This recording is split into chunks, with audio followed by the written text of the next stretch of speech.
The final round of the 11th Annika Intercollegiate is underway. 12 top women's colleges programs are on the site, and the leading player from the top 3 schools on the leaderboard have each made their way to the first tee for the final starting time. Let's go down to the first tee and starter, Ryan Gambardella. Good morning and welcome to the final round of the Annika Intercollegiate presented by 3M. This is the 10 a.m. tee time. First on the tee from the University of Texas, Angela Ha. Next to me, expert analyst and legendary amateur golfer Steve Scott, University of Texas, big round yesterday for the team. Angela set to start her final round. What do you see? Yeah, the senior not only leading her team here at 3 under par, she's a great student athlete as well. Last season, SEC honor roll, All-American scholar. They do it all, ladies and gentlemen.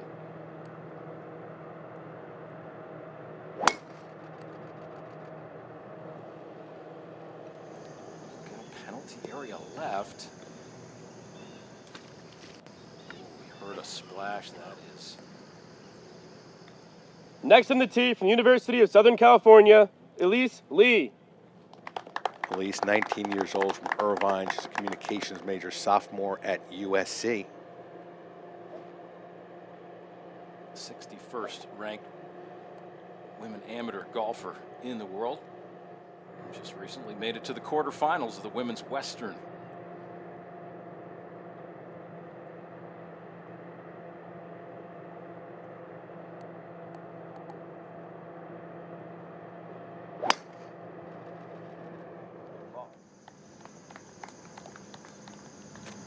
Quick pick up of the tee.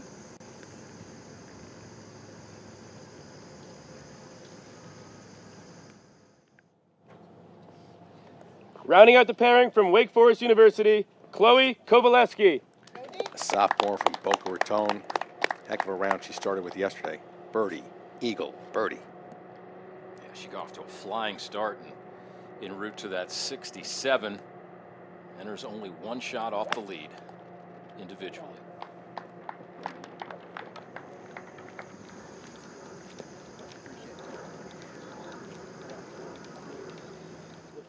And what a way to start a season. Top programs, a team, and an individual competition. A tremendous test of golf and displays of skill and passion.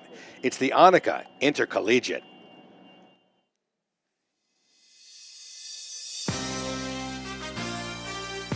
It's the start of a new year. Time to crack open the books for lessons in reading, writing, and arithmetic. Golf style, that is. 12 nationally respected schools have traveled to Minnesota looking for more than a passing grade. They're gunning for straight A's in this prestigious event. Created by a legend, a Hall of Fame member, herself a former Arizona Wildcat who schooled most everyone when she teed it up. It's the 11th rendition of a September study in excellence. Welcome to the 2025 Annika Intercollegiate presented by 3M.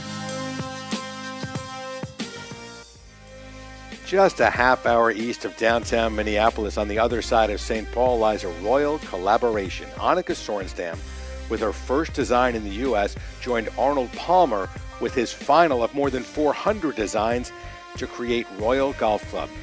We lost Arnold before he got to see the grand opening of this layout, but today, on what would have been his 96th birthday, we celebrate him, one of the greatest female players in history, and the women's intercollegiate game in a season-opening event fit for a king and a queen. Welcome to the Annika Intercollegiate, presented by 3M. Powered by Baby Grand Golf, we grow the game.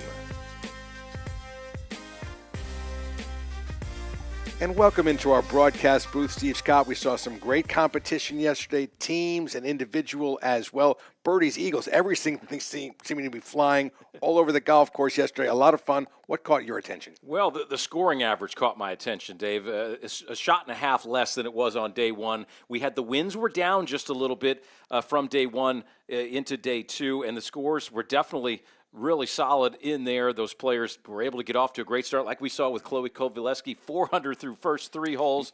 But the teams of Wake Forest, Southern California, and South Carolina have really dominated this competition, have won 8 of the 10 editions of this Annika Intercollegiate. And Wake Forest now and Southern California are in that final group, tied for the lead going into the final round. They must have the secret sauce of this golf course. Hard to dominate a competition when there are 12 of the top programs in the women's game in this competition. You have 54 holes of stroke play over 3 days. We've already completed 2 of them. 5 players per team.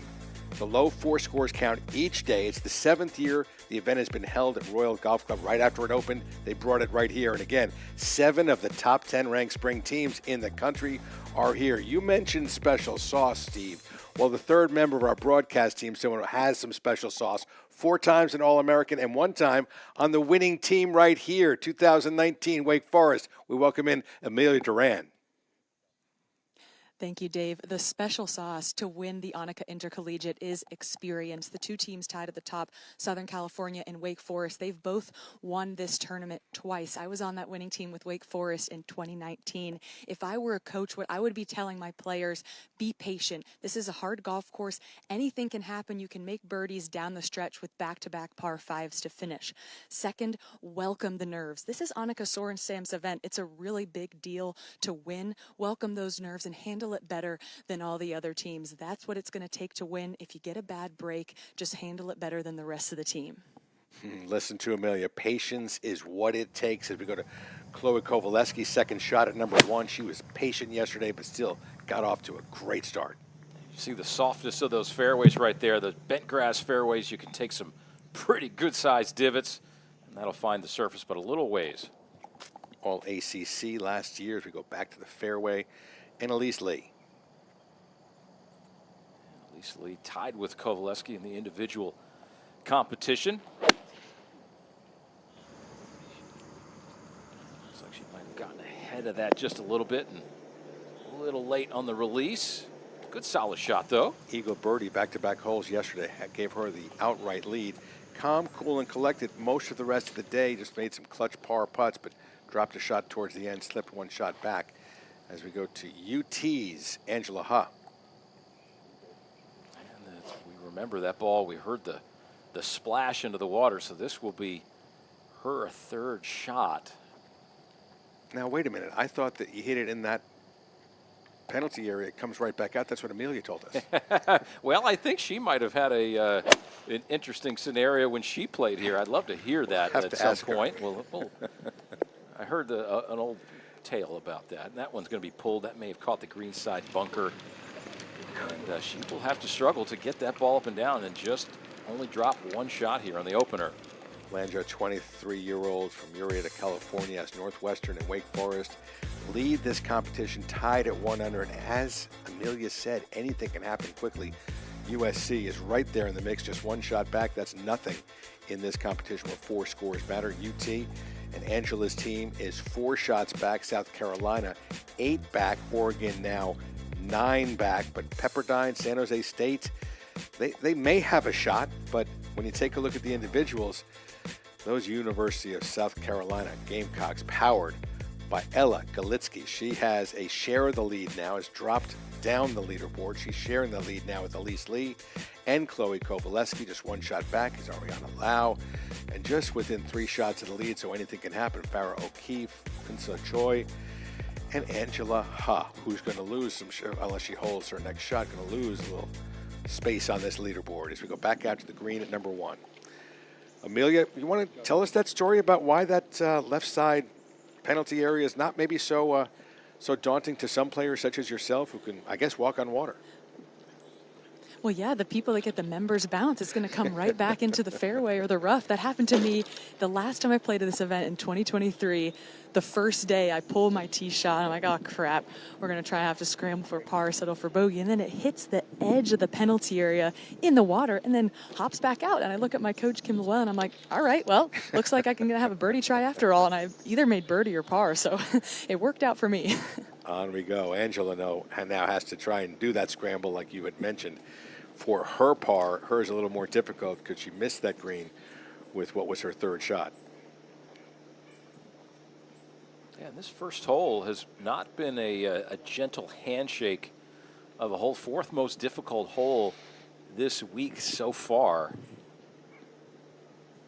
And some of that this is going to be a difficult shot for Huss, Steve, specifically because there's a mound in the middle of the green directly in line to Huss' bunker shot that's going to turn this really hard to the right. She's going to have to take it towards the top of that slope, and then it will take about a 90-degree turn towards the flag. This was going to require a lot of touch, though. The sand is also thick. It's not going to be super spinny, so she's going to have to play this more like a chunk and run. Yeah, this hole on the first hole has given up more double bogeys than any hole on the golf course, and Angela wants to avoid that at all costs. That ball just chased to the right. About 8 feet there for the bogey, the all-important bogey, to lose one only. When asked about the impact Annika had on her as a golfer and a person, she said she was one of my role models growing up, one of Angela's role models, Annika Sorenstam, inspiring a lot of young girls to be the best in the world. And not just at what they do on the golf course, but also as people, I'm sure. Looks like Elise Lee is next, Emilia. I'm having a little bit of trouble determining who is next. Both Elise Lee and Chloe Kovaleski will have birdie putts remaining. The way Chloe is stepping off, it looks like she is going to be first to play on the left side of the screen, putting back up the hill. This is all about pace. This is not a putt that you expect to make. Starting out, you want to get a good idea of the speed of the greens. It takes a ton of pressure off your putting if you can lag it within concession length. Got to make sure she plays this high enough out to the left. Chloe defeated Stanford's Megagane 2-up during the semifinal match play of the competition for the ACCs. Mega's going to be one of the 3 competitors in the 2025 U.S. World Amateur Team a month from today. That's a huge victory right there. I mean, Megagane, the U.S. Women's Amateur Champion. So, and that one's pulling up short right there, and that one, she's going to have a lot left for par there for Chloe. Let's go forward for a little bonus coverage. Lynn from Northwestern for birdie at number 7. We're going to cover this par 3 for a bit as well. Thought you were just going to get the last couple of groups. No, Baby Grand Powers Golf. Grow the game with bonus coverage. Back to 1. Elise Lee will be next for birdie. Very impressive round yesterday. She was 5 under through 10 holes. Ended up posting a 4 under par round. Hit a lot of quality shots yesterday and was putting really well. The end of her 9, she had to scramble a bit, and the putter definitely saved her. This is a tricky one, up and over a little slope, turning left.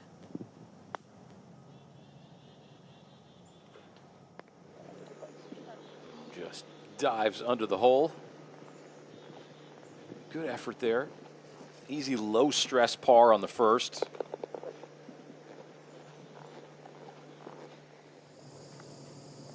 Back to more bonus coverage from the University of Oregon at number 7, Shaila Singh. Another birdie putt.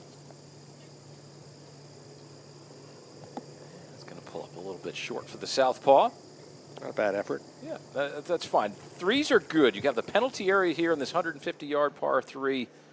Kind of guarding that front. Back to the first. Angela Hull will be next with a putt just outside of 6 feet for her bogey after hitting it into the penalty area off the tee. With these short putts, it's really important to remain visual. It's easy to get quick with your tempo on the stroke because you expect to make it. Try and get as creative as possible with these putts. Be super reactive. That's how the best putters in the world are able to capitalize. This would be a pretty good bogey save to start, given this first hole is very difficult.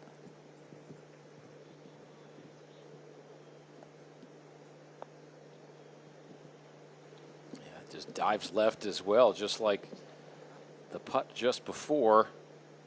And so that's another one of those double bogeys on this first hole. This hole has gobbled up many of her round right off the bat.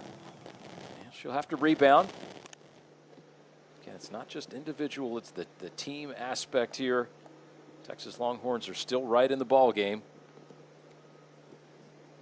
Best score of any team yesterday. That was a short, quick stroke there, Emilia. Yeah, this hole's fooling everyone. It's got a lid over it. Two-shot swing for Chloe versus yesterday. Back at the tee at number 7. A little more bonus coverage for Diana Lee, Northwestern University. Here's this downhill nature I was talking about. Plays downhill about 6 or 7 yards. Diana, 21 years old, from San Diego, communication major, senior. Tiger Woods was her hero growing up, and Deanna trying to find that green. Does so right smack in the middle. She says the iron game is the most important part of her game, most consistent part. Good shot right there. Yeah, really good, solid shot. See the receptive nature of these greens here at Royal Golf Club. And more importantly right now with the scoring, that flag is completely limp right now. These players are able to really dial in their distances and their accuracy. Emilia Lamour from France now plays for the University of South Carolina, 19-year-old psych major. She's a junior who loved to play with Louise Redquist, Nelly Corda, and Bryce DeChambeau in her dream foursome, a one-handed finish. That's not what you want to see.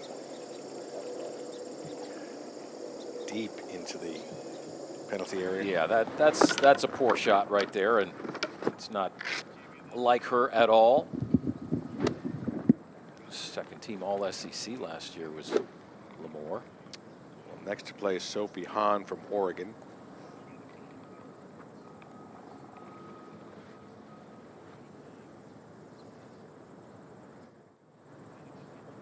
She's going to be lining up right at the middle portion of that green. You can actually see our cameraman right there. That's a good spot right there. And if you can drop a little fade on the ball from there, that would be the one. That was a nice aggressive swing. Okay, right in the heart of the green.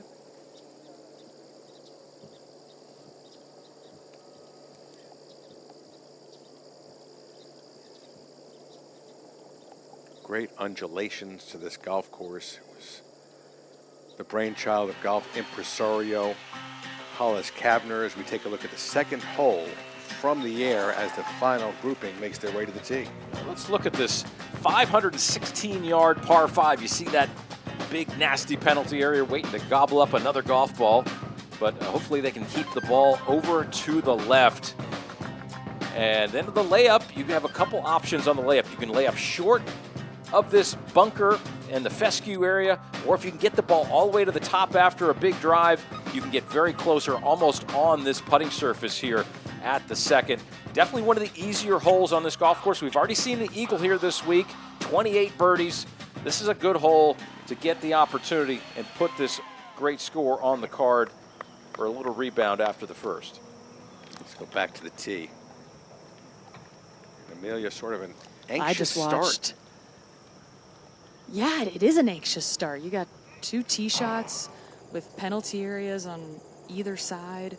This second tee, a good drive. The long hitters can go for it. I just watched Farrah O'Keefe from Texas hit an excellent 3-wood just short of the green as Elise Lee gets set to go. Just want to hit something down the left center of the fairway.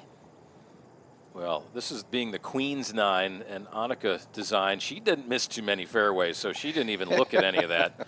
Her ball just, she hit fairway and green. You could put one mower down the middle. She barely looked at the ball. She would look at the target through impact. She was so good. Yeah, I mean, she could have probably won a few events with her eyes closed. She was that good. And I don't quite know where that ball ended up. I don't know if you could see it, Emilia, but a little to the right. I could. It's going to be just fine. Okay. Yeah, it's closer to that right side of the penalty area, but she'll be okay. Maybe she's anxiously looking at it on the tee as Angela Huh gets set to go, who had an excellent round yesterday of 5 under, a 7-shot improvement from the first round. Part of the reason Texas was 9 under as a team yesterday. Shot tracer says left center here. That should be just fine. We'll sneak into the rough a little bit, but no problem. I would assume she would lay up from there. Yeah, we see a lot of golf ball in that rough, and he's going to run forward and let Kowaleski blast away. And Emilia, as Chloe gets ready to hit, what did Annika mean to you growing up, a high-quality amateur golfer as a girl? Annika meant everything. She's the idol, the role model, the one who was able to break barriers, play in a PGA Tour tournament, still the only female professional golfer to break 60 in a competitive round. She won 72 LPGA events. I could go on and on. Now that I've gotten to know her, she's so impressive as a person. She's so kind. She remembers you after you meet her. I remember when I met her my senior year of high school. Then I saw her a little bit later at the Junior Solheim Cup, and she was asking how I was doing, how my family was. It's incredible to be able to now cover her tournament and have been an Annika alum. And she meant it, too, when she asked and wanted to know how your family was doing. Great mother and wife as well. We go back to 7, Lamore, after putting a ball in the water. This her third. Let's see if you can get this up and down for bogey. Okay, good solid shot right there.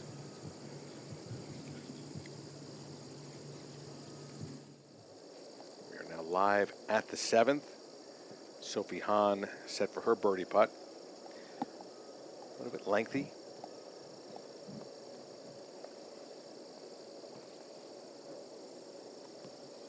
The team, Oregon, making their 4th appearance here at the Annika Intercollegiate. South Carolina has competed in every single one of them. Duke in 10 Annikas. Yeah, the team was runner-up here just a year ago.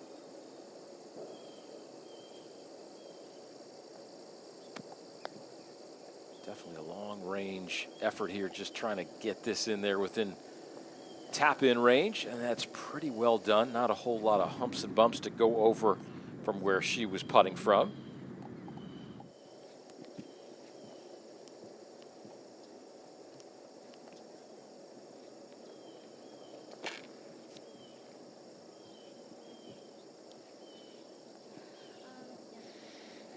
Now Deanna Lee, Northwestern.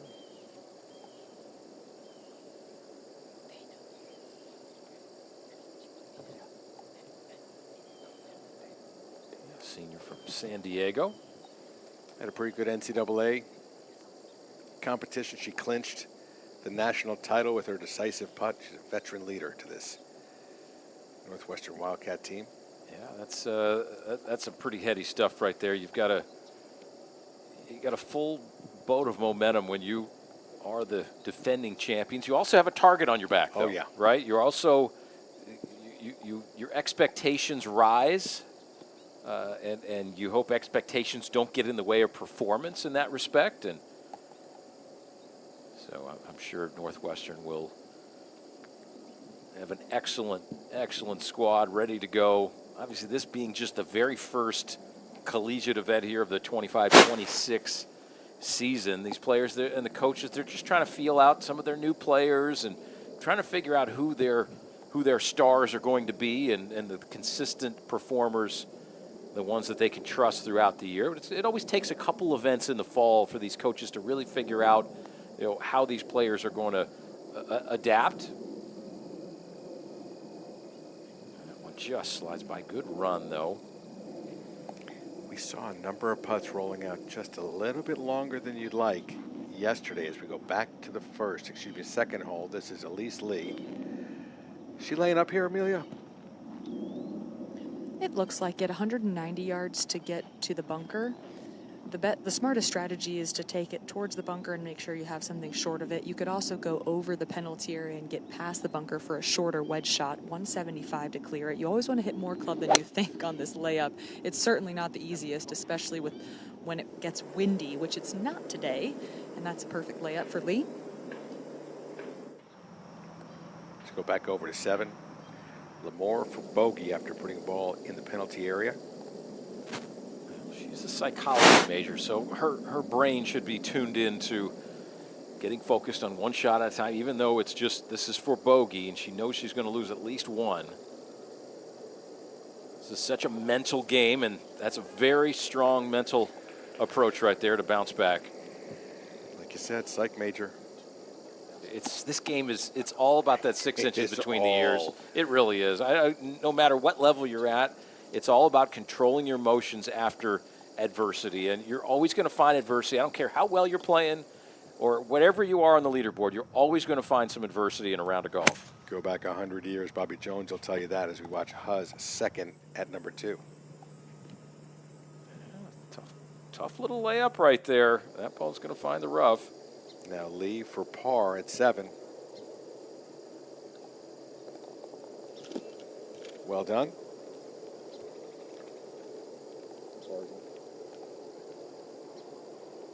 Now Sophie Hahn to polish up her 3.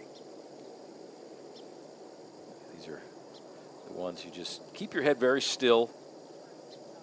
That's all you're trying to do. And this is her very first event. She's a freshman, so gaining some valuable repetitions in tournament competition. Indeed, as we go back to number 2. Third layup here, or is it a layup at the second hole, Emilia? Not for Chloe Kovaleski. She hit her drive about 290 yards and just has 206 yards left to the flag with elevation. Definitely can get something to the green. Chloe eagled this hole yesterday. She was long left and chipped in. Certainly has the firepower to get there. And back to Annika, if you would, Emilia. What single achievement was most impressive for you as a young girl? For me, as a broadcaster, watching the way she handled her appearance at the 2003 Colonial, more important to me than the 72 wins, the 11 majors, all of that. How she handled herself, playing in a PGA Tour event to me was extra special. What was if you had to say one thing really grabbed your attention? The 59, the 8-time Player of the Year awards, the record number. What was your most impressive achievement that Annika achieved? To me, the most impressive thing is the way she handles herself and how personable she is and relatable to just any player, just the average person like me, someone who was looking up to her. She was so kind and considerate. A lot of people are successful. Very few people are as successful as her, but just the way she was so kind and generous of her time and still is, that's the most impressive as Kovaleski gets set to go. We just took a look at Kowaleski's chip yesterday on this hole. That's what she did, chip in. Big breaker from left to right. Here's her second shot, heading for the green, but a one-handed finish. It was just a long iron. That slope is pretty severe front of the green. It might trickle into the rough. It's going to be a testy little pitch shot with the flag front part of the green. Yeah, not her most solid strike there, but that's going to be okay, it looks like. She'll have a nice upslope with which to launch the ball up nice and high. Well, 0-putt eagle yesterday. Who knows? Who knows?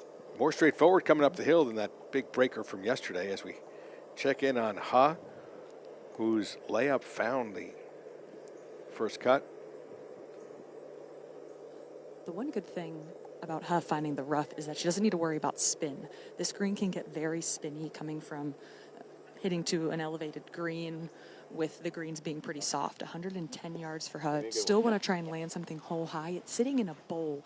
So if you go right of the flag, she can work something back given she's not going to have spin.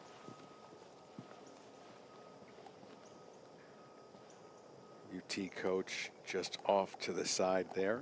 Yeah, that's Braden Ash.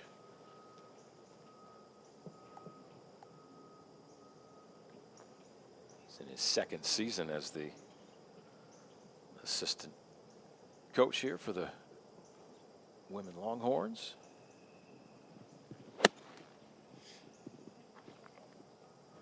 This is a slight pull, trying to get something to work back. And that's the downfall, hitting that layup in the rough. Sometimes people fall asleep on layups, not that she did necessarily there, but it was not the easiest layup, and she did not have control of her ball subsequently. Now Elise Lee. Yeah. 3 steps right of her, probably. Much See coach alongside. easier shot for Lee. That's Justin Silverstein. Good? Yeah. Go. Just commit to that number. That'll be good. Trying to land something hole high, it's going to definitely spin back with the slope behind the green. If you come up short, it's a false front, and it'll work 20, 30 yards off the green. You've got to make sure you have good distance control. Yeah, it looks like there's a little backstop, though, maybe 20 feet behind it. Take it behind it, maybe throw a little action on it. Okay. Well done. A big advantage, really, to get that ball up on the next level where Kowaleski is up there. Even though she's in the rough, she's at least not, she didn't have to deal with that massive upslope, and we'll watch that in a moment. Back at the 7th. Checking it out on the tee. Saw a lot of this young lady yesterday. Subachaya, Suvi, SV, lots of different ways to refer to this University of Oregon player. Boy, she's got some accomplishments in her resume. Lorana Heck from the University of South Carolina next to play. Yeah, she's a junior from France. These players 7-iron at the very most here on this downhill par 3. 160 yards, but essentially playing in the low 150s. She might have been a little late on that delivery right there. You don't want to miss this ball right. Oh boy, that one, she's going to hope that caught in the rough right there, or she'll have the same fate as her teammate on the hole before. Well, if it didn't catch the rough and stayed in the penalty area, c'est la vie. She's 20 years old, from Paris, playing her golf in LA. Boy, life is good for Verona Heck. Now back to Chloe, who's got a tricky little chip shot here. Emilia? It certainly requires some touch. Needs to go high with it, landing something halfway between the front of the green and the flag, which she has done, leaving herself an uphill putt. That's a great pitch shot. Yeah, excellent leave right there. Ashley Yoon from Northwestern next to play at number 7. Ashley's a junior from West Covina, California. Communications major for the 20-year-old. Her hero growing up, Gordon Ramsay. You don't get that too often from a golfer. His communication is there you very, go. Very good. Very direct. Yes, very direct. What would Gordon Ramsay say about that shot? I don't know. Actually, I don't watch him a whole lot. Not my. Well, Gordon Ramsay, yeah, he's. Yeah. He gets after it. Back to the second green. Again, the final grouping out on the golf course. There'll be a lot of interest around this group as has a birdie putt after a tough opening double. This will be a tough first putt for Huh. Coming back down the hill just outside of 35 feet. The last 15 feet of this putt will be coming back down a tier. You want to just get it over that slope, and it will nestle down to the hole. You see the individual leaderboard. Galitsky and Lee tied at the top. Kowaleski 1 shot back. And this is Huh, who says that her strongest part of her game, mental, never gives up. Always push herself to be a little bit better, finish just a little bit better. There's that ridge kind of, she's going to have to putt down. Speed control paramount here. Oh boy, look at this. Work itself away and right. Not the ideal start. A lot of extra heart palpitations here for her start here.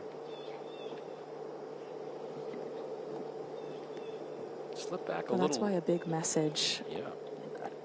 Sorry, Steve, of these for these teams from the coaches is to stay patient, because it's easy for adversity to happen on this golf course, given it's difficult with some tricky greens. As Lee gets set to go, this will turn left. Just gave it a little too wide of a berth.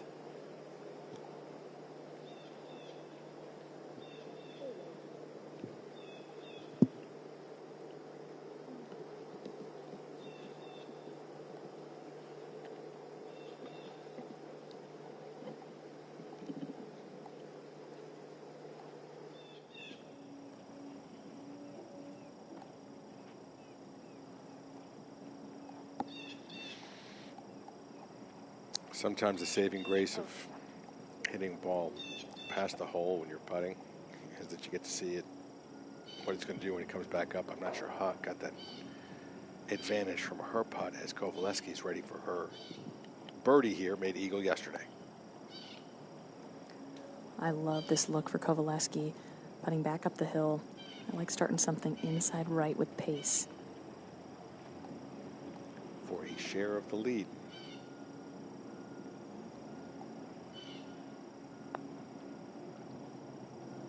That's a good comeback there from that bogey at 1. Nice little bounce back. Gotta like this hole. Birdie round 1, eagle in round 2, and this birdie in round 3. She's got that kind of short, compact stroke there, but worked very, very nicely. 6 under, has a share of the lead. 4 under on this hole, so Yeah. gotta like those par 5s. Big, big, big advantage to be able to get that ball, have that power off the tee to get the ball up top.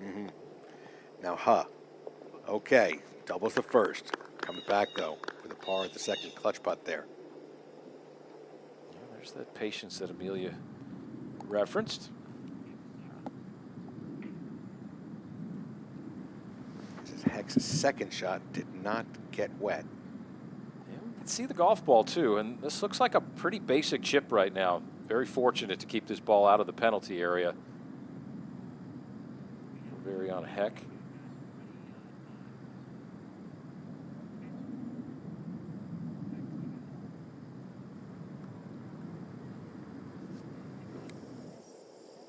Yeah, that was well done right there. She should be able to navigate that for her 3. And Lee made her par back on 3.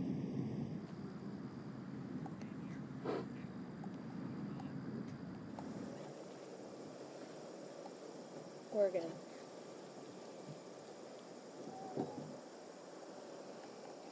Ashley Yoon from Northwestern getting ready here at the 7th.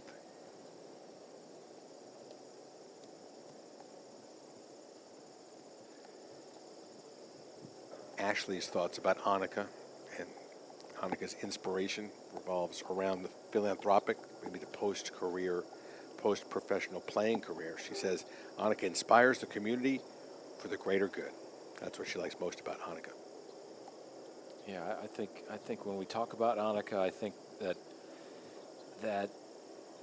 I mean her and I might have said this yesterday, but it's worth repeating. I think that what she is doing post her career, her golfing career, her playing career, and she's still playing, mind you. She's won the women's U.S. Senior Open a few years ago and still is competing, but certainly not on the regularity that she did. But what she's doing now in all of the efforts and the philanthropic efforts are certainly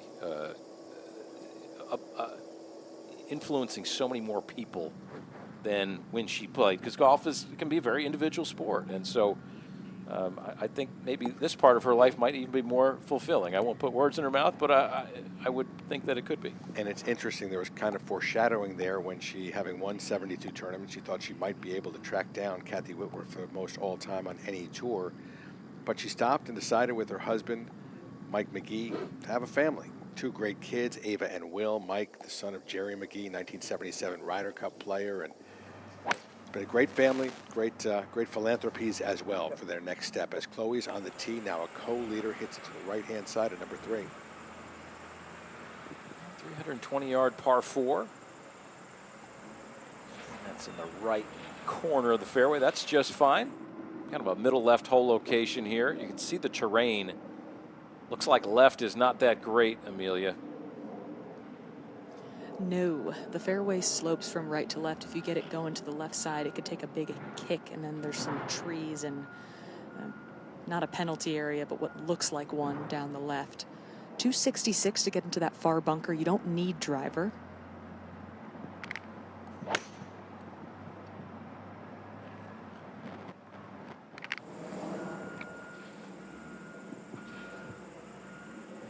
Going to find the right rough. Or we can see the top portion of the golf ball, though. And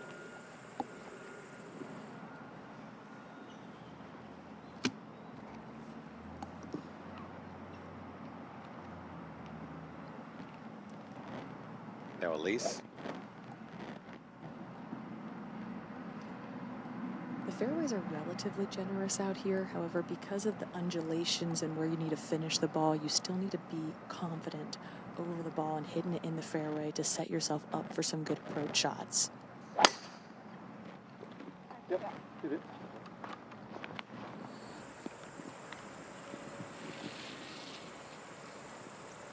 Go.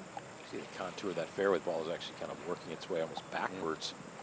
You told us about that right to left move as we take a look at number 3 from the air, Steve. Well, let's take a look at this third, and like Emilia said, you take a look at from this tee, everything slopes from right to left. That left side is no good. We're going to put a big X in our yardage book when we have a hole like this. We don't want to get that ball left. Don't need driver necessarily either. That bunker coming into play here. Just 320 yards though, so these players position the ball properly, and then they're going to have some sort of wedge, sand wedge, lob wedge, pitching wedge up this hill.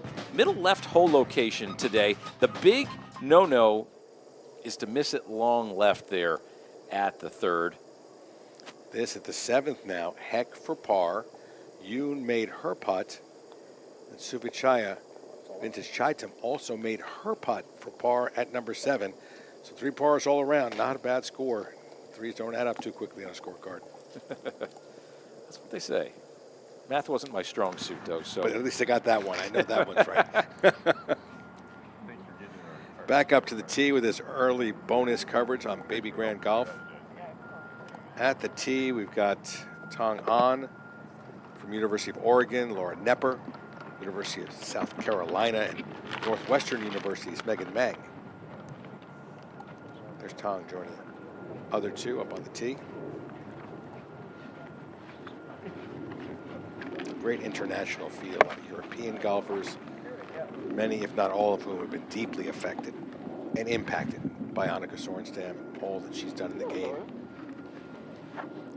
The kid grows up outside of Stockholm, decides to head to the U.S., to Arizona, to try and make it in collegiate golf, that maybe one day, maybe professional golf, maybe even win a tournament one day. Well, 72 tournament wins later, 97 around the world.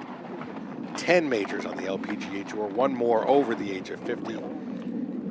A resume that is hard to fathom, really. And then she goes on and becomes a fantastic ambassador of the game. She's won every award you could possibly win. 97? 97? Total. That I don't think I've ever done anything 97 times.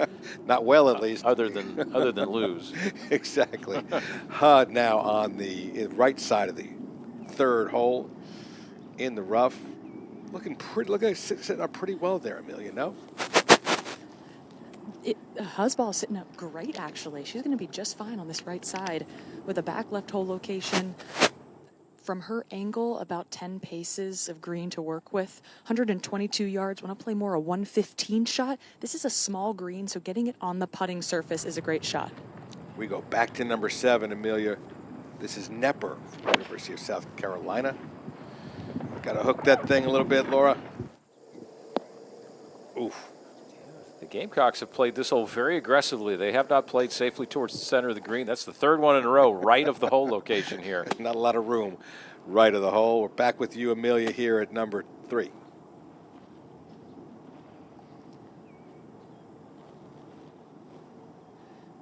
Just trying to get a yardage that carries the bunker just short of the green on the right. This green is almost like a turtleback. Everything falls off long and left. Accuracy, very important. How bad is that long left area here, Emilia? Yeah, you don't want to hit it there. It's going to be a short-sided chip.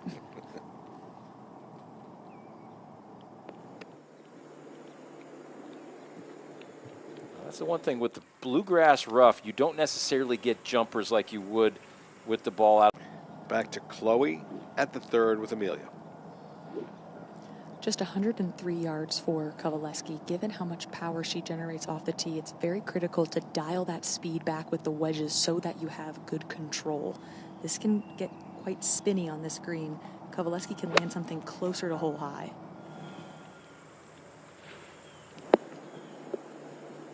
Good solid one right there. Plays with a very strong club face at the top. And you have to rotate beautifully through there, but most of the time when you see players have a strong club face at the top, they do have that strong distance, but you have to mix distance with touch, and she did that. Elise Lee next. Just 95 yards for Lee. A slightly elevated green. This is a really good line if it's the yardage. Oh, it's the yardage. Yes, there you go. What a golf shot there. It's never easy to judge your distance when you're going uphill. You can't see the green surface. You see about half the flagstick. That is a very, very good shot right there. Let's take another peek at how close this one came. 70% of what I do. It was a tremendous shot into that third green.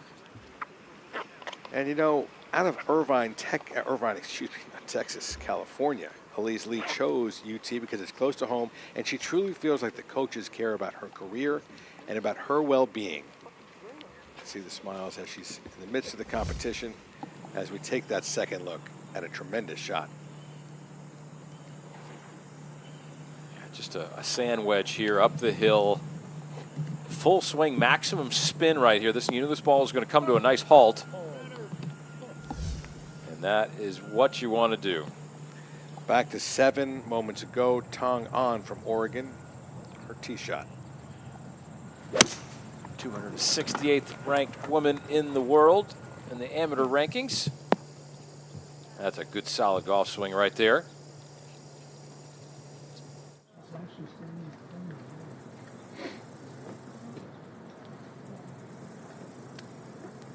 Back at the 7th, Meng trying to determine if that golf ball stayed dry, and she may have to. Ooh, it did stay dry, but good thing she's wearing black because there may be some mud coming up on this one. Do not put that weight too much on the right foot. There's lots to be thinking about here that's not usually thought about in a golf shot. Yeah, Steve. we see the golf ball, though. It's not in the water, so that the lie looks actually pretty good. It's just a matter of getting the proper stance on it. You know, Peter Jacobson gave me a tip about a stance. If you've got to stand in the water, take your shoes and socks off, or your shoe and sock, whatever's going to be in the water, and put your shoe back on. It's okay if your shoe is a little bit wet, but keep that sock dry if you possibly can. I kind of like that thought. I'm not sure. Usually when I hit it into the water hazard, it's sort of in the middle, and there's no way you're going to get after it. But yeah, her right foot's just barely in that water, so hopefully the waterproof nature of those shoes was working. It should. First term of the year, they get brand new shoes, so this thing might need some new shoes after this week, but that's pretty well done. Excavating herself, she'll have about 8 or 9 feet for the par. Very fortunate break right there. this just a moment ago up the hill at 3 for birdie Ha.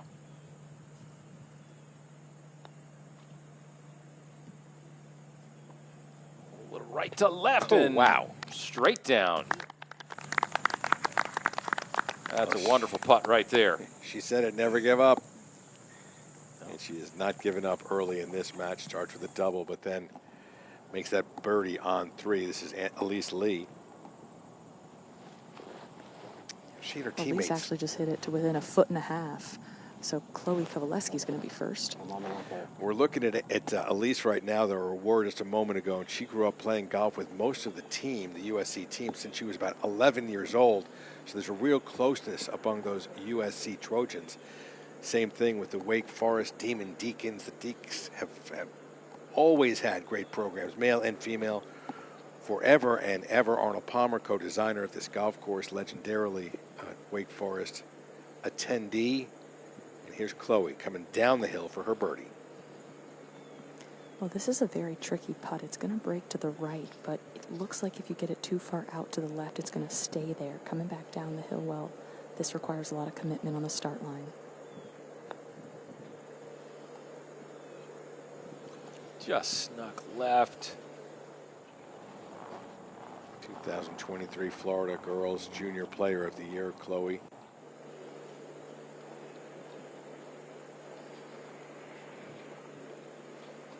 Let's go back to 7. Nepper has a birdie putt. Took that aggressive line, Steve. She sure did, and let's see if you can pay it off with the first 2 of our coverage here. No, it will not go down.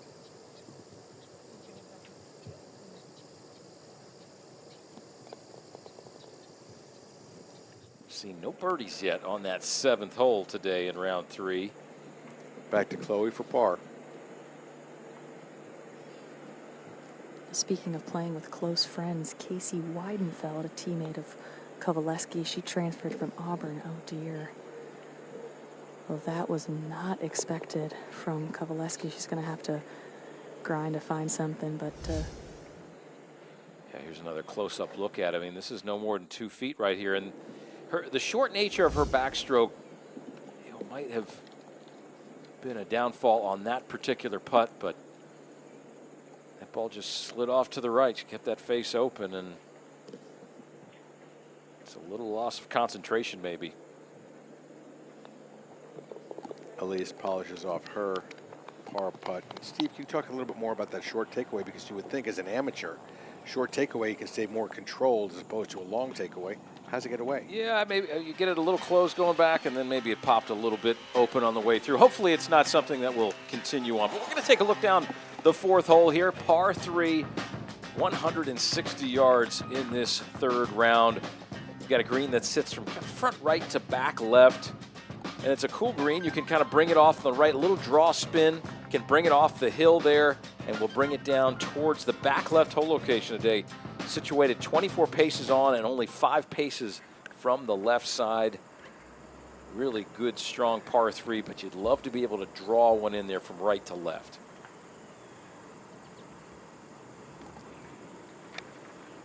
On the tee at 4.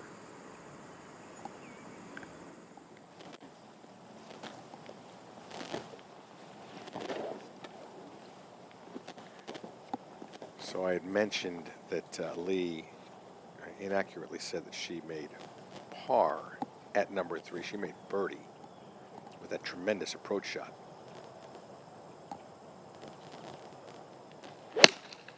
This may be the group ahead of our final grouping. Maybe a little bit of a hold up at this par 3. That Farah O'Keefe. Next to play will be Andon Dunnan from Wake Forest.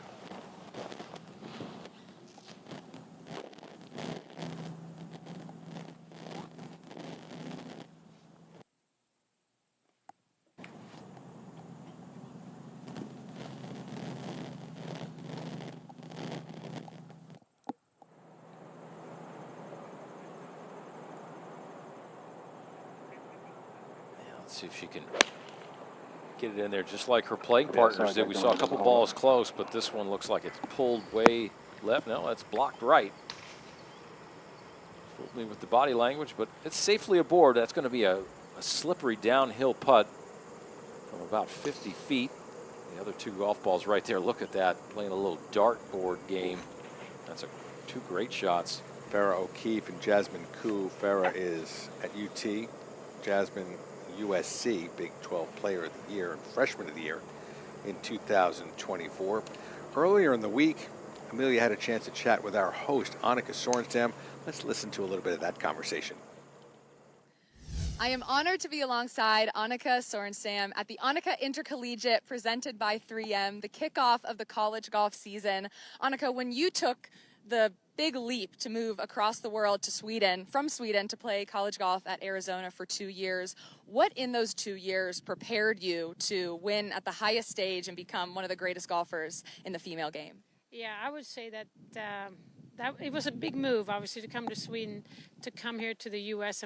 and play collegiate golf. But it taught me so many things. I mean, first of all, the level of play at the collegiate level, even at, a few years ago, was very, very high. I learned to, move away from home, be on my own, and just kind of take charge of my golf and be able to combine studies and, just living by yourself. There's a lot of adjustments to be made and obviously a new language, a new culture. But, it was tough in the beginning, but I learned so many things, and it toughened me up. It gave me some courage, but also it made me dream. It made me dream about, golf and what can I do? Maybe I can turn professional. And so it was a very valuable time for me, in college. I learned so many things, and I'm very grateful for my time. I look back and I think it was very instrumental in my career overall. Her career overall would lead to 97 worldwide victories, 72 on the LPGA Tour.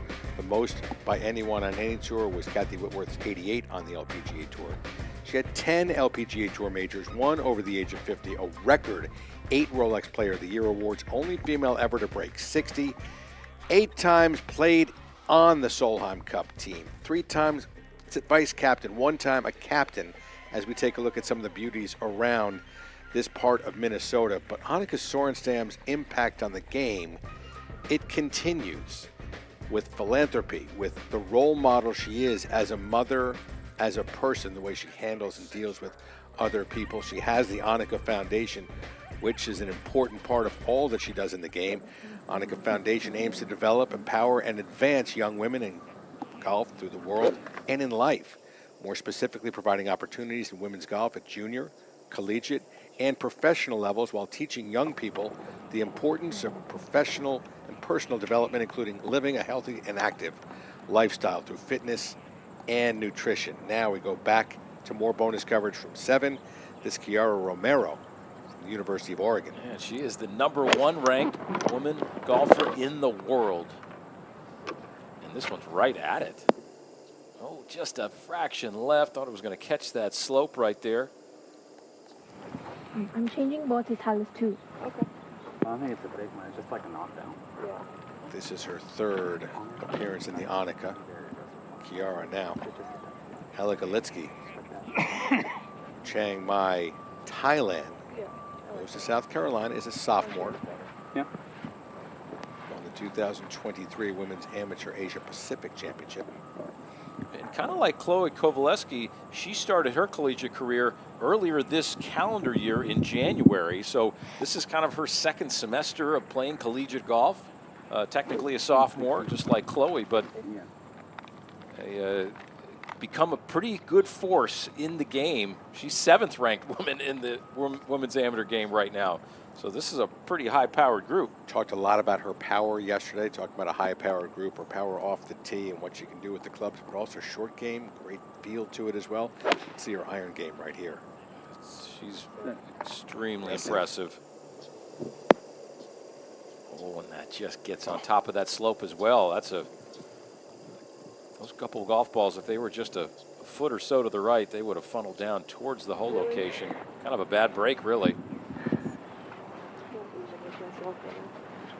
Next to play from Northwestern, Ariana Lau. She's a freshman. 17 years old from Hong Kong.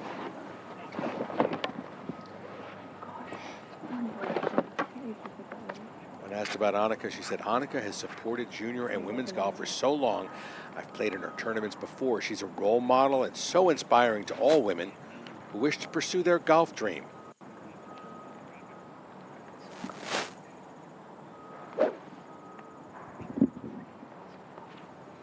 As a freshman, she came into Evanston here, 39th in the women amateur golf rankings.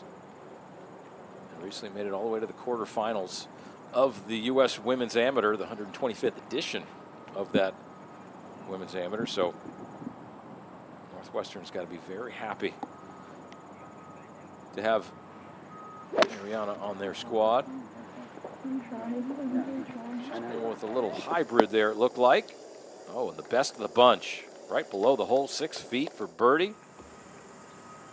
Best that we've seen, back to 4 green, then done in for par.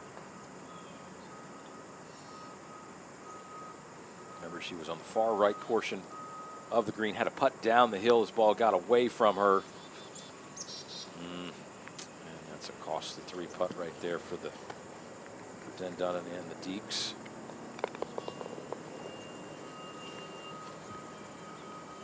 She knew when she hit it immediately. She had a tough first putt coming back down that hill as the final grouping waits for the green to clear. Kovaleski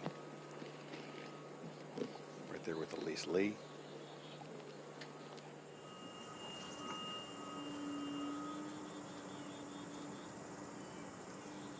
This is Farrah O'Keefe, 2025 U.S. World Amateur Team participant. A month from today, she'll be doing some of that under the guidance of Captain Kendra Graham, longtime USGA Executive Committee member, also one of the great rules experts in our game.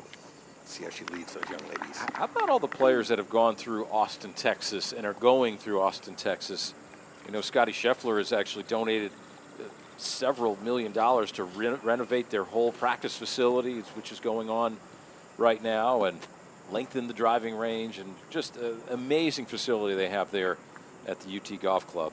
This Jasmine Koo from Cerritos, California, 19 years old. She's a sophomore at USC. Ooh, misses that one, but man, she had a great year a couple years ago. Big 12 Player of the Year, Freshman of the Year as well.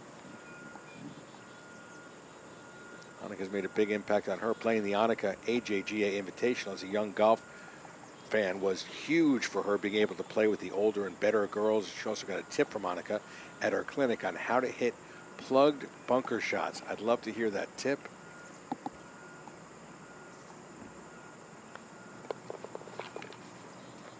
How do you play a plugged bunker shot, Steve? Very you don't carefully. Plug it for, yeah, very carefully. Yeah, you just pick and chop. Chop it in there. That final grouping will be ready to go here at the fourth very soon.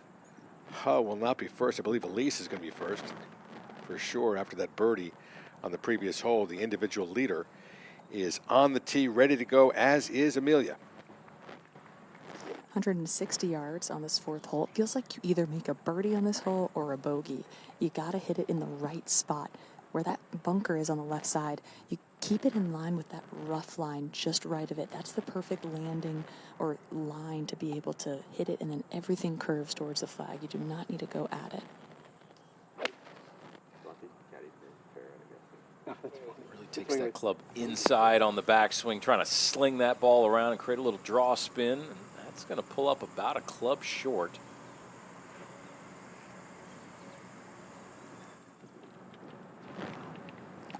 Elise had the right line, it just didn't go far enough as Angela Huh gets set to go with a little hybrid, probably a 5 hybrid. A lot of these players put that in their bag, allowing them to have nice trajectory, still landing it softly on the green. 150 yards to clear that greenside bunker. That's kind of the number you're looking to carry it. Just got to be right at that bunker. Yeah, no doubt. Hybrids are our friends. We should all have one in our bag. One. At least, well, you probably have 4. I got a 13 and a putter. No more room. Catch that slope. That's nicely done. That got up there a little bit more hole high.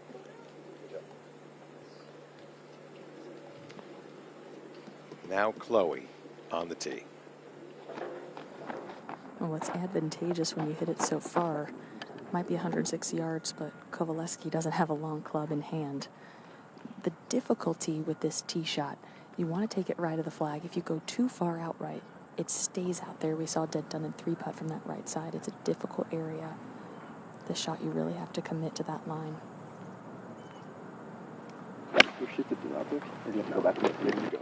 What's that, like 30? Trying to sling it. That's one thing, though, when you have that strong of a club face at the top, it's almost easier to hit a fade than it is a draw. So that ball didn't quite turn in, and she's a little miffed at that one. Let's move forward to 7. Kiara Romero for birdie coming down the hill. This is a slippery little one for Kiara.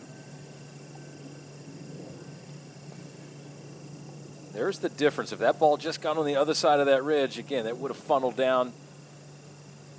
And now she had a tough speed putt there, as Golitsky basically has the same thing. So I'm sure she learned a lot. She just has to hit this about 2 feet ahead of her and just let gravity do the rest. The SEC Co-Freshman of the Year award last year. It gets there, it just fires off. There's not much you can do there, right? No, I mean, it's absolutely nothing you can do. You just can't hit it there. Easier said than done. And that's gone by 6 feet. There was really no chance to stop that. Well, you can see she hit it a foot too long, a pace too long. I mean, maximum 3 feet too long. Both of those players were very close to a lot better shots than they turned out.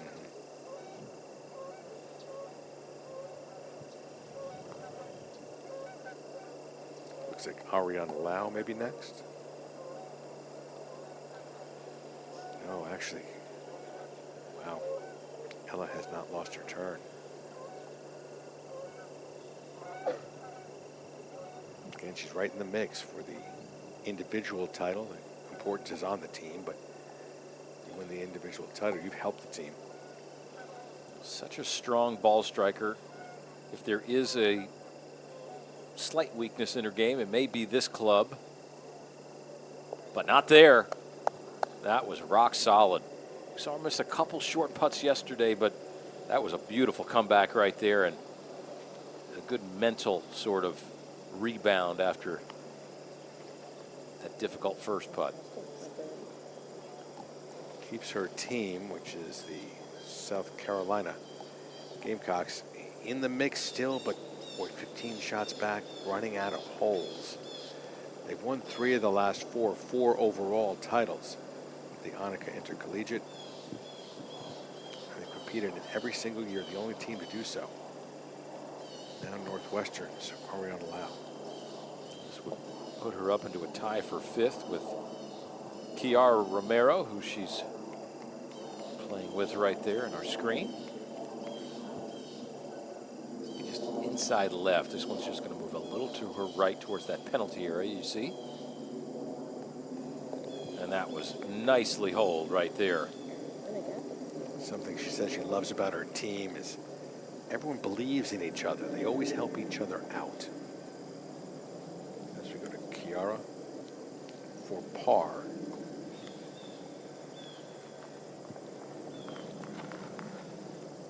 Again, her 3rd appearance in the Annika Intercollegiate. Top-ranked player in the field. Always like those Oregon Duck colors. Make me think of Augusta in spring. Ooh, perfect.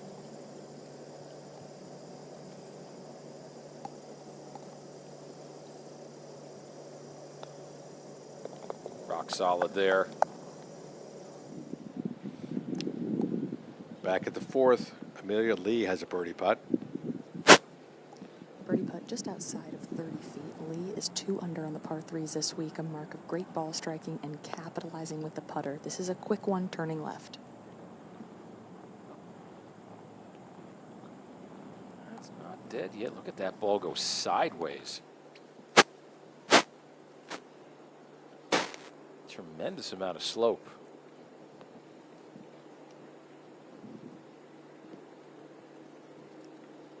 In the battle for the individual. Chloe will be next. And she also has a putt where you need to be super careful.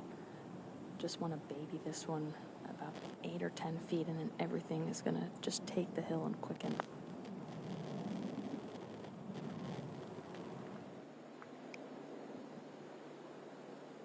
Easy. Look at that ball run. There's just no way to stop it.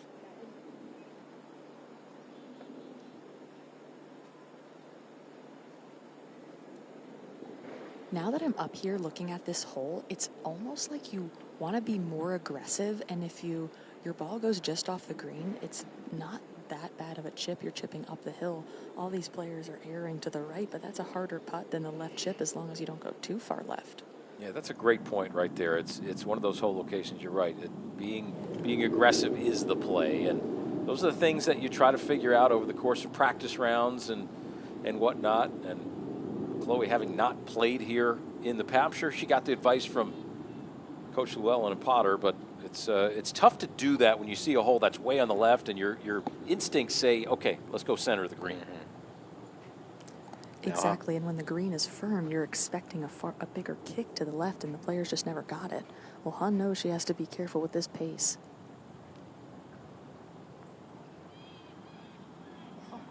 No, it. Take your time, Angela, getting to that ball, though it is on. It can't stop there, can it? You can only smile, tap it in, head to the next tee, look back a couple of times. Is there a volcano around that hole cut?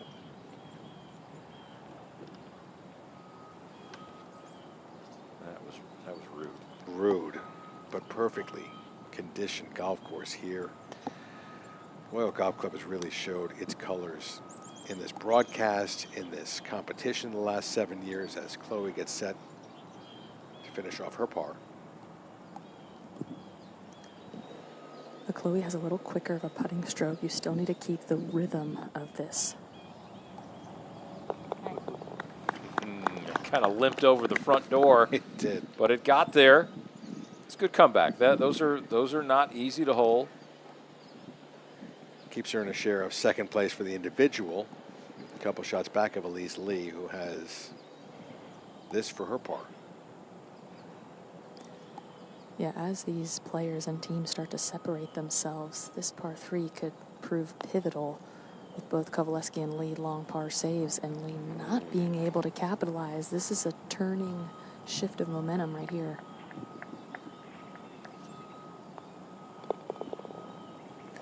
She made a bunch of clutch putts. I'm talking about Elise Lee yesterday after going eagle at 9, birdie at 10, then a bunch of clutch putts till she bogeyed 17. We'll take a look at the 5th from the air, Steve. Well, the 5th hole is a 371-yard par 4. You've got a penalty area down the right. Nice little downhill, beautifully framed hole. Trees on the right with that penalty area. Excuse me, trees on the left, penalty area on the right. You don't need driver here. Driver could get the longer players like Chloe Kovaleski a little bit too close to that water. And then from there, you're going to have some sort of short iron, 9-iron pitching wedge over the penalty area. You got a whole location now that's right in the center of the green, but very close to the penalty area, only about 7 yards from that edge. Players definitely having that water, that aquatic penalty area in their eyesight. Let's go to the 8th tee, Kiara Romero. She's not out of the individual either. She's 4 under on her round, 4 birdies in her first 6 holes, but she did not love that one. Still, it turned out better than she might have expected. Leaves starting to turn here in Minnesota, the land of 10,000 lakes.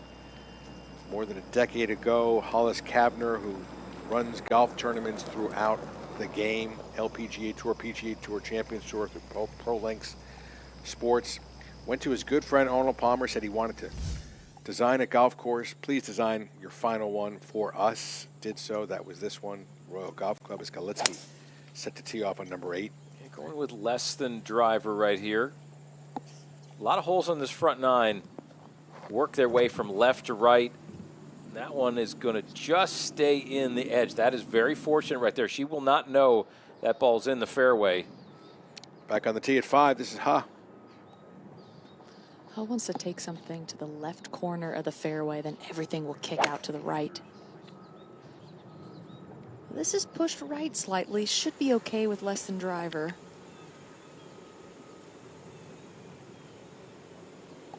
Yeah, right on that down slope over there. Look at the terrain right there. That ball is just trickling towards the edge of the rough. Looks like it's going to stay in the fairway. But up against the collar, never a little uneasy typically in that position, but you know she can handle it. After the bogey, here's Elise. Lee going with driver. She has to take this up the left, which she's done. A little pull that she might get away with.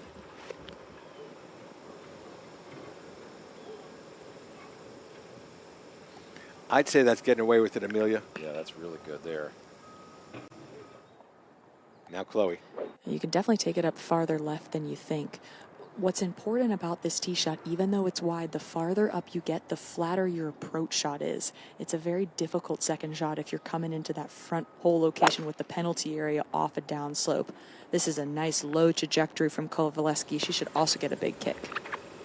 Let's go scamper down there. Very strong player off the tee. Oh no, that has caught a divot too, and that's going to be a tough one over the penalty area. Oh, are we on allow now on the tee? 8, excuse me. That was the full treatment there for Ariana, and that a little better line than her playing partners. When you go looking for the tee without seeing where the ball ended up, you know it's a good one. Yeah, I mean the flexibility that these women have to get the club all the way through is remarkable. That'll hit her head on the way through. 6 players within 2 shots of the lead. Many of them in our coverage today. Elise Lee, after the bogey at 4, has dropped back to just a 1-shot margin over Ella Galitsky, Chloe Kovaleski, and Farah O'Keefe.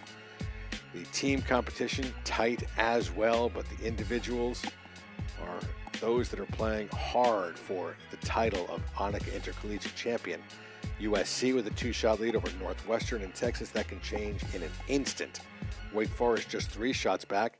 Wake Forest has won this event twice, one time with a young Emilia Doran on the team, 2019, 7 years ago. Lau should be first to play. We just saw a quick look at her golf ball. Just a smidge right of it. Back of 15, it's just right. It runs down.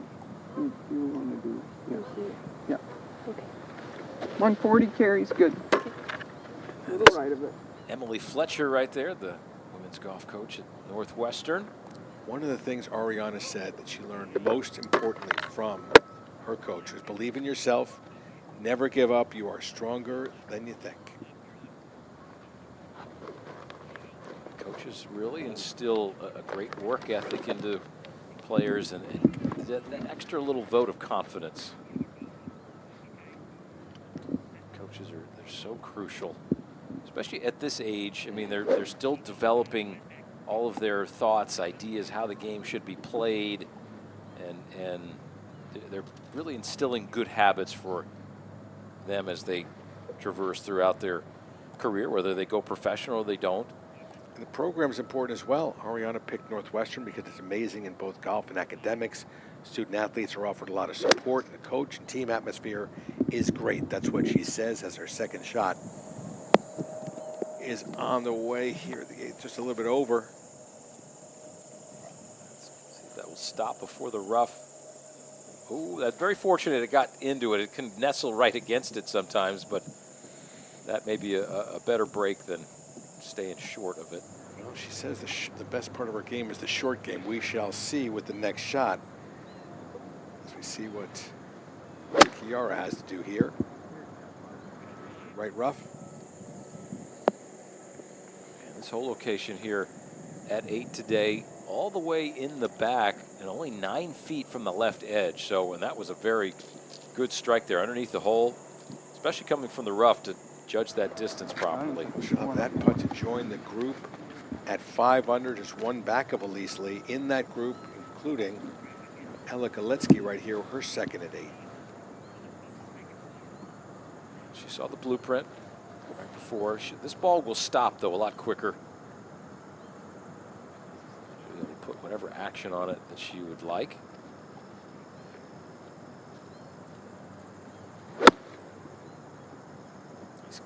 Good size divot right there.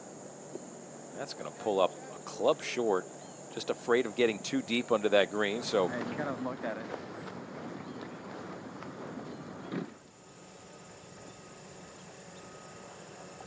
Back to Angela Huh, ranked 151st. She's a senior at Texas. Her round is counted about 75% of the time she has played for UT.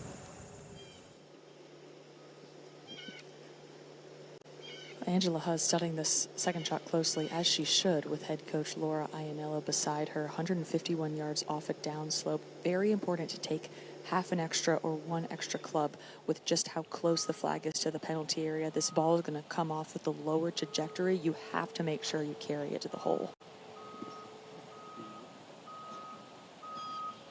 yeah, I wonder how much. I don't think that rough is going to really impede this shot too much. But what's the worry? Catching the toe and moving the shot to the right? It didn't look like it bothered her at all. Yeah, that's the worry, right? You just don't want to have that club slow down, and that one, did that get over Emilia? It's over the penalty area, but it's short of the green. Fortunately, her ball stayed up. It's going to be a tricky chip shot, though. Now, Chloe. Good contact. What's that? I'm going to hit a 48 and just try and make good contact on them. And that goes how far normally? 125. Perfect. That's why I said Yeah. I just hit. Like 2 flags left. Yeah, I was going to say that. Speaking of tricky lies, Kovaleski's in a divot. Very difficult to be able to hit good contact. You almost want to try and get ahead of the ball. You'd rather hit it slightly thin than chunky, given the penalty area. Looking left and erring on the long side, 114 yards. Put it way back in her stance. Look at that. She clipped that really nicely. It sounded great. And it was. Sometimes you can hit some great shots out of it. That's getting better, too. Look at this ball funnel. What a golf shot right there. That might be the turning point for her, not only her scorecard, but for her mind right there. That was a very strong shot out of a very precarious position. Emilia, before Elise Lee goes, you were an All-American as a freshman at Wake Forest. Chloe, top 20 in all of her events last year as a freshman at Wake Forest. How impressive is that? It was even more impressive that she just played for a semester and still became an All-American. 108 yards for Elise Lee. Trying to use that same backstop. Didn't fly it up high enough, though. That's kind of funneling back.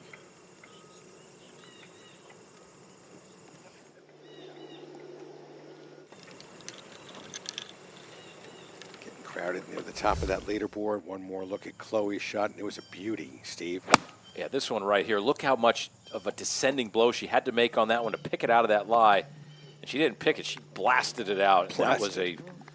You can make a lot of good strikes out of divots if you make sure you just get a little bit more of a descent. That angle of attack increases there. And I've made a lot of birdies out of divots because it forces you to really focus on that shot and which exact contact you're looking for. For that steep descent, does a weight change in terms of right or left foot? For sure. You're definitely leaning more left. You're definitely putting the ball back in the stance. And they figured that one out. Her and Ryan Potter did. Lau third at the 8th. Just coming out of that rough right. Oh, yeah, that's a way to make it stop. Wreck with in the a pin. hurry. Wow, that could have gone in for the same money. It could have gone 40 feet by as well. So, all in all, that's a great break. Let the tap in for par. And a big smile. Hey, that's what I was aiming at. Yeah, exactly.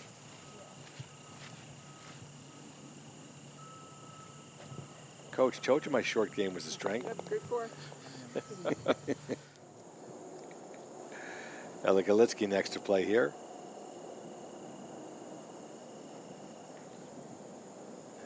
Galitsky just coming about a club short for a share of the lead.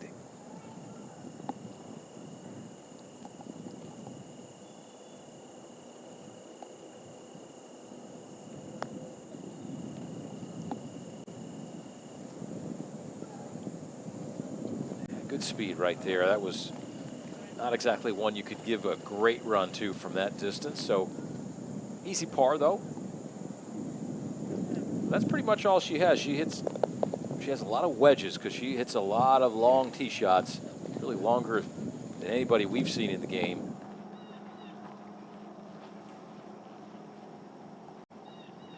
Now back to Ha. Angela Huh is going to have to play a delicate high shot, open the club face off this upslope.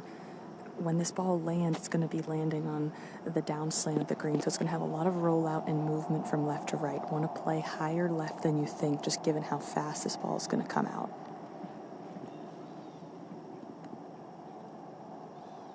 A little on the upslope. We see a lot of golf balls, so should be able to make reasonable contact with this one, but you just got to give it plenty of break here.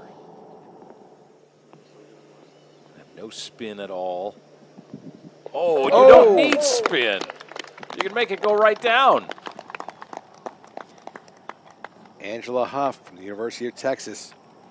Huff showing what they did yesterday, making bunches of birdies and moving up the leaderboard, those Texas Longhorns, as we take one more look. Yeah, she must have practiced this on the Spieth lower 40 there in Austin. Breaking hard to the right there and just catching that left-hand edge and going down. What a golf shot that was. Brings her team within 3 shots of USC. Back to the 8th, we have Romero for birdie. This to join the growing group of players, just one back of Lee. Should have gotten the perfect read from Galitsky, and look at that ball run its way by. That was a quick one. Back portion of this green kind of falls away towards the back edge. Speaking of Lee, she's putting for birdie at the 5th. And putting back up the hill, so she doesn't need to be tentative with the speed. Definitely need to play this outside left.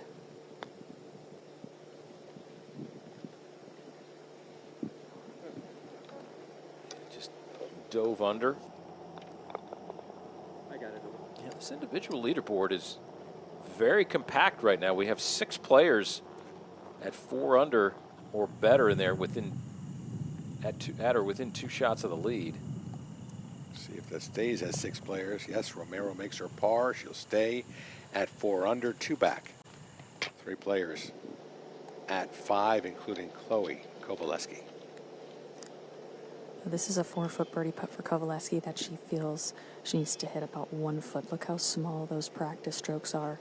Remember, Kovaleski did miss a short putt for par on the 3rd hole.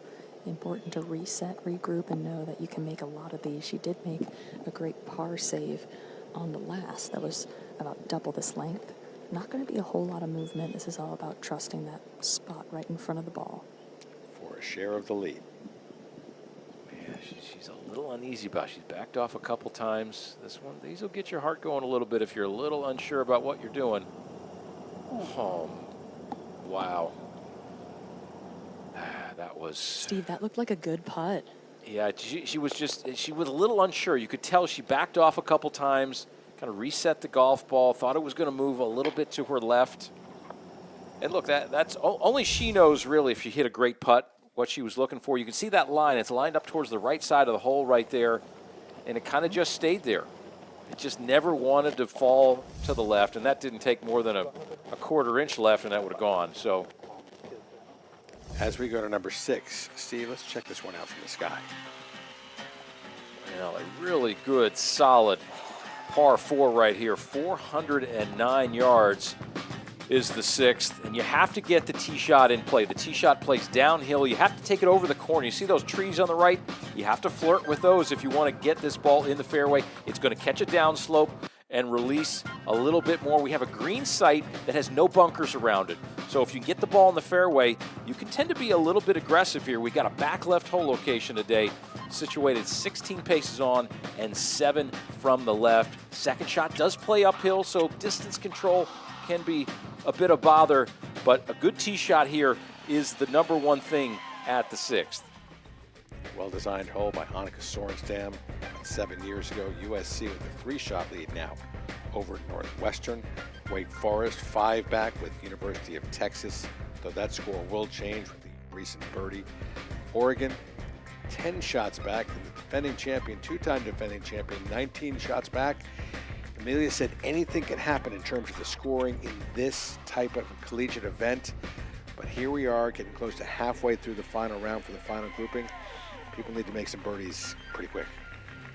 Yeah, that's right. You know, it doesn't look like Oregon's 10 back right now. That may be too far back. You may just be looking at the top 4 schools right now that we see will have an opportunity to win this thing, but you just never quite know, do you? On the tee, Emilia. It was a perfect drive right of the bunker, but left of the tree line. You can only get it over the trees on the right side if you have a higher trajectory. Otherwise, you got to make sure you split the bunker in the tree line. Someone who has that higher trajectory is out of number 9 on the tee, Ella Galetsky. Yeah, she's going to let this one send down the fairway. This is the easiest hole in the golf course, this 9th hole. It's given up 49 birdies, 3 eagles so far this week.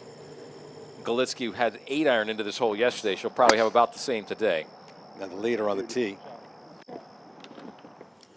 Great tee shot from Lee. She'll have great position into the green for her second.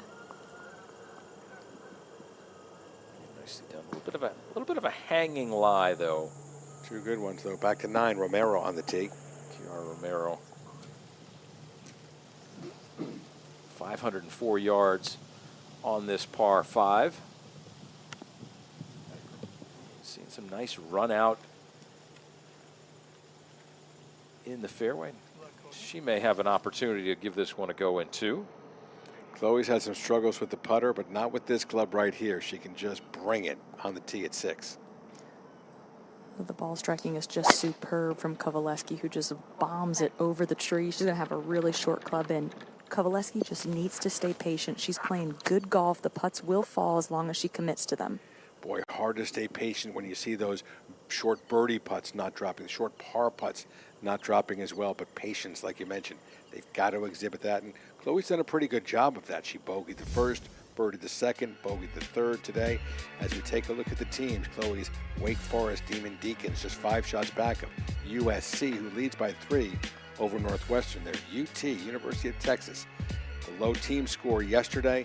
They'll need some more heroics today if they want to make up those 4 shots. But again, that seems to happen in one segment, one hole. Yeah, Wake Forest, the only team right now over par on their round. Southern Cal is 4 under today. Northwestern 6 under today. Texas is 5 under today. And Oregon is 6 under par today. So Wake Forest has slipped back from that starting position. They were tied for the lead coming in today. They need a definite run. But with Southern California up there, they're seeing some really good scoring so far in these teams that were trailing. 7 players within 3 shots of the lead in the individual standings, 6 of those within 2 shots. 3 talented players, 1 shot back of Elise Lee. We will see what happens. Tight competition there as we go back to 9. Second shot for Romero. And you can see the downhill nature of the second shot right here. Looks like going for this green in 2. We've got a front left hole location here today at the 9th. Excuse me, a little bit more front to the right. It's in a nice little position. There's a little bit of a backstop as well that will stop the ball from propelling. Yesterday's hole location in the back right was a little bit more problematic to get it close. You know, Romero, only the 11th player in program history at the University of Oregon to be awarded Pac-12 first-team honors. That happened in the 2023-24 season. She was a co-champion of this tournament back in 2013 and beat Oregon's season record with a 70.84 scoring average. Broke the program record for birdies in a season with 118. Big year for her. No doubt about it. She actually went at the end of 2024 and then the beginning of this year. She went 4 straight tournaments, finishing runner-up in the collegiate ranks. Before getting a couple victories towards the end of the year at the Big Ten Women's and the regional there in Gold Canyon. Oh, and look at this shot. That's going to scamper towards the back of the green, though. That's where the hole was located yesterday. That would have been a tremendous shot yesterday. Now she's going to have to come back up over that spine. It's not going to be the easiest 2-putt in the world, but it will be a 2-putt for a birdie, and she'll have an opportunity for eagle if it does go. Ella Galitsky will be next.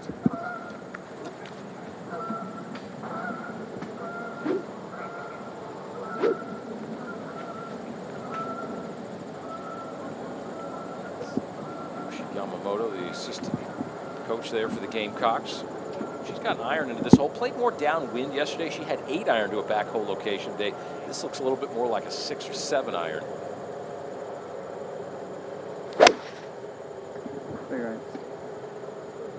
Tug to the left. Will it catch the edge? It will not. It will funnel down a little bit low, but should have enough room to work with there for her up and down opportunity. Back to the 6th.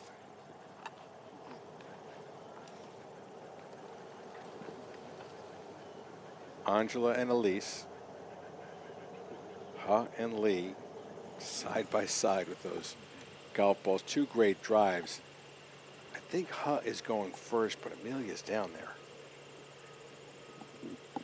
Yeah, the 2 balls are right next to each other. Kind of all depends on if Ha is potentially feels like she's in the way of Kovaleski's ball. She might let Kovaleski go. They're just waiting on the group ahead.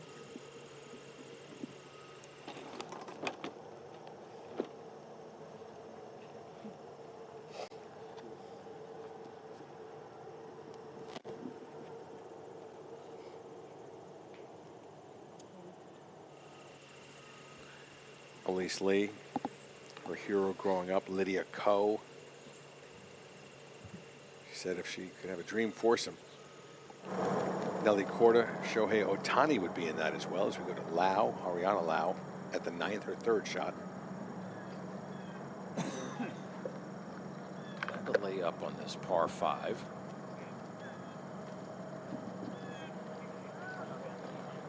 One on the green from Romero. Galitsky missed the green kind of low to the left. Ariana kind of echoes Elise's fantasy foursome. Her mom is her hero. That's where she starts. But she said her dream foursome, Gino Titicul, but also Lydia Ko and Nelly Korda. That'd be a nice little group right there. Fun to watch. So much talent in the women's game.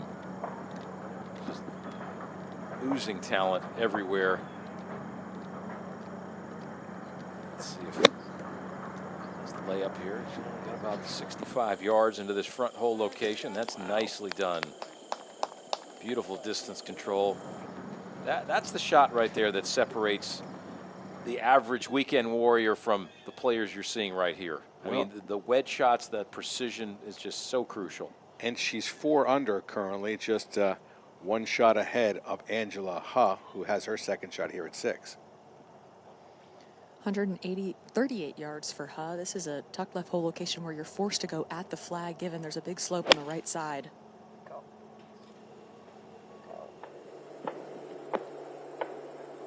And that's going to hit on the other side of the slope, so it's going to be a very tricky putt from there.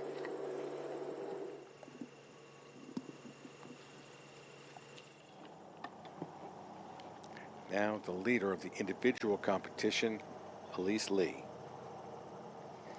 Lee's ball might be 1 yard farther left than Angela Huh. Much difficult shot because of the lie. Ball well below her feet.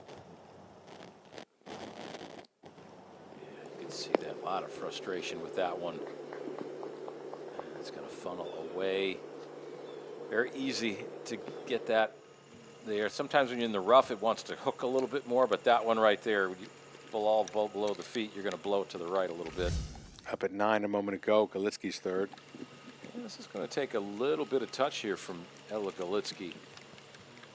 Ball sitting about 4 feet below the surface. Oh, and the touch was there.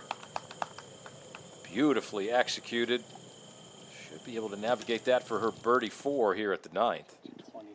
Back to 6 and Chloe Kovaleski. Just taking some speed off that. Kovaleski just has 116 yards. We saw from Angela Huh and Elise Lee that if you go too far right, it moves the other way from the flag. So you really have to trust an aggressive line. The difficulty with that is if you go a couple steps too far left, there's a big slope that will funnel off the green.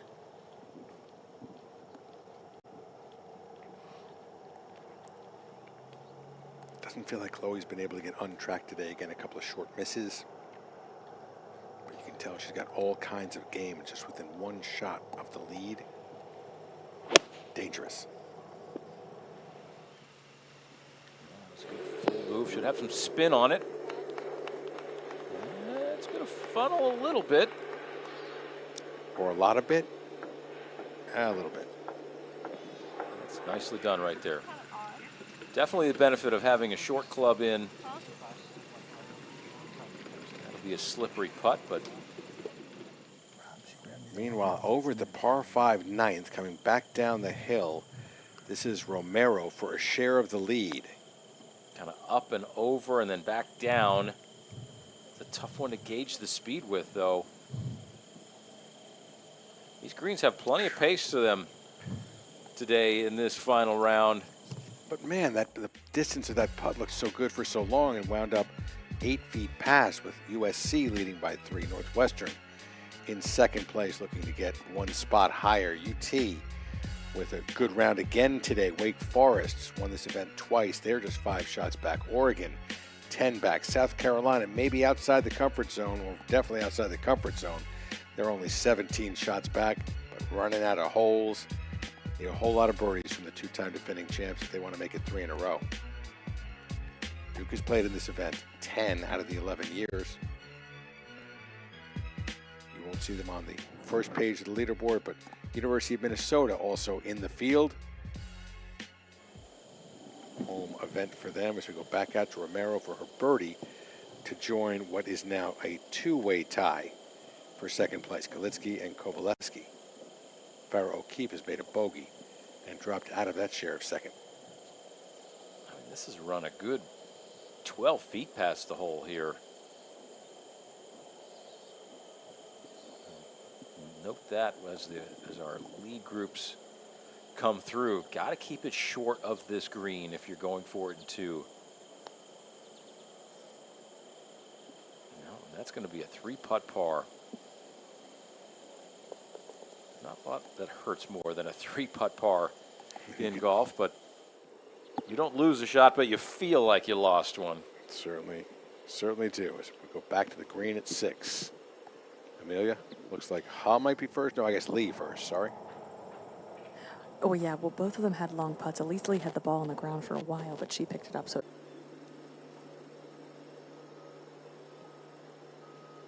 even par on the day after that double bogey at the first. She's righted the ship very nicely. You got to hand it to her. Just 3 back. Going up to 7, Steve. We'll take a look at this hole from the air. Tell us a bit about it. Well, it's a nice downhill par 3, playing 150 yards today. You've got a drop of about 7 yards from tee to green. And you've got a hole location today in the kind of in the back right. Penalty area does come into play. We've seen golf balls find that watery grave over there, but we've also seen some birdies. If you can get the ball in the proper spot, there's a little bit of a ridge. If you play it to the left of the hole, you can bring it off that hill. You kind of see that discoloration change in the middle right there. It'll funnel it down towards that hole, which is located a little bit closer to that water. Should we check and see if Emilia's hit a ball into that water and it bounced out of that as well? She walks on water. She does. Her ball is it listens to her. I've talked to my golf ball many times, and it doesn't obey. Speaking of Emilia, earlier in the week, she caught up with Annika Sorenstam about a whole range of topics. Let's listen in. I am honored to be alongside Annika Sorenstam at the Annika Intercollegiate presented by 3M, the kickoff of the college golf season. Annika, when you took the big leap to move across the world to from Sweden to play college golf at Arizona for 2 years, what in those 2 years prepared you to win at the highest stage and become one of the greatest golfers in the female game?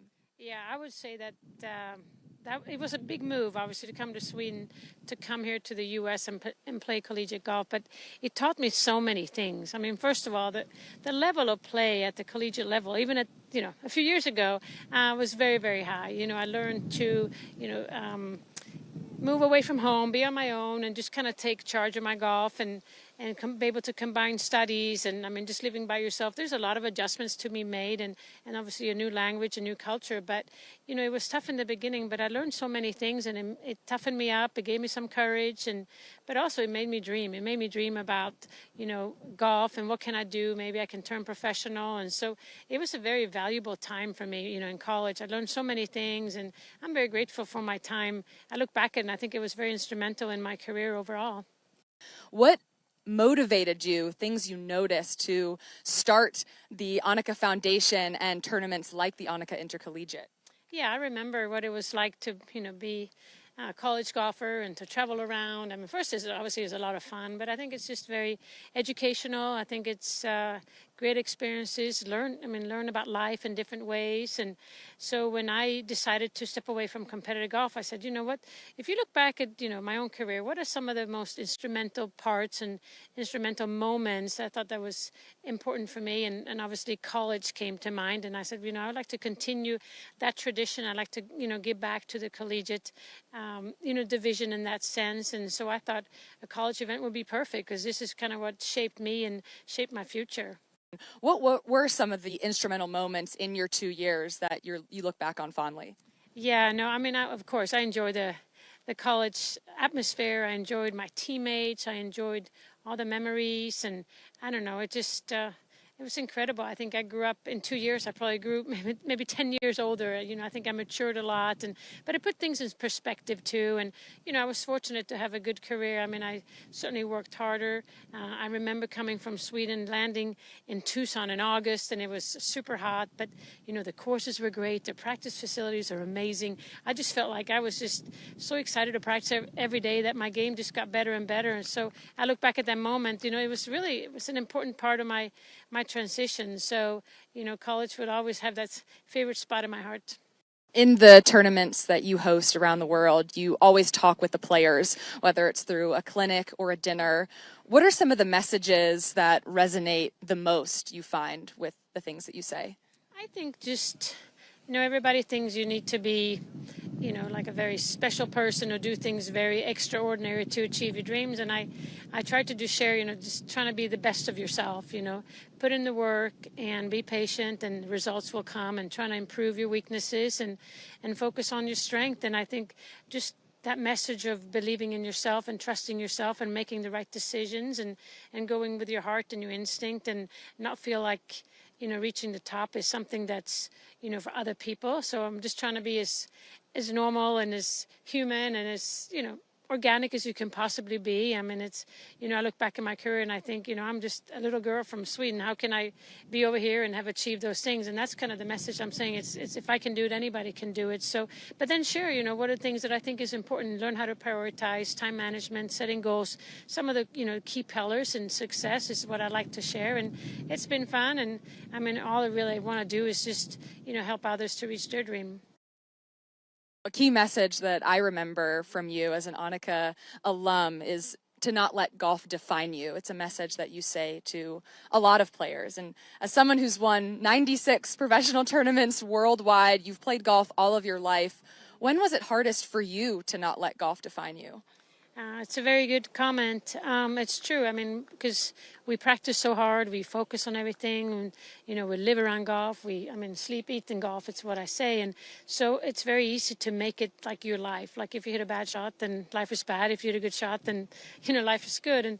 But I learned eventually, because it really can be a draining sport in that sense. Everybody knows golf is a mental sport, but if you live and die by every shot, it gets really, really difficult. So how can you separate, being a human playing golf versus, golfer trying to be a human? So, I think I've learned it throughout my career. It wasn't just something that I knew from the beginning. I think I've learned probably from the hard way, because I'm extremely competitive, but just learning to understand that whatever happens on the golf course, leave it at the golf course and then move on, because life is really beautiful, and take the good stuff out of it and not, drag you down because of a bad round, because everybody would have a bad round. So how can you learn from the bad and move on and do better tomorrow? After retiring from 16 years of professional golf full-time in 2008 and starting the Annika Foundation, you host tournaments around the world. Your name is attached to the biggest awards in college golf. What is your why behind the Annika mission? Behind the why is probably just thank you. What that means is I'm very thankful.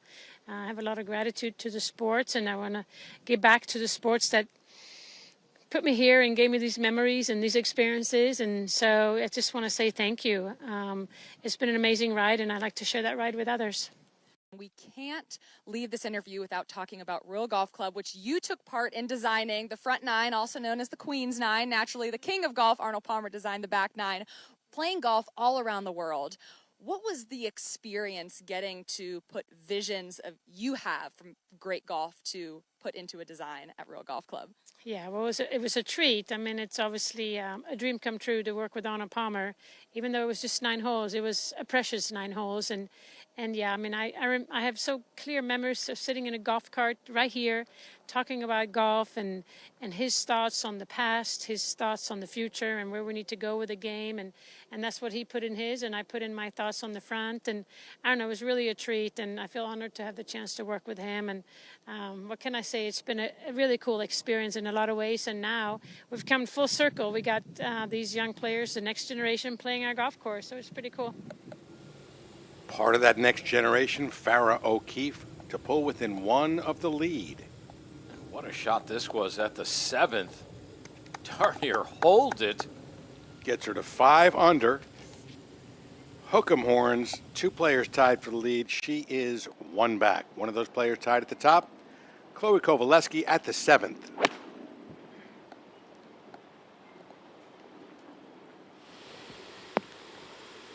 It's going to catch the slope. That's going to get better. Oh, that's going to get very close. What a golf shot that was, with Coach Kim Llewellyn looking on. Got to ask you, Emilia, you like the fact that she had a 12-footer on the last hole. She had missed a couple of short ones, made that 12-footer. You a little worried about this short one, or you think she's unlocked it with that make on the last hole?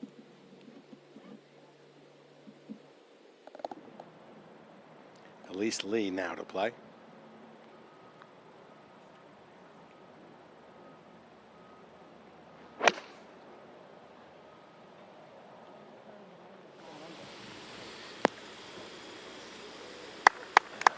good one right there. She could use a little bounce back with 2 bogeys in her last 3 holes. 2-shot swing on that last hole. She went from hunted to hunter now.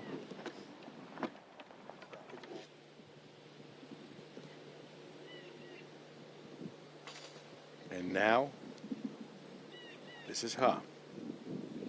Angela 3 back. A gettable hole location with Kovaleski and Elise Lee very close. Back into the wind right now. Little gust that came up. Play it more like the yardage 150, even though it is an elevated tee. This is pulled slightly, trying to use that left slope like Kovaleski did. Didn't quite get up high enough. Not going to funnel towards the hole, but that's fine though.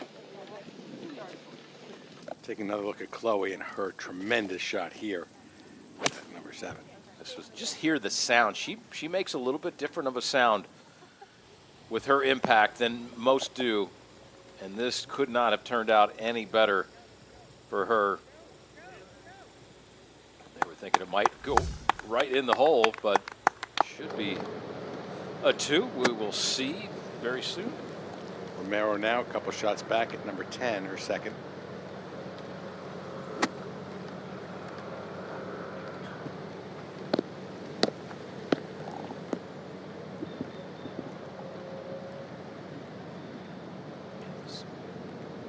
Tenth hole right here. Kind of a shortish par 4, 345 yards. Fortunate to keep it out of this fairway bunker here. Ball way above the feet though. We got a back left hole location.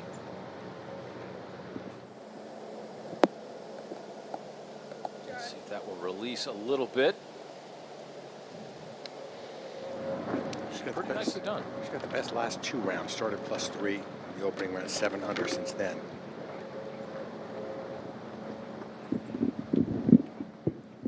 Walking up the hill here at the 10th.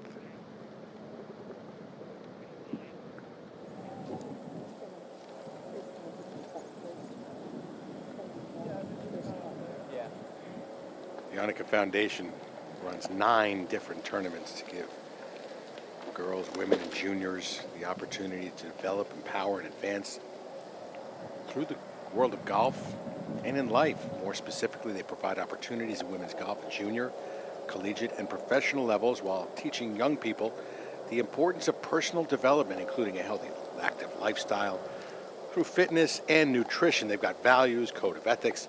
Their values are making a difference, exhibiting passion, being authentic, like Annika, displaying humility and valuing differences. Code of ethics, doing our best. Annika always did that, doing the right thing. Same thing, showing respect to others, expressing gratitude, and having fun. You couldn't always tell Annika was having fun. She was stoic when she was out there, but beneath that demeanor, that Nordic demeanor, you could always tell she was enjoying her time and hoping that those around her were also having fun as well. I think, you know, just like a Tiger Woods, her dedication to her preparation. I mean, she was one of the first that I can remember really getting after it in the gym. And she was very strong, was able to hit the ball prodigious distances, which also accelerated her path towards the winner's circle.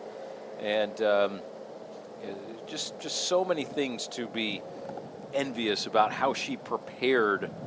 Because all these events, they are not necessarily won during the competition. They're won in the gym, on the range, the weeks and months leading up to these important tournaments. So you have to put all of that into the equation. You have to study for the test, so to speak. And you can't just show up and expect to make things happen. And Annika set the bar for all of that. Not just play, but the way she treats people as well. You heard Emilia talk about that. She's a member at Augusta National, didn't get in there because she plays golf well. She got in there because of the value of her personality, content of her character. As Lau's third shot is on the way. Ooh, Oriana slides it past the low side. Caught the lip right there. That was a great putt. Back at the 7th, this is Ha. This will have a lot of movement from left to right.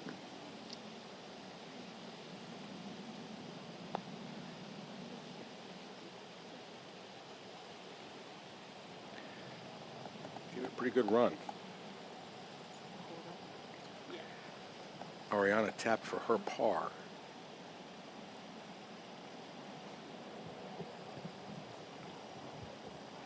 Keeping herself a couple shots back. And her Northwestern Wildcats 2 back of now University of Texas. This is Lee. Oh, big That putt was a right great there. putt for Elise Lee after 3 putts on both 4 and 6 to get one back. For her and her team, now USC is tied with University of Texas at 2 under. Wake Forest just a shot back. Northwestern 2 back. And as she told us before we started, Emilia says, be patient. Things will happen out there. These scores will change. Leaderboard will rotate. Galitsky now for birdie at 10. Yeah, this individual competition is it is pretty tight right now. Galitsky and Kovaleski both tied at 6 under. This would nudge Galitsky ahead for the moment, although Kovaleski's got a short birdie putt at the 7th. Will it reach? Get there. Nope. Does not. She's 1 over on her round start at 5-6. Bogey. Dropped another shot at 5. Had birdies at 3 and 9. Now, looks like a par at the 10th as we go back to Chloe with her opportunity to take the lead. Well, this putt just outside of 2 feet, coming back down the hill. Kovaleski's had a lot of experience, even though this is just her 2nd semester playing college golf, even though she's a sophomore on winning. Her first event as a freshman in the spring, she won. Shot 5 under par, 67. But she has that experience to win at the high level. Makes a short putt. Claims the outright lead in the individual. Has her Wake Forest team now tied at 2 under with that birdie. Southern California also made that birdie from Elise Lee. So there are 3 teams, at 2 under par. Texas, Wake Forest, USC, back to 10, and Romero.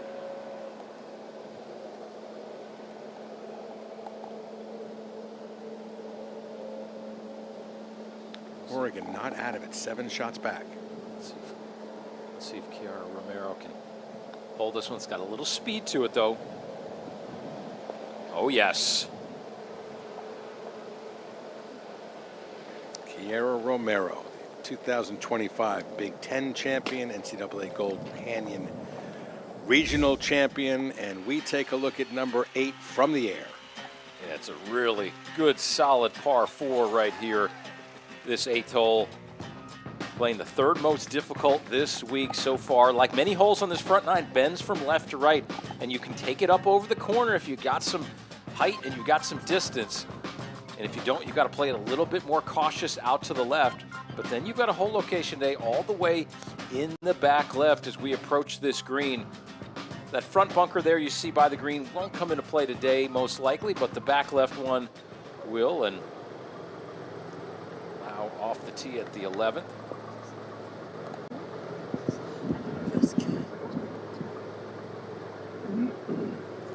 Sun peeking out a little bit.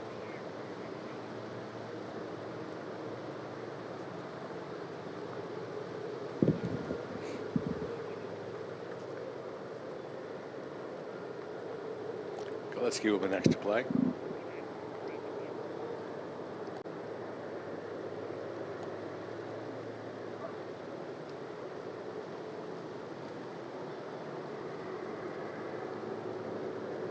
This 11th hole has been the 2nd most difficult hole on the golf course so far this week. It's only given up 14 birdies for the whole entire event and only 1 today. So it has been very stingy. Got a penalty area all down the left of those trees over there. And we have a back left. We have a difficult hole location here at the 11th. That's why it's not playing so friendly today. Galitsky's going to let this one absolutely rip down the fairway. Steve, the 2-time defending champions. Galitsky's team, University of South Carolina. They're now 15 shots back. They've been moving closer and closer. Are they out of real estate? I think they are. I don't think they're going to be able to make up that much room in just 9 holes. That's going to be tough. A moment ago on the tee at 8. UT having a share of the lead. Anything can happen. Again, 4 scores count. Lee on the tee at 8 as well. For Trojans, a share of the lead as well. And she also finds the fairway. Nicely done right there. 5 teams within 6 shots.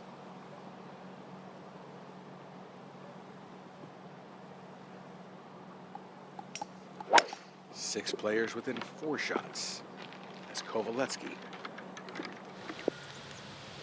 It's going to sit just a little, take the contour. It looks like it would for a second. But that's no. going to stay in the rough. That's okay, though. That ball's sitting up nicely.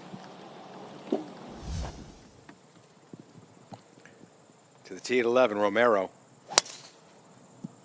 Uh-oh. Slippery grip on that one. That one's going left. Oh, look at that bounce. She must pay her member dues. I guess so. That is as good of a member bounce. Club. That thing was going left, and with all the terrain going left, how does it bounce to the right? Exactly. She's got that big smile on her face, but more than a decade ago, the concept to put together this golf club was hatched. It opened 7 years ago and now hosting its 7th Annika Intercollegiate. Again, 3 teams tied at the top. Northwestern a single shot back. Oregon 5 back of Northwestern, 6 back of the leading pack against South Carolina. Looks like they're out of real estate, but 5 teams a legit chance to win this Annika Intercollegiate. Chloe Kovalevsky powering her Wake Forest team at 7 under par. She leads a couple of players. Ella Galitsky and Elise Lee, each by a shot. They've each had the outright lead themselves, but Chiara Romero is the highest ranked player in this field and someone who is absolutely getting it done on this final day. She is 2 shots back, sharing that spot with Farrah O'Keefe, who is helping power those University of Texas Longhorns to a share of the lead as well. Angela Ha also at 3 under. Just the beauty around suburban Minneapolis, this part of Minnesota. Not just the Royal Golf Club, Lake Elmo, and so many different areas. The 3M Championship is just a little bit north of where we are now on the PGA Tour. They love their golf in Minnesota, love their champions as well. Tom Lehman from this area, John Harris, 4 times a Walker Cup member, U.S. amateur champion. John Harris also played hockey at University of Minnesota for Herb Brooks, captain of the U.S. Olympic team, won that miracle gold medal. Interlochen, Hazeltine, so many other great clubs in this area, great golf courses and venues.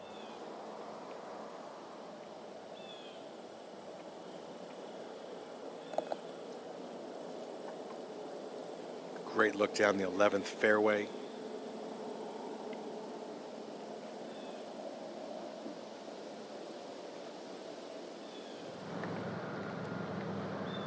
Looks like Lau will be first to play.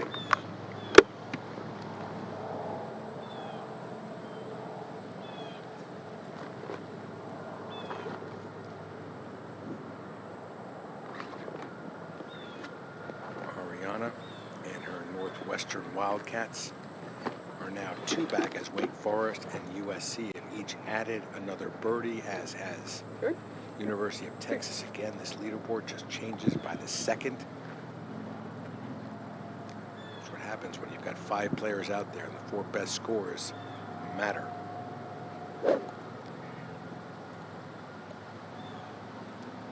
Two-shot swings are nothing in collegiate golf. No, I mean, they happen a blink of an eye. You could have a 4-shot swing very easily as well. This 11th hole, again, difficult hole location all the way in the back left. You can use some sideboards on the right to curve the ball in from right to left. You see Ariana aiming out to the right a little bit, hoping the terrain will make that ball go a little bit to the left. That ball's going to curl. going to curl around a little, not as much as she wanted, but that's pretty well done. 5 to the leader at 8. 154 yards for Kovaleski. Got to be right and short of this flag. Oh, that is going to be a difficult third shot in that left greenside bunker. She has the outright lead by a shot. Her team is sharing the lead with USC. Lee next to play from USC. With this flag in the back left, it becomes one of the hardest holes on the golf course. You have to keep it out right. Got to carry at least 15 paces on to get into that back portion. That's going to run a little. Now it's going to stay. Okay. Very fortunate it didn't release all the way down into the bottom there. Let's go forward to the 11th. Romero's second. Chiara a couple back. 5 under on her round. Clean card, turned in 32, made a birdie at number 10. Well, she really got away with the not so great of a drive and have a nice bounce back in play. And now a great look for birdie. She birdied the next 3 holes yesterday. 11, 12, 13, back to Ha and Emilia. Well, Ha hit a great tee shot as a result, 20 yards ahead of her playing competitors, just 131 yards to the hole, and that just wasn't the right contact. That will also find the left greenside bunker. That will be lie dependent. She's in the front portion, so could have some more green to work with.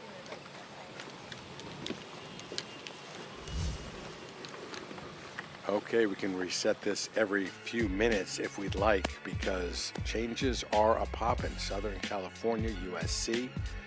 Up at the top with Wake Forest, 2-time past champion of this event. University of Texas, just 1 shot back. The individuals, Chloe Kovaleski leading by 1 over Galitsky and Lee.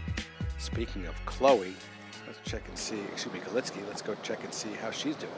She's at number 11, her second shot. A good little bounce from right to left.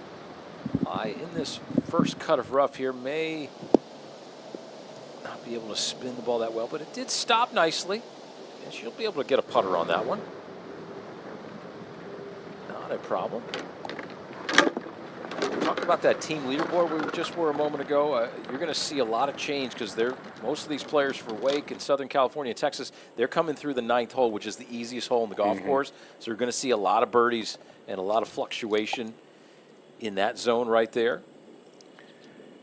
The pairings are made by teams. The top 3 teams, there are 5 players, so the final 5 pairings, or starting times, will be made up of 3 different teams. Most of those near the top, so the teams that are leading, getting closest to those easiest holes on the golf course, as Steve just mentioned.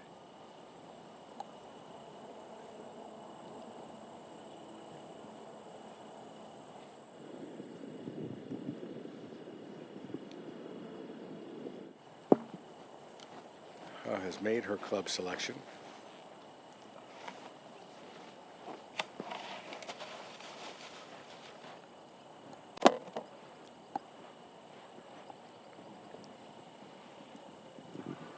This shot for Angela Ha is doable, has more green to work with than Kovaleski.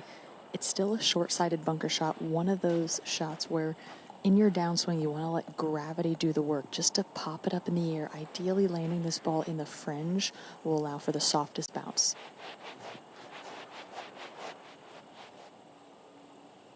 Digging her feet in there, getting the texture of the sand.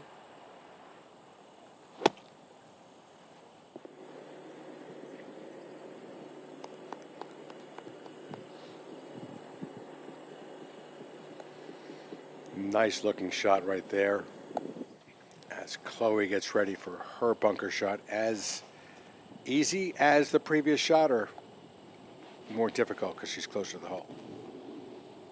Well, this is slightly more difficult because Kovaleski is closer. Also, the lie is just on a down slant, gripping way down to the club. Yeah, that was pretty well done right there.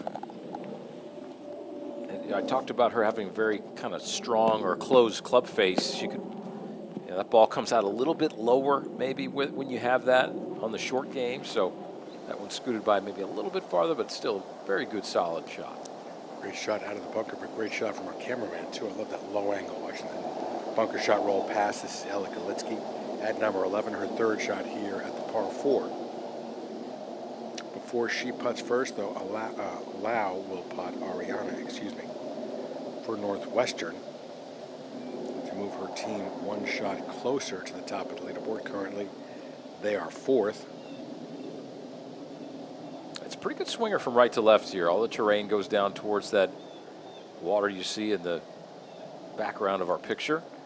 She could make this one, she'd be within 2. This would be a little unlikely from this distance, but you just never know. Quite a bit of break, though. That ball goes sideways at the hole. Back to the 8th just a moment ago, Lee, her third.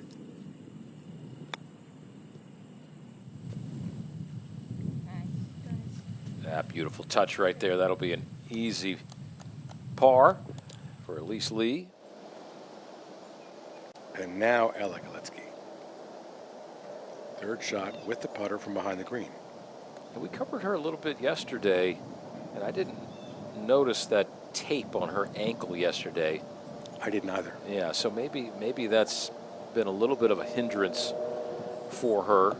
She's 1 over par on the day, so not playing her best right now. Could be a little bit of an issue, but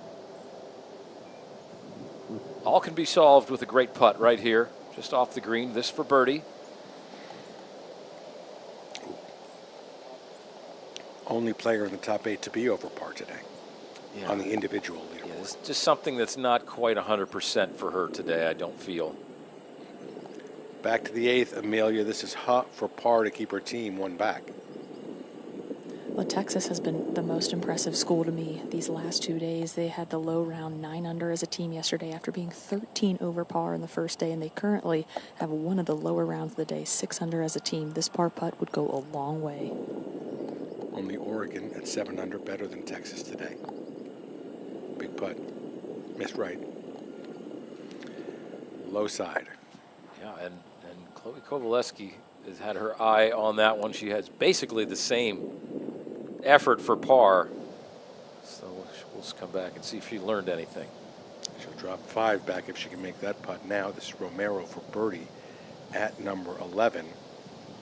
Right to left here, and that one dives hard. Look how we see a lot of putts yesterday. They from a foot out, they looked like they were going to go in. They broke across the whole entire circumference of the hole. So that's kind of one of them there at 11. No wonder why we've hardly seen any birdies there at 11 today. Oregon needs some birdies. Oregon 7 shots back. Chloe Kovaleski leading by 1. Her team currently having a share of the lead. This for par at 8. Ooh. Clutch one there, Emilia. That sure was, and she got a great teach off of Angela Huh, who had missed it out to the right, just played it farther left and drained it. Yeah, that Chloe Kovaleski, she's got something special. You can kind of see it in her eyes. You can see competitors, and their eyes are the windows to the soul, and you can really understand what's going on in that brain there. I think she means business. Well, she keeps Wake in a share of the lead as Galitsky made her par up at the 11th. We go to number 9, and it's par 5. Steve, tell us about it. Well, this is the hole you got to get. If there's one hole in this course you really feel like you have to make birdie on, this is the one. The 9th hole, 504-yard par 4. If you can fly the ball about 230 yards, you see how this spine kind of works its way and kind of angles towards the right side.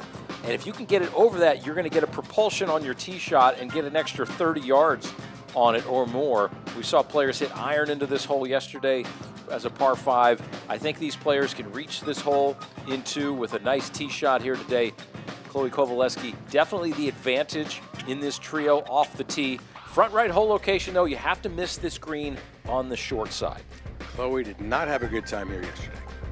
Made bogey here, bogey at number 10 as well. The 9th hole probably owes her 1. I'm sure she's looking at it that way. Leads by a shot over a pair of players. 2 more. 2 shots back. Yet another Ariana Lau. 3 shots back on the team front We've got 5 within 7 shots of one another. 2 tied at the top, USC and UT. You got Wake Forest just 1 back, Northwestern 3 back, Oregon still in the hunt, 7 back. So as you see, Northwestern and Oregon getting closer to the ends of their rounds. This golf course finishes with a pair of par 5s. Let's take a look at some moments of the day, some frustrating, some fabulous. Back to the pin. They're back at 8.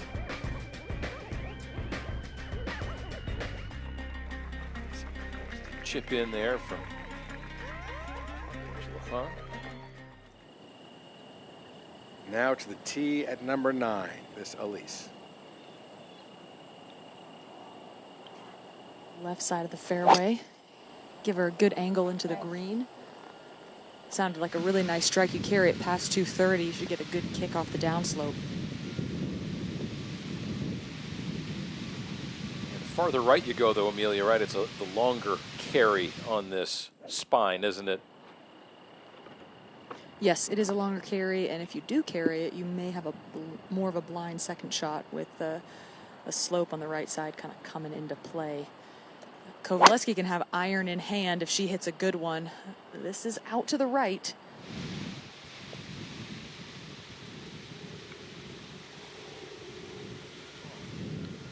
Oh, very fortunate. It has caught the top of that spine and worked its way left. She got caught on the other side of the spine yesterday, which led to her bogey on this hole, which is semi-disastrous on a hole like this, but that was a good break right there. Sometimes you get those breaks when you end up in the winner's circle.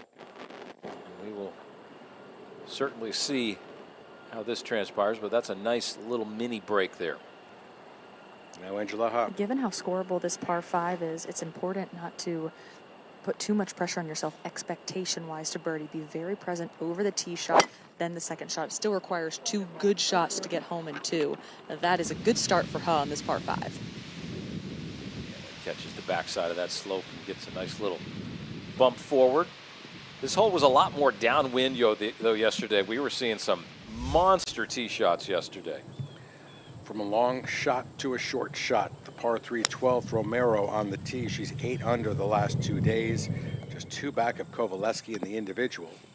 And it is short, 145 yards, that's it. That's going to miss that green on the left. Now Ella Galitsky.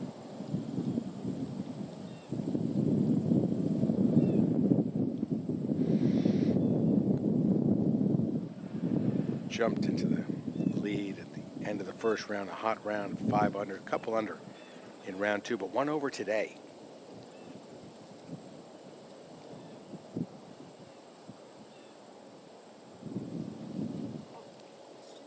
Let's see if she can work her way. 7 more holes left. I mean, if she's going to win this thing on the individual side, we've talked about the team probably not going to get it done here this week, but she's going to get it done on the individual side. She's going to at least need to get, I feel like she's going to need to at least get to 9 under par individually.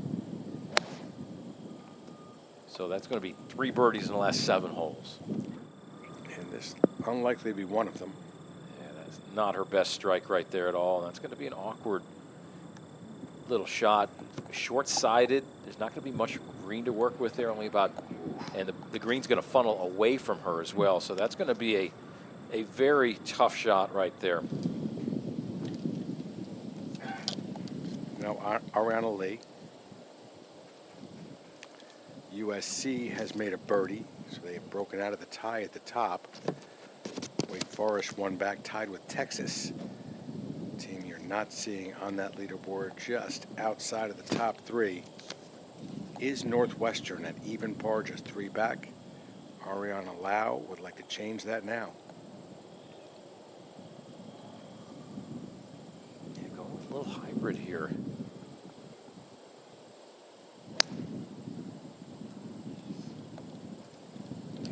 Hold of the finish, and an excellent golf shot. Looked at it for a long time, posed afterwards. You could tell it was going where she wanted it to, and it was the right distance. Just past the hole, she'll have that for birdie. That would bring Ariana within 2. Let's go to O'Keefe. Farrah O'Keefe is at 5 under, playing the 9th hole. This putt for birdie.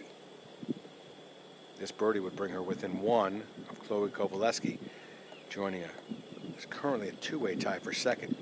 Ella Galitsky and Elise Lee. Both those players are playing this hole, though. So, or excuse me, Elise is. Yeah, the Texas Longhorns they're playing some very good golf today.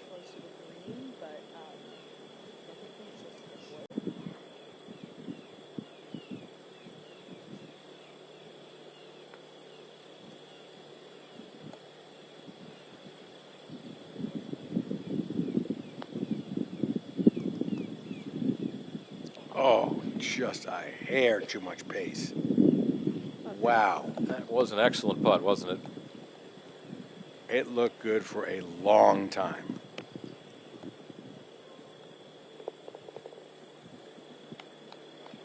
So Farrah O'Keefe, Golf Week second team All-American last year.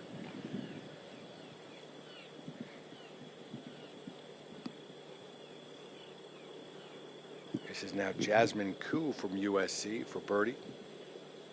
This putt is going to be much straighter than the one we just saw for O'Keefe.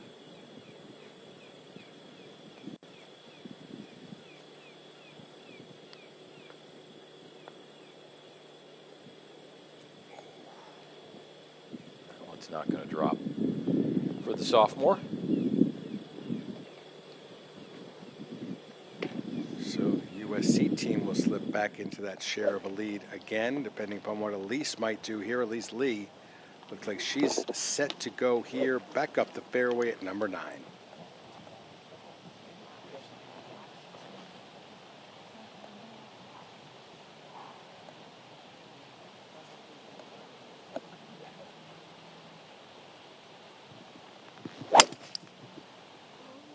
.238 yards to the hole for Elise Lee. Back into the wind, slightly different than yesterday. Just trying to get something up as far to the green as possible. That was well done. Yeah, that's not a bad leave right there. Getting it too far past. And yeah, this hole's playing a lot different today, Emilia, isn't it? Yeah, it's a completely different hole. Before it was almost a guaranteed birdie, or guaranteed almost trying to get it on the green. A couple players had iron in hand yesterday. Ella Galitsky hit an 8-iron and actually flew the green. Different story today. 235 for Angela Huh. A really good shot can get to the front edge.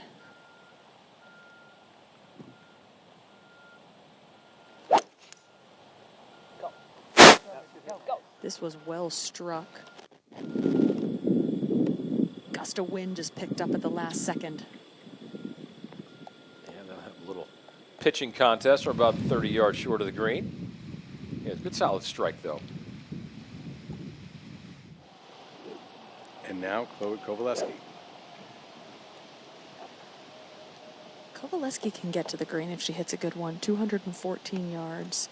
The wind has picked up, so it will require solid contact and also a lower trajectory shot. A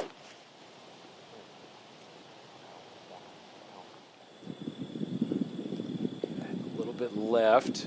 That'll be down there where Ella Galitsky was a few moments ago, but she got it up and down. She was able to hit her pitch shot in there within a few feet. So we'll see what Chloe Kovaleski can navigate from that left side. Chloe leads by a shot. Her team is tied at the top of the leaderboard. That's Angela Huh. Let's take a look at some highlights from her today. Angela, 5 under on her round yesterday. Here she is on the first hole today, having hit the ball into the hazard, penalty area. This is her third shot. Yeah, out of that rough. And kind of pulled it over there to the left in the bunker. She would make double bogey there at the first, but at number 3, stayed tight, made a 5 at number 2, a par there, but the third, a long-range birdie. She got half of that double back. At number 5, could she get the second half of it back? Well, she didn't have the flat stick in her hand at number 5, but birdie was on the scorecard for her anyway after this beauty of a chip. Yeah, big left to right break to it. Watch this one catch the back corner of the hole and go in. Got her back to even. She would bogey number 8 now playing the 9th, walking up to that par 5 green. She had a nice second shot up there. If she can get up and down, she can move that UT Longhorn team even closer to the top 2 on the leaderboard, because there are currently 2 tied, 1 shot ahead of her. We'll see what UT can do. Again, things changing all around the golf course. You can't rely only on one of the scores that comes in to know what the entire team is doing. 5 players on each team, 4 scores count each day. This is Ariana Lau. Her team is 1 under. Northwestern, as we move over to Gillespie, but Northwestern is in the mix. Gillespie's chip shot here at number 12. Uninspiring, let's just call it. This now a putt for par to stay 1 back.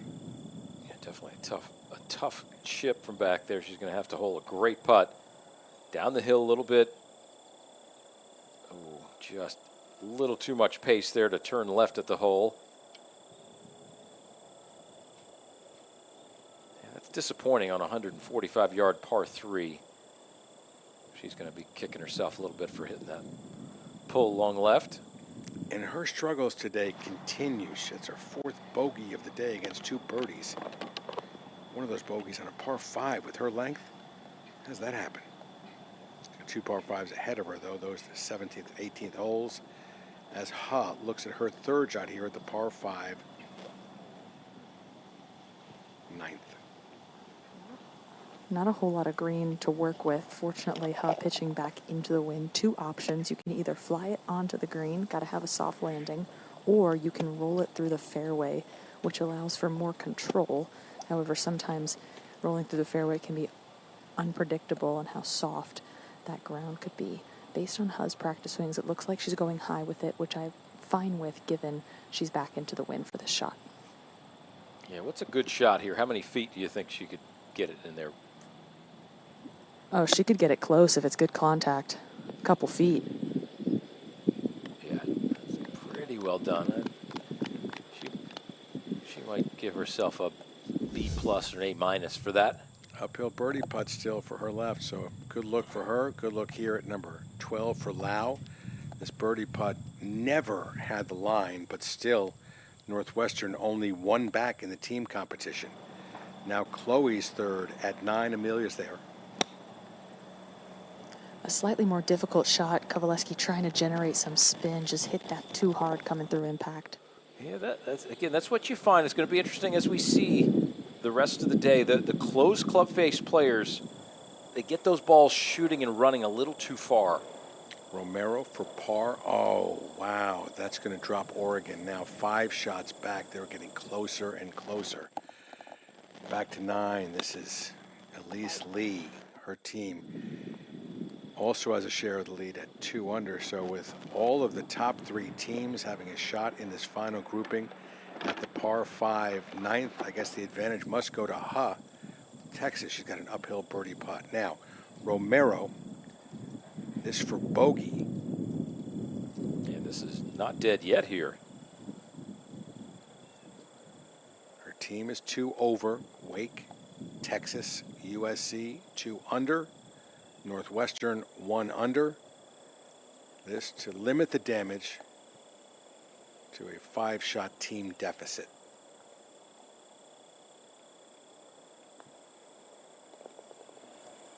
Well done. Though Oregon will drop a shot, and Kiara Romero will move 3 shots back of Chloe Kovaleski. Chloe looks like she'll be first to play here at number 9. She's got a birdie putt. They've all got birdie putts. So Chloe's is longest. Tricky one for Elise, maybe coming down a little bit of a hill. Straight up the hill, though, or maybe not so straight up the hill, but at least up the hill will be Ha. We'll quickly go back to number 12, and Galitsky for her bogey. So she'll also drop 2 back of Chloe Kovaleski. Elise Lee now the only player within 1 of Chloe. And here's Chloe to try and stretch that lead at 2.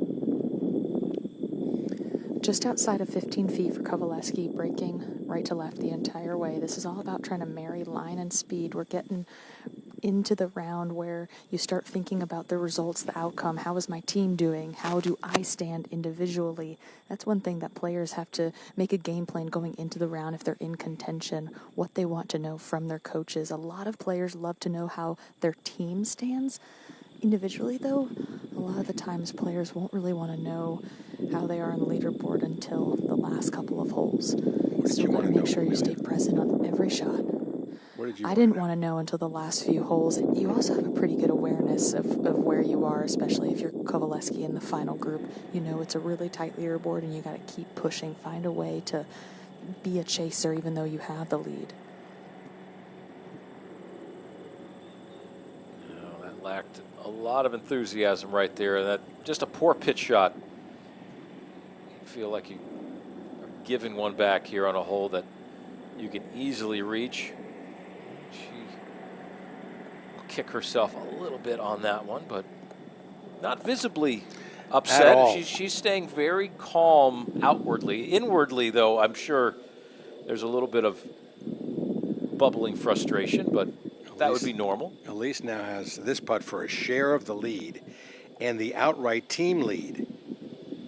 Oh, like you mentioned, those late breaks all the way across the hole, so frustrating. Look at that. And the roll out. Yeah, that thing's gone by 4 feet. Made all of those comebackers yesterday. Has already missed one so far today. Has she lost her turn? Yeah. This whole location's here on number 9. Did not lose her turn, but... Yeah. I'm sorry, Emilia. Oh yeah, no, the hole location is quite tricky, even though it's in the front of the green. You think it's gettable around the hole, though. It's quite tricky with the subtle breaks. Angela Hull will be next to go for her birdie. She hit the best pitch shot of the group, up the hill, breaking slightly right. To give UT the lead, and she does. UT to 3 under, leading Wake Forest by a shot. USC is 2 back now. Northwestern 3 behind Texas. Amelia, after that first day, Texas 13 over. Did you think we'd see them in the hunt for this team championship? I was going to expect them to put up a fight. I'm impressed with how they're playing, but you never rule Texas out, especially with head coach Laura Ionello, her first season at Texas last year, coming from Arizona. She's been leading this team really well. Great point.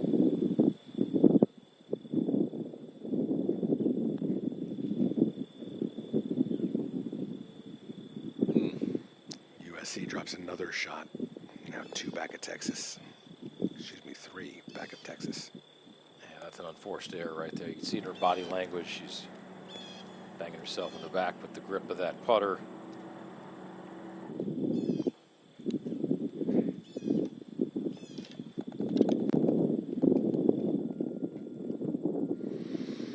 Chloe knows that this putt is important for the team. Had to put it outside of the hole and drop it in that right-hand side. Clutch putt for Chloe Kovaleski. That had a lot of break from a short range there, David. To the tee at 13, Lau. 400-yard, pretty straightaway par 4 here. No fairway bunkers to deal with. Might get a little cart path. They'll help. Run, though. But more help. This and more help. This could keep going depending on the terrain there. Like David Sims in Tin Cup using that airport runway. Lots of beauties anywhere you look here at Royal Golf Club. The terrain here in Minnesota, perfect for a golf course. Lakes all over in this land of 10,000 lakes. Annika gets the front 9 design, the Queen's 9, Arnold the back 9, Romero on the tee at 13. Yeah, nice rhythm on that one. I think she likes it, and she should.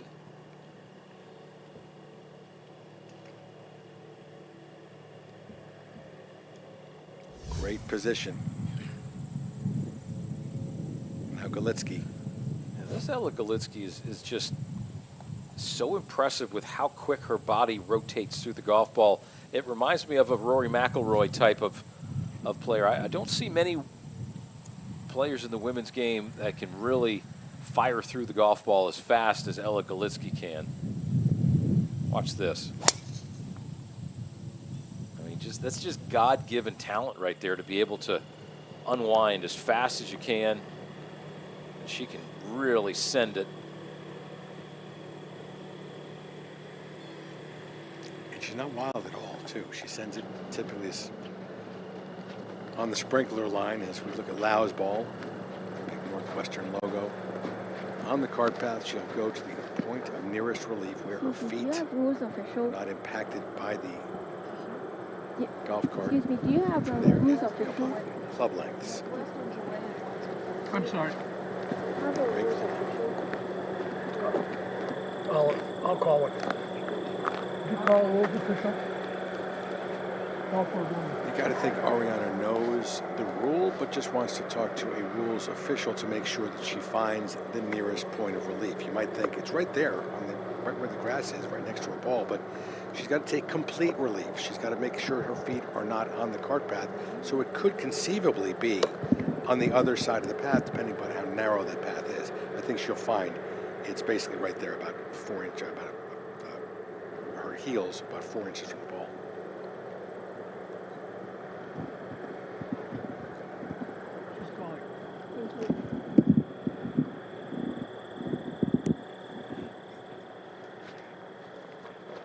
While we wait, we'll check on Chloe's tee shot at 10. Yeah, nice little bendy par 4. A bendy par 4 that you gotta stay out to the right side of the fairway. 250 to get into that right bunker. Avoided the divots, that's good. Oregon running out of holes. They're currently four shots back of Wake Forest and Texas, who are 2 under. Northwestern and USC, even par. Then you've got Oregon. Everybody else is just playing for position. Difficult top left hole location. Tough to get it all the way back there, and if you get it short, that's what happens. It'll rappel down the hill. Only giving up 5 birdies here today at the 13th.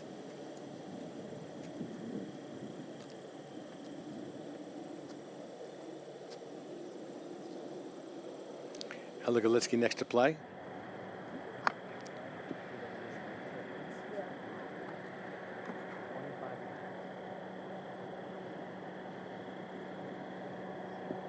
Ella just dropped a shot recently. She's 2 back at 5 under.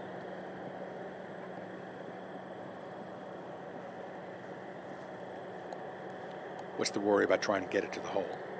Yeah, you don't want to get it too deep. It's on a back little shelf back here. And I actually misspoke. This hole is the most difficult hole. It's only given up 1 birdie today. So it's just, you have to fly it all the way. Yeah, that ball's going to rip back down too. You have to get it up there past the hole, just a little past the hole, and that's going to be tough right there. Makes par difficult. Back to the tee at 10. This is 345 yards, kind of aiming at that fairway bunker down there. Maybe a little draw off of that. That might be a little tighter to the left than she would like. That's fine, though, now. Have your heart in your throat just for a moment. A lot of weight on little Angela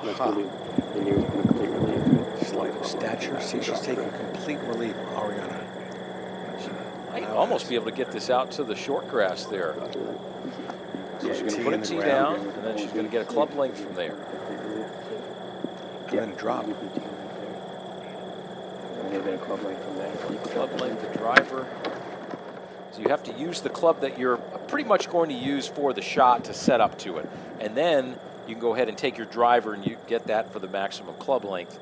And it's not going to get her all the way out to the short stuff, though. So your point is you can't use the driver from that position. No, because that would give you a little extra unfair advantage there. And I was tongue-in-cheek, those listening at home, with the drop. The drop has to be within that club length. Yes. So you can't go out to the end of the club length, go down to your knee, and drop it from the side of your knee, get a little extra 6 inches or so. Can't do that. So she's staying within those parameters of the 1 club length from the site of complete relief. Good lie, though. Nice down grain, rough lie. That's the good news.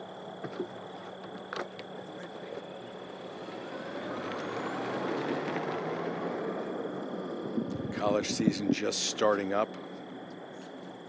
Some great events in the college game, great events in the professional game as well. Ryder Cup coming up. And you may have asked kind of to yourself, why did she, it seemed like a pretty basic drop. This is her very first golf tournament she's played for the Northwestern Wildcats. The last thing she wants to do is do anything that's going to affect her team at this point. The very last thing.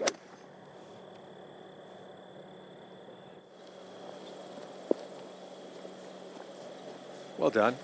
We've talked a lot about the Annika Foundation, about Annika Sorenstam as a player, as a mother, as a wife. She's married to a man named Mike McGee, whose father was a PGA Tour player, PGA Tour Champions player, played on the 1977 Ryder Cup team, and Mike is now down with Emilia. Thank you, Dave. Mike McGee, a key part of the success of the Annika Foundation. Mike's super interested in learning about the vision of getting the Annika Intercollegiate televised on babygrandgolf.com and how that came to be. That was actually Chuck at Baby Grand. We're super thankful for him. He's been amazing. His team, he sponsors a lot of junior events. We've talked with him in the past. They've done a little minor live stream of our AJGA event, and it came together thanks to Rob Ono, our president. He and Chuck hashed it out, and this is amazing. You guys are killing it. So proud to have you here. We've gotten so many amazing compliments. You always do a great job. Dave and Scott, to have them. I heard Jack Graham's involved. I mean, this is like legit, real coverage, and we're so proud to have you guys. Well, it is so fun to be out here, especially a past participant in the Annika Intercollegiate. The Annika Foundation does so many things. You host 9 tournaments worldwide, including many other initiatives. Which ones are you most proud of? I'm super proud of this. I love this event. I love the fact that all of our juniors we see playing our AJGA event in Europe, all around the world, excelling in college. It's special, and it's the next step before professional. And then the Annika Women's All-Pro Tour. Annika and I were at the Tour Championship in Wichita last Sunday, and to be able to give the top 20 grants out to the points leaders from Chevron to get to bypass Q School fees, $6,500 roughly per player, the top 20 on the points list get. That's amazing. And the Callaway 5, the top 5 move on to second stage and get some Epson Tour status, and every win out there, you get to play an Epson Tour event. So it's literally a pathway to the LPGA, and we're proud of that. It's so impressive. Annika is doing arguably more than anyone else in the women's game. From your perspective, what is her motivation behind all she does to give back? She's the best. I always tell people she's a better person than she was a golfer.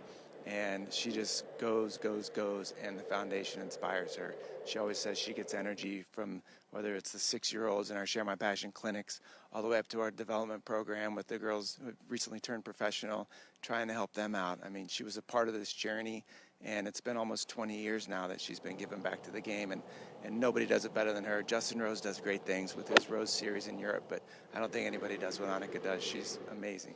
Well, we are so grateful for Annika to be able to look up to her. Thank you, Mike, for all that you and Annika do to support women's golf. Thank you. Congrats on your success. And go Deeks. You're up there. Your team, past champion. I'm on the broadcast. I got to be non-biased here, but thanks. Back to you, Dave. Non-biased, not happening with Emilia Doran. She is all Wake Forest. But I just want to throw in here as well. You can take a look at Annika and Mike and say, well, Annika is the flashy World Golf Hall of Fame member. Mike McGee has been an important part of that relationship, this foundation, supporting the family, great father to Ava and to Will as well. Been a very important part of all that goes on with the Annika Foundation. We go to 13. This is Ariana Lau. Working all the way to the back terrace. That was from the rough. That ball's not going to spin. And that's going to be another chip from over the green here. Trying to make it a little bit of a mess here. And Emilia can verify this because one of the things that Mike said is that he tells people Annika was a Hall of Fame member, but a better person than she was a golfer is now. What she does as far as her philanthropy is concerned, Arnold did it in the medical field. Jack Nicklaus, very, very philanthropic as well. There have been a number of players who have done so. Annika is right there neck and neck with all of the best in terms of philanthropy and in terms of how they treat other people. This is Chloe's second shot. She leads by 2. Kind of back, kind of top right hole location. This one's going to swing around, though. Oh, what a golf shot this is. Damon Deacon has fired in a couple great shots today inside the flagstick on her approaches. And there's another one. She hasn't cashed in on every one of these short ones, but she is playing some excellent golf and will have a great opportunity to start off with a birdie on her second 9. Looks like the whole team is as well as we take another look at that shot and what it did once it hit the ground. That was really nicely judged right there, just taking the contours and kicking it forward to the left and taking the spin. She's playing like a seasoned veteran, as just her second semester playing collegiate golf right now. Well, and that puts for a 3-shot lead in the individual and a 3-shot lead in the team competition, as Lau needs to help Northwestern, who's now 4 shots back. Having a tough time here after that chip. Yeah, she's just gone from rough to rough to rough. Has not seen much of the short grass here at the 11th.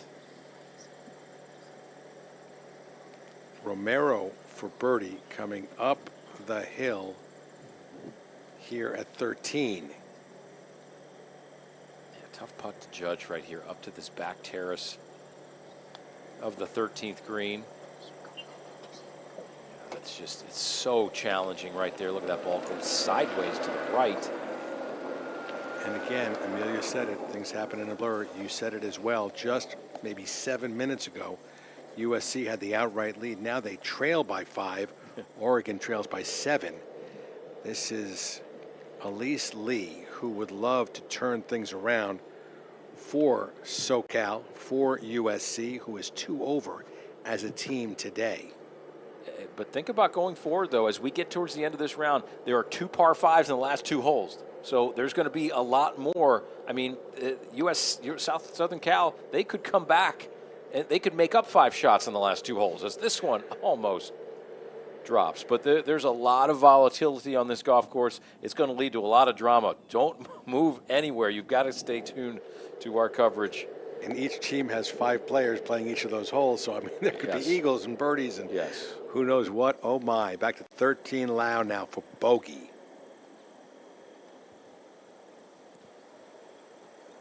Wildcats about to be dealt a hurt here. 4 shots back currently.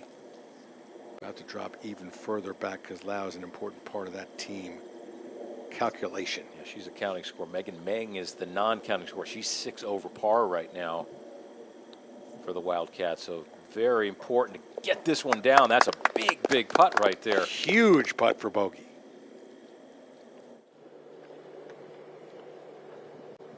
Back to the 10th and for birdie, Emilia. Got to play this putt outside to the left for her 4th birdie of the day after starting with a double. Nudged right in the middle of its journey. Emilia, we almost believed you when you said to Mike McGee, you've got to be unbiased here, but your Demon Deacons right now are 2 shots clear of the field, so root on the inside. Back to Galitsky for par at 13. And we're seeing shadows for the first time, really, in feels like a couple days. Again, broke across the mouth. This is a wicked hole location here. I mean, if you remember Romero's putt coming up the hill, it was diving hard right. That one dives hard left from behind. Not a lot of straight putts out here. Back to the 10th and Lee. Well, Lee had an unfortunate 3-putt on the par 5 ninth. And just trying to stay steady, get good pace on it. There's some tricky holes upcoming, and then the finishing stretch is scoreable. You just hang on with these few holes in the front on the back 9. She's got a nice little pop and top spin to her stroke right there. Now at the 13th, Romero for par. Important one for Oregon, 7 shots back. Yeah, they cannot afford any missteps by any of their counting scores from this point forward if they want to think about this team title. Oh, that was rock solid right there for Romero. Stays 3 back of this lady, Kovaleski, who has a birdie putt here at number 10. Stretched that lead to 3. So Emilia, she figured out those short putts too. I mean, you just got to treat those short misses as an anomaly. She's a great putter and has been showing it as of late. Now, The tempo of that stroke was not as short and quick as the one she missed, so she's definitely righted those wrongs there.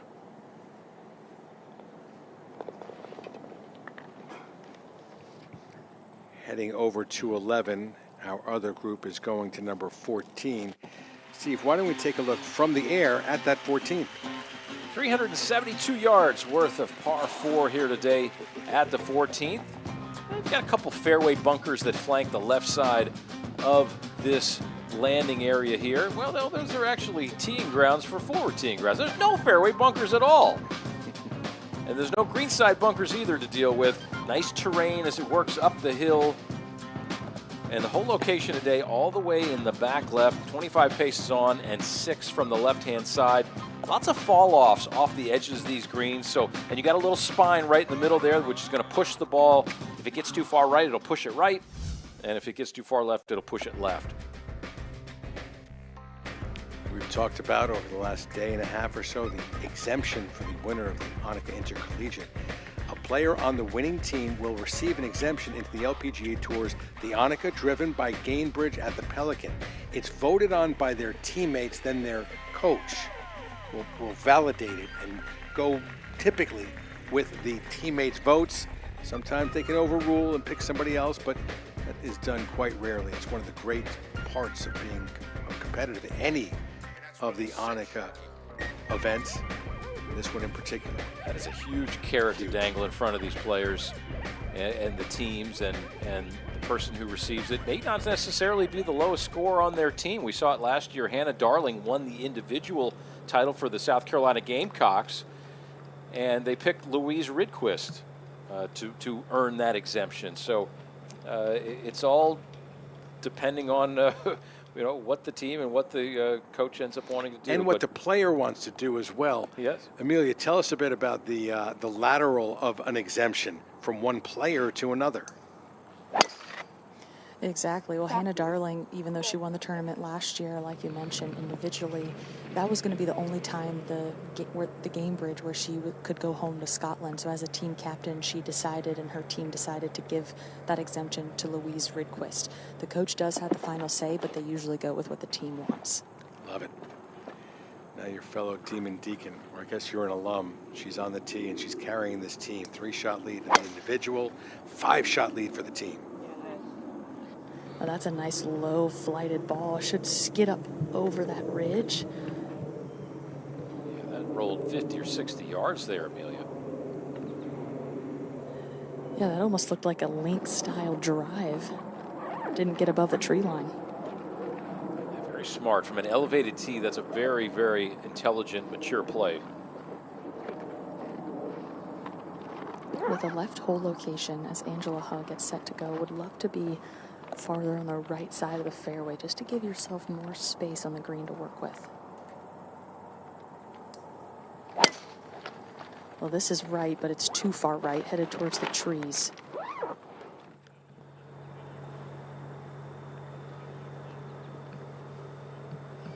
Maybe some issues down there on that right side. We will see. Okay, well, there's a golf ball. We can see it. Let's go forward to 14, and on the tee is Ariana Lau. Lost it. Our team now trails by 5. The Wildcats are running out of holes.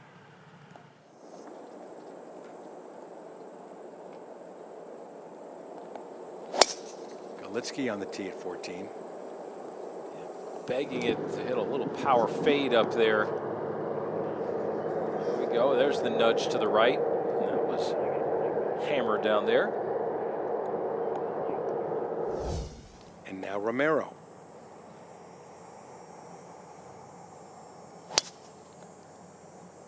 good rhythm. Gets the club up to the top of the backswing, and there's no hurried motion. There's no rushing in the transition.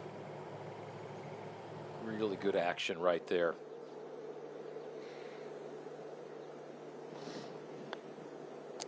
This is Jasmine Koo.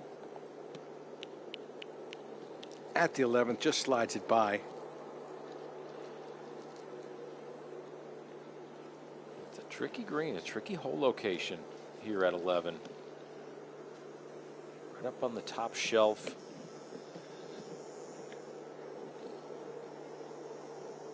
Farrah O'Keefe out of Austin, playing at UT, the dream of any golfer in Texas to play for UT. You see O'Keefe in a share of second, just 3 shots back. Liskey, though, has this thing right in the palm of her hand. I mean, and the way she's playing. She's got a great opportunity right now in front of her. Just stay steady. I mean, if she get one more birdie, I don't think she's going to get caught. And without making a bogey. If she can get to 9 under par, I don't think she'll get caught. And if she gets to 9 under, that helps the team as well. And again, this team leaderboard can change at a moment's notice. USC had an outright lead moments ago, 15 minutes maybe.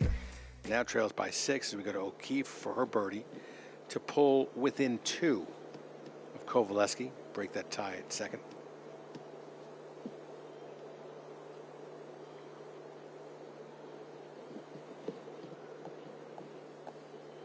Maybe more important than that would put her team under par.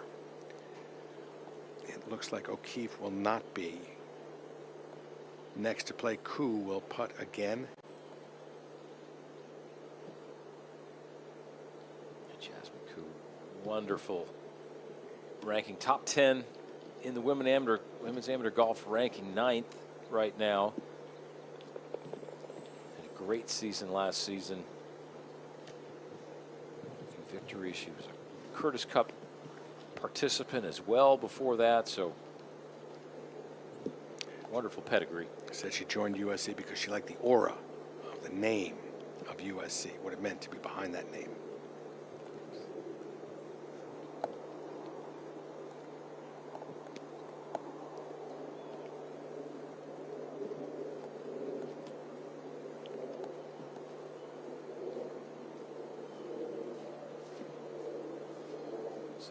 O'Keefe can get this one to drop. A little slippery one down the hill. Look at that. That was rude right there. That was a tough putt. You see how much that thing broke. Really tough. And she hit the putt about as good as she could hit it. Sliding as hard as it did, and really almost made it. There's a lot of break to these greens from short distance right here. Watch this one. Breaking all the way across the hole or more. Still almost dropped. Unable to do so, she will stay 3 back. 13th ranked college golfer. Remember the U.S. women's amateur team playing in Singapore. We talked about that. There are 3 players on that team. Kiara Romero, one of them, and Mega Gane as well. Now Laos second at 14. Espirito Santo Trophy. It's a good line. Coach likes it. Player likes it. We like it. What's not to like? Orion will have a good look at birdie as we go back to Ha. Here at the 10th.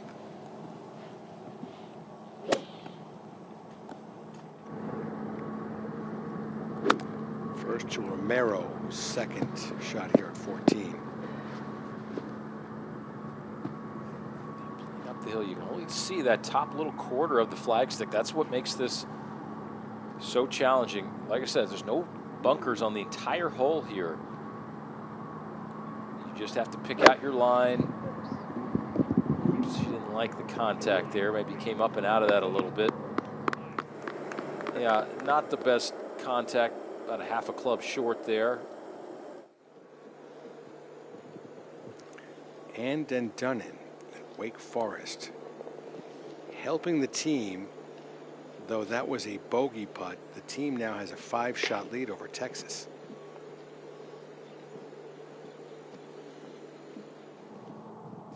Trying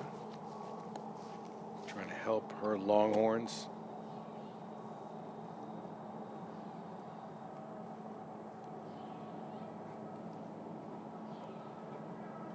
This wasn't a tee shot for Angela Huh to not get solid contact. She has 225 yards left to this tee compared to Kovaleski and Elise Lee 167 and 126. They're just trying to get something to the front right portion of the green on the putting surface would be a miraculous shot.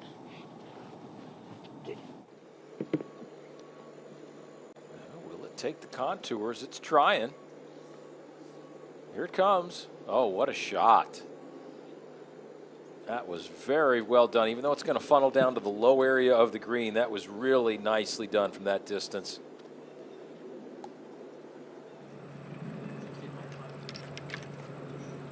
Making the best out of not a perfect situation. I like to do it on the right, actually, with that number, because that's going to get back there. Yeah. So you can use that back part of that hill. Okay, I like a 60 shot.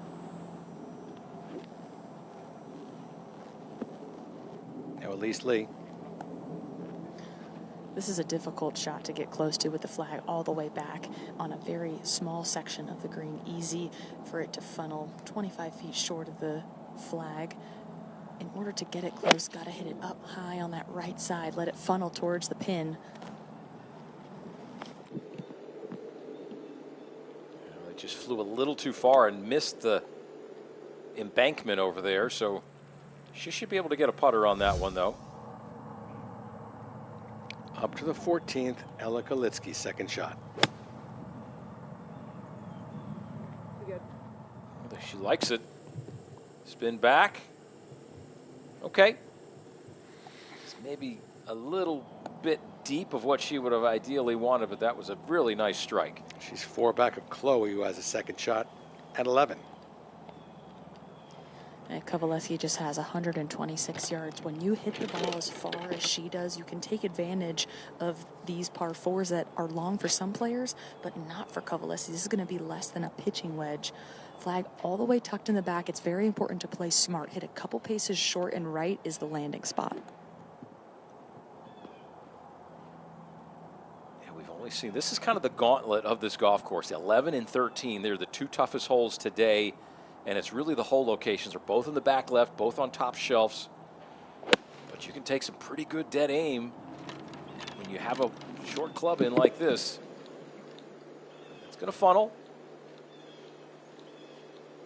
Stay there, though. Stay there. And it's just going to gather a little bit more. That's going to keep going. That just got really unlucky that it spun backwards instead of left towards the flag. That could have been really good. It's just such a tough hole location to think about firing it close to. For birdie, Romero at 14.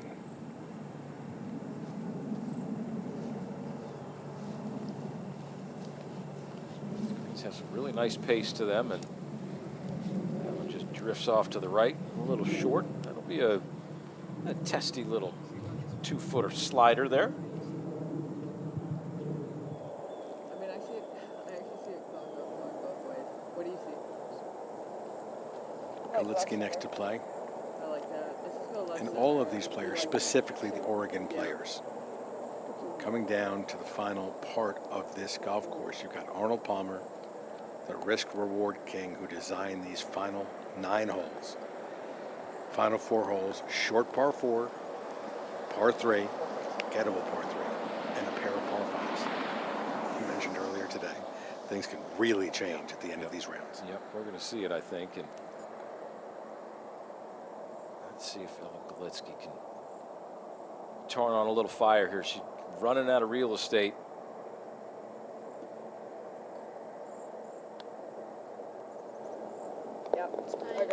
Really good stroke there. Coach Kaylin Anderson helping her out with that read and guiding her.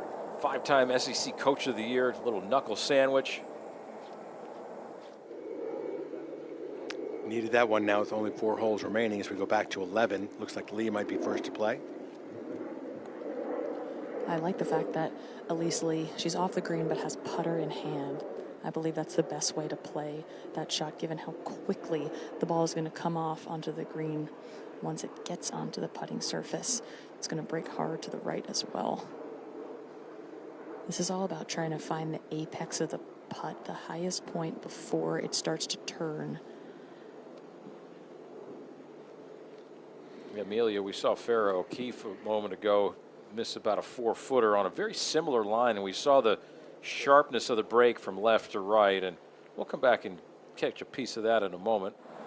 As we check out Lau's birdie putt at 14. Northwestern 4 back of Wake Forest. Lau 5 back of Kovaleski. And this one's going to work from her right to left just a little. She could use something good and positive here, and that's exactly that. Now back at 11. USC's Lee above the hole. Elise Lee's got to just feel like her ball is trickling over the edge on the fringe. As soon as it gets onto the green, it's going to quicken up in pace. That's got to sit.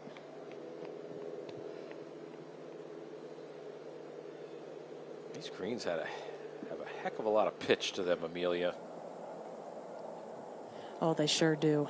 I'm glad I'm not putting on them this week. Back to the 14th, big putt for Romero for par. If Oregon has any chance to make a late run. Okay.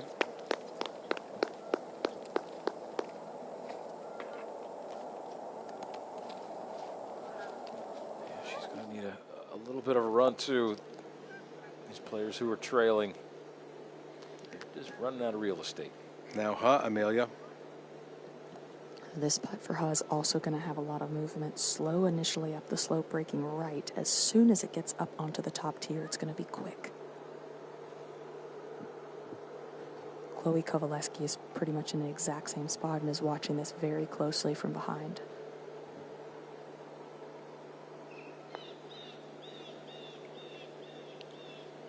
Quickly in to see the break of that putt towards the very end. Got a good read there as Huh made a nice pass at that ball. Nice putt coming up a little bit short, but right on line. Yeah, that was a nice run right there to almost hole a putt. It's so challenging to hole a putt when it's coming up a different slope and the hole is on a different level than where you're starting from. Stays even on her round, 5 back of Chloe, and the team is still 3 back of Wake Forest. Chloe looking to change that right here. Well, one of the aspects that Chloe could observe was that once it got over the slope, it actually slowed down a lot. So that hill really kills the speed. You got to trust that you can hit it with some pace.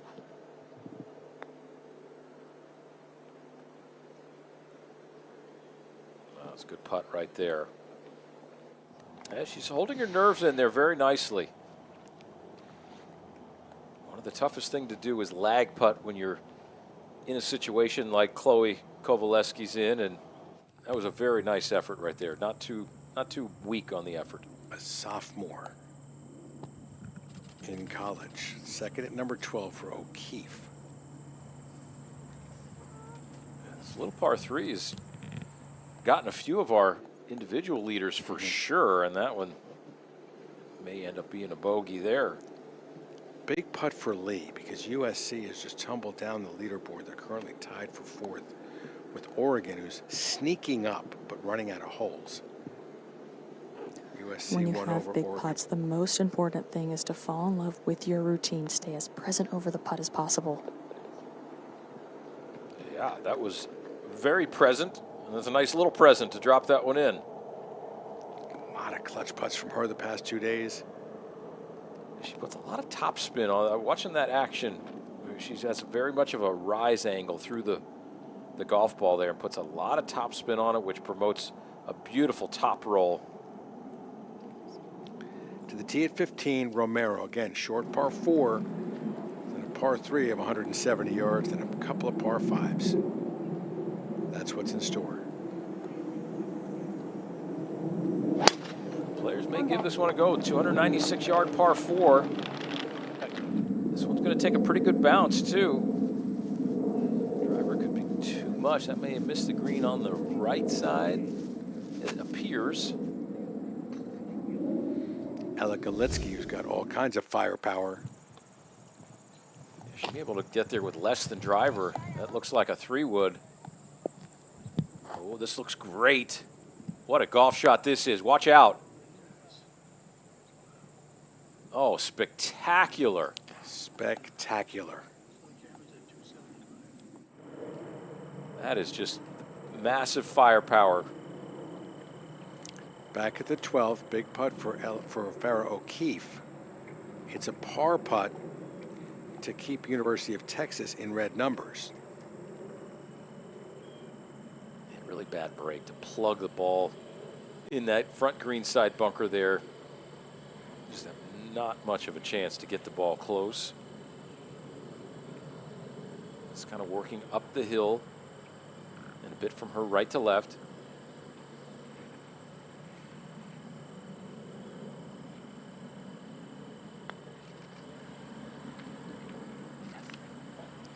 Wow, that looked good for a long time.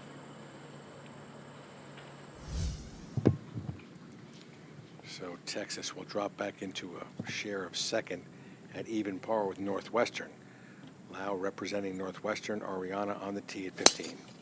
Oh, come back. Great seeing those little girls watch these collegiate golfers play the game they love, play it so well. Let's take a look at this 15th. An interesting hole, Steve, from the air. Yeah, this starts the volatility of this last 4-hole stretch right here. So many good things can happen. So many birdies, so much action, and we can see it right here. This 15th hole, everything slopes from right to left, and if you can fly it about 230 yards off the tee, you're going to get the ball to bounce forward and to the left. You saw Ella Galitsky's tee shot funnel up onto that green hole location right in the middle portion of this kidney-shaped par 4 green here at the 15th.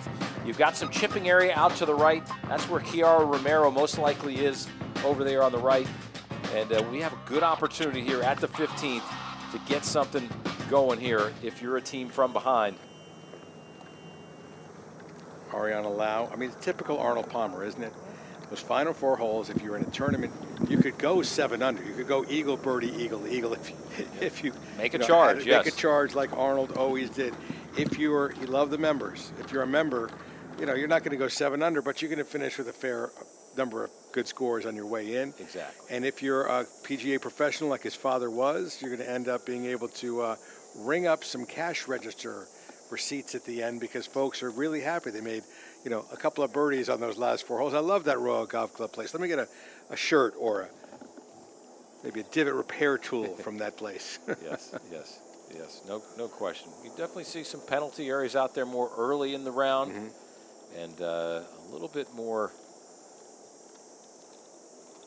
ability to score towards the end. There's Galitsky's ball right there, right on the fringe. She'll be able to roll that in there from only 15 feet away for eagle.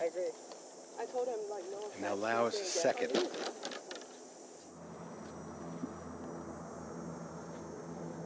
Here's the distance discrepancy. This was a driver for Lau, and that was not even a driver for Galitsky.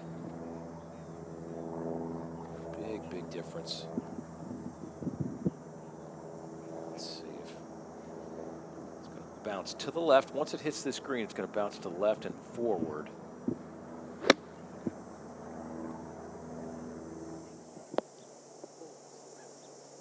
Nicely done. Beautifully executed distance control wise. On the tee at 12, 145 yards. Made a par of the round on the last hole after being 220 yards from the flag. This one is dangerously left. Needs a good bounce.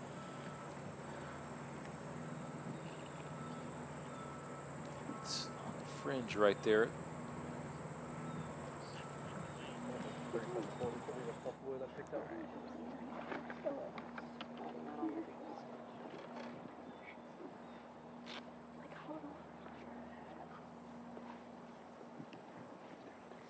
Elise Lee also made a clutch par putt on the last to remain her team within striking distance of the leading team, Wake Forest.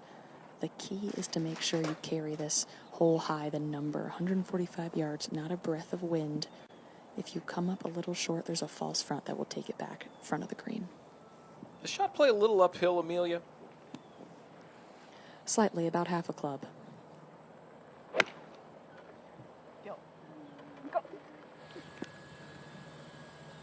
That's what, given the short nature of this hole, we've seen some shots that are not really representative of a 145-yard shot. Now at 15 second for Romero. Gonna take a little touch here. Green kind of runs away. That might, ooh. That's nicely done right there. But she needs a ton of birdies, the team does, if Oregon wants to make a move towards the top and try and dethrone either on the individual leaderboard, this lady, Chloe Kovaleski, or on the team leaderboard, her team, Wake Forest. 4 shots clear. Oh, this is a really nice pitching wedge drawing towards the flag. Yeah, smartly getting that up behind the hole. We saw balls plug in the front bunker there. That's no issue. Good solid shot right there.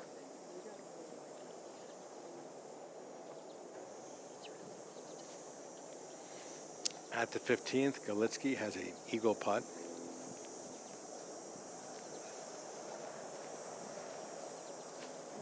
Could use one too. This would bring her to within 2. This was yesterday her second shot.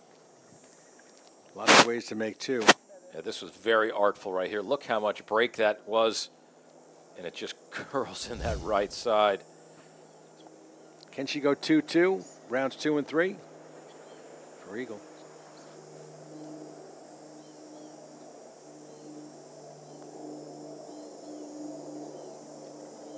No, ball just never broke. Shot to the right off of the collar there. That's an easy birdie though. Yeah, she could realistically go 4 under on the last 4 holes. With what we were just talking about, the par 5, she can definitely reach the last hole. Maybe even reach 17.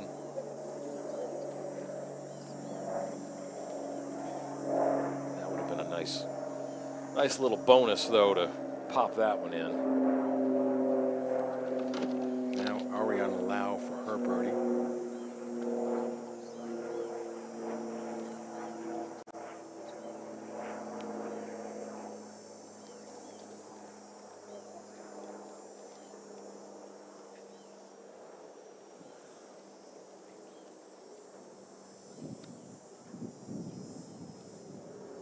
Good round today from her teammate, Ashley Yoon. 5 under.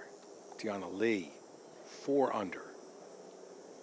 9 under between the 2 of them on their rounds, and Ariana even.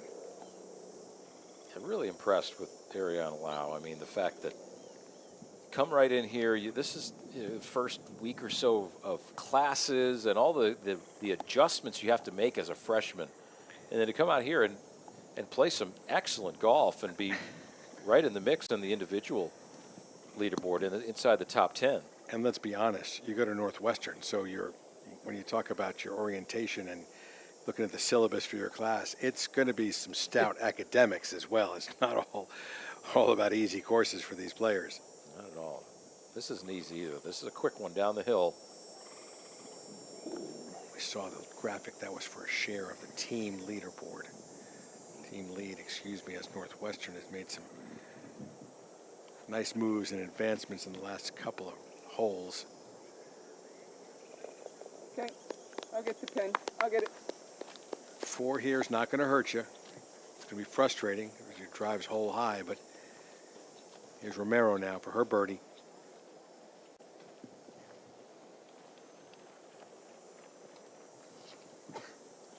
This for Oregon to pull within 2 shots.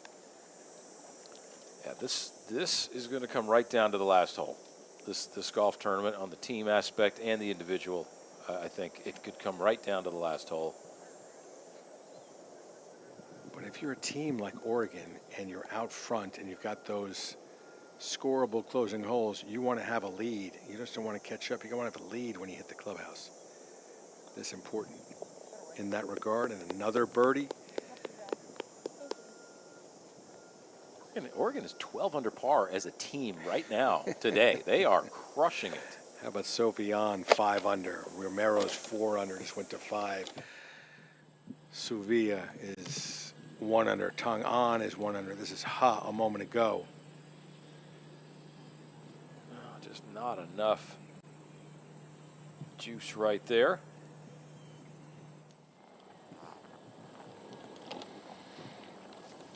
time for USC to start to turn it on. They've dropped down to 5th place. They're just 4 shots back, though. Like I said, anything can happen here. You've said it. Emilia said it at the top of the broadcast. It's going to be hard-pressed for Southern Cal to make up a shot on this 12th hole. Elise Lee has a long par putt, which is on a very similar line to Chloe Kovaleski, who can try and extend her lead by 4 if she makes this, turning left as it loses speed. Had the line, too. Nice putt. You mentioned Oregon, how deep they are under par today. Well, Wake Forest only a couple under on their round, but played well yesterday, 7 under. Oregon now 11 under. Wake Forest at 3, leads Northwestern by a shot. Leads Texas and Oregon by 3, and USC by 4. South Carolina has moved into 6th place.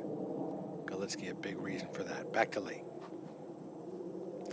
Lee trying to make a great par save here. Head coach Justin Silverstein has been walking with her the entire time. College coaches will make a decision on whether they want to walk with a player or whether they want to jump around to the entire group. That was a good effort there by Lee, just didn't play it high enough.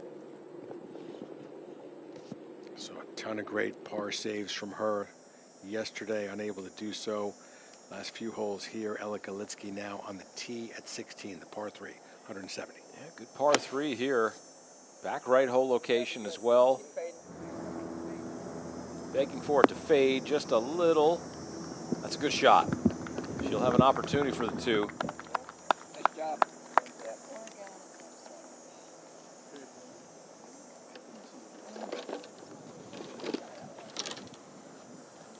16 has given up some birdies here today. It's given up 11 in the 3rd round against only 4 bogeys. So this green and hole location maybe not quite as diabolical as we've seen a few of the other ones early in this 9. If it gives up another here to Kiara Romero, then Oregon will be within only 2 shots of the lead. Again, in the midst of those scoring holes, most of the rest of the team is out in front of Kiara Romero. So they're playing or have played the 17th and 18th, the 2 par 5 finishers. Tough to make birdie from there, but not inconceivable. Good shot. Would love to just to have released a few more yards. Now Ariana Lau, her team is 1 back of Wake Forest. She is 4 back of the leader. She's got 3 holes remaining. Nickname her the hybrid queen. She really has hit some excellent hybrid shots, especially on a few of these par 3s here today. Let's see if she can dial in another one and help her Wildcats.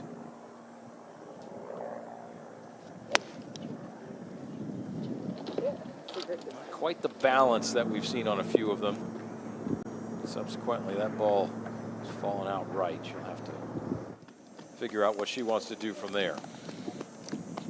Sorting up and down, Steve, as we take a look at this par 3 from the air. Well, as David said, 170 yards on this par 3 here. Pretty straightforward. A couple trees frame the green site up here. Bunker, kind of middle left portion of the green. Back bunker, it shouldn't come into play very much at all. But we have a hole location in the back right portion. A little chipping area on the right. Good opportunity here with a good tee shot. You make it 2.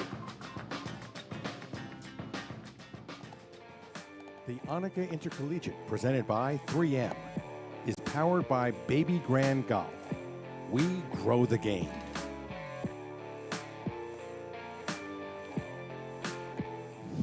Remember yesterday, Lau at 16? What she did. Yes, whoa. Trying to set up for some more of that action today.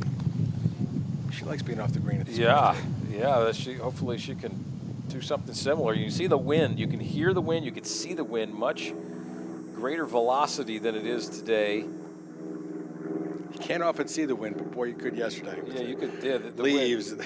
Yeah, the flags you can see what the wind does. Mm-hmm. Yes, right. Oh yeah, I'll speak more correctly. You Yes, can definitely see it. Saw the effects of it. Yes, no doubt about that. And now the sunshine has popped out. I think it makes it a little easier to read the greens when the sun has popped a little too. So I don't know. I see some good things in the future of these players here on the last few holes. Some good things in the past of Ariana Lau as well, winner of the Asia Pacific Golf Confederation. Has done a lot in the game at an early age. 17-year-old from Hong Kong. Back to the 13th tee. Ready to play. This is a position drive. Want to be out towards the right side. This looks a little too far right. Hud did miss it out that direction on the 11th hole as well.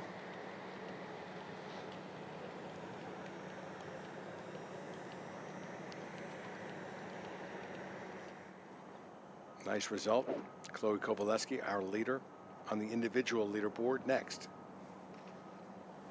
Kowaleski has just been in complete control of her ball striking. When you're in contention with the lead and you have pressure on you, to be able to trust how you're hitting the ball is everything, and that is another perfect drive.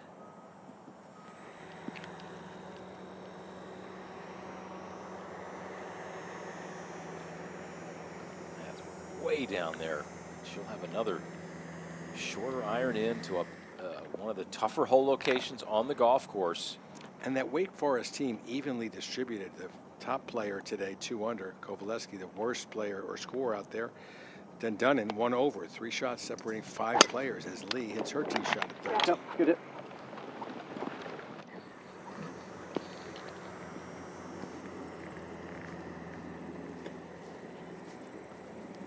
Nicely done.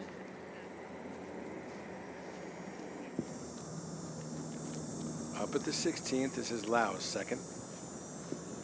All right. We'll see if she can copy what she did yesterday. I'm sure she's visualizing it. You see the current up-to-date individual leaderboard. Lau currently 4 shots back. Just 2 out of second.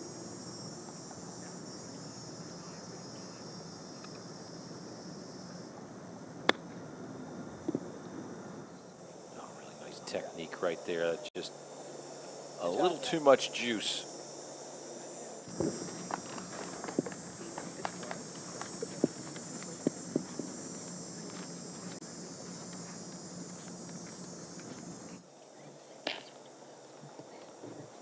Now Romero looks like she'll be next to play for birdie. Big one to pull her within 2 and to pull the Oregon Ducks within 1 of the lead. Share a second with Northwestern if she can just get this one to drop. Oregon's now 13 under as a team right now. They are absolutely crushing it. Second best on the day is Northwestern at 7 under on the day. Sophie Hahn finishes her round 4 birdies on her second 9, 6 under for a 66. The problem with Oregon is not just that they trail by a couple, but those scoring holes at the end that everyone's going to get a chance to take advantage of. They're running out of those opportunities. 2 Oregon players are finished. Ahn has 2 holes remaining. Vintage Chaitum has 1 hole, and Romero here has 3.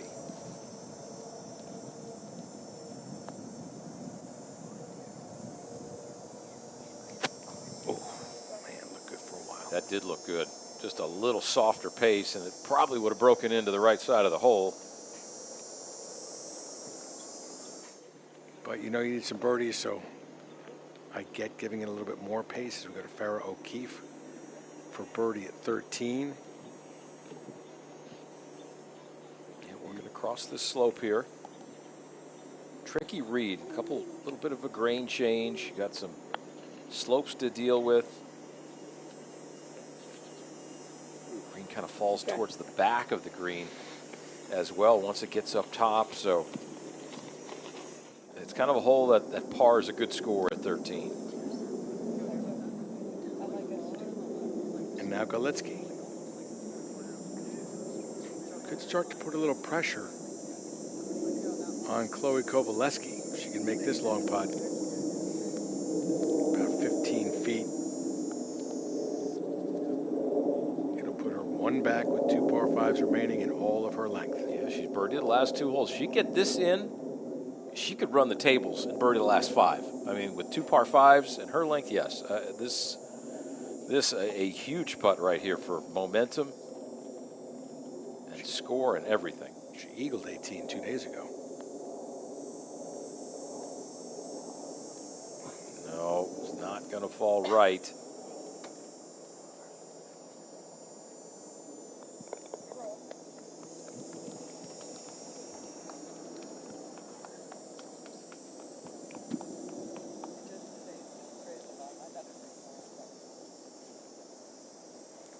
Ariana Lau for her par.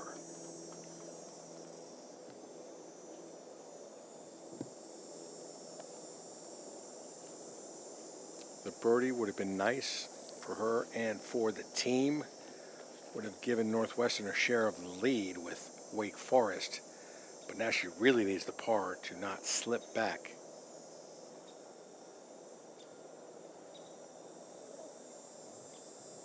She's holding some really nice putts. And she's definitely going to be a counting score. 1 under par on her round. But again, for the overall title, Northwestern is running out of holes. 2 players have completed their round. 2 players are playing the 18th hole. And here we have Ariana finishing up number 16. She's got 2 par 5s ahead of her. Yeah, it's a big putt here. A couple of counting scores have already bogeyed this 16th hole before her. She doesn't want to be another 4 on the card here at 16.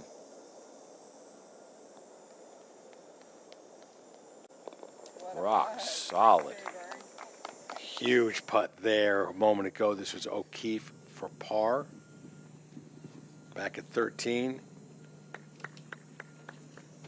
O'Keefe keeping UT where they should be as Lee's second shot on the way.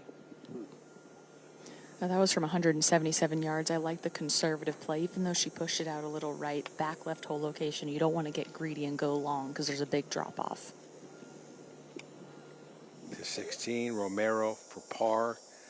Again, Oregon just 2 shots back.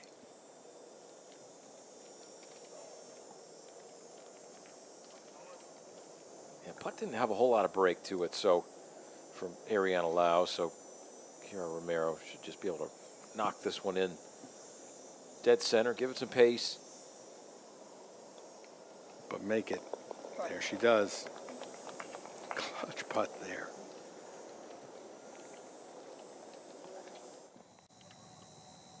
Now here's Ha at 13 second. You care to say she chunked it. Accurate description. It's birdied the final 2 par 5s, and Oregon has taken the lead by a shot. This thing's going to come right down to the last hole. It really is. It is absolutely going to happen.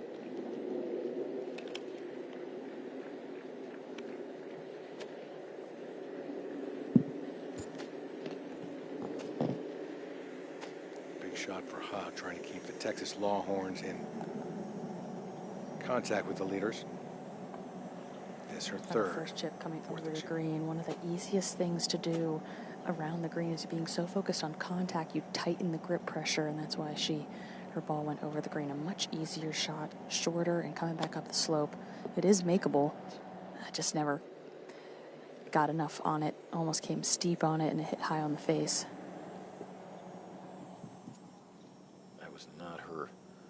Best ever, two in a row right there, so that would be a bogey effort, some 7-8 feet.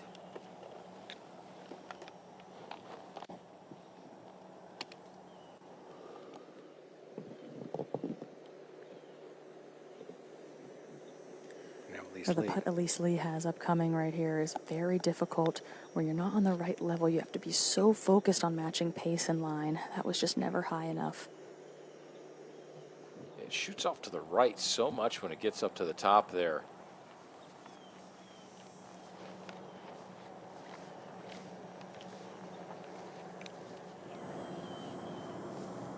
Up at the 17th, Lau's second at this par 5. Don't think she can get to this green in two, so this is going to be just a layup. No fairway bunkers or anything in the layup, no major trouble. And that's just fine. Go for a front left or middle left hole location here at the 17th.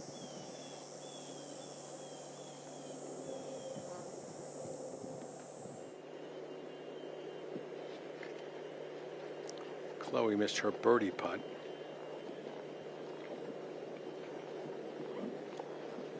But Morgan Ketchum just made a birdie at 14. So Wake Forest has just joined Oregon at 3 under. There's now, again, a share of the lead. At the top,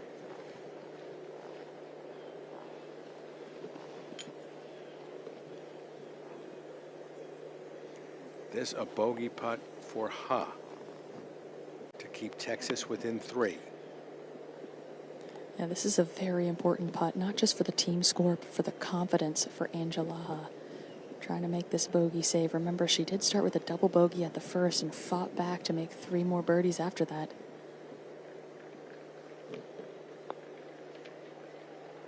It's going to miss left. No, that is very unfortunate. Forward to 17, the par 5. Kalitsky second. Going with iron here.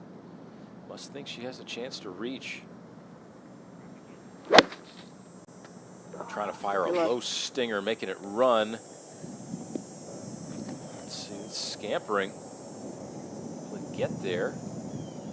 It's going to be just short of that green side bunker where she was near in 2 yesterday. She's going to have some green to work with. She's going to flip it up over that green side bunker, though. But very doable there, very doable. To the 13th and Lee.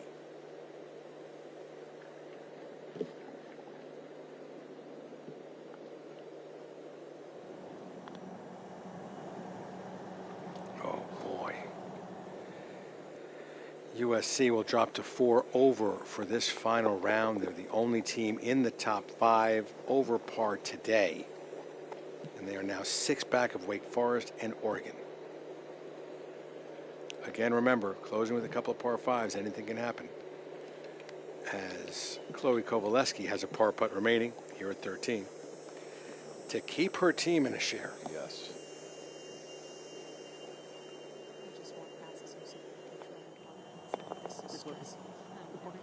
Come down to the wire. It's going to require a lot of bold shots from the players coming down the stretch.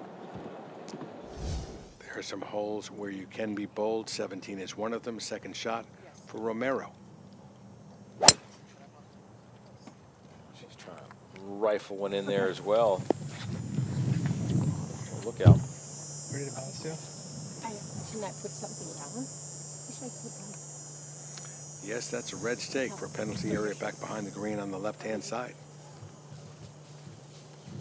Maybe in a little spot of bother, but we've got eyes on it, so that's good. That's smart, but that is a horrible lie right there.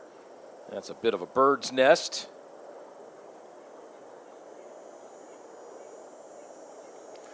But you lie 2 on a par 5. I mean, I know you got to make some birdies. Yeah, it all depends on if that grain of that grass is going with her. That's the only saving grace maybe in that moment. But that's a thick lie. That's going to be a very tough one to get onto the green. Mm-hmm.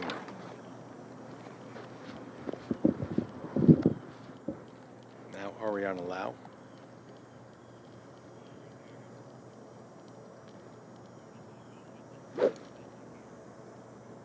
Not quite the firepower of the other two. But there are many ways to make a birdie, aren't there? She's got a wonderful wedge game. We've seen her hit wedge after wedge inside of the flagstick length, inside of 10 to 12 feet. Wouldn't surprise me if she fired in another good one here. Again, kind of middle to front left hole location here at the 17th. Got a little bit of a backstop long and left if needed.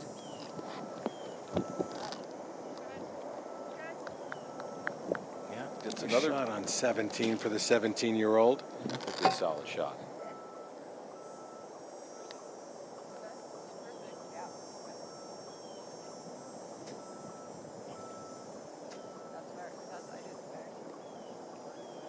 Annika Intercollegiate, one of 9 events run by the Annika Foundation. The Annika Foundation has a goal. That goal is to develop, empower, and advance young women around the world through golf and in life, more specifically, providing opportunities in women's golf at junior, collegiate, and professional levels, while teaching young people the importance of personal development, including living a healthy lifestyle, an active lifestyle through fitness and nutrition. Now, on the tee at 14. Trying to keep something down the left center of the fairway. Overall, pretty generous tee shot. That should be just fine. No fairway bunkers here at the 14th.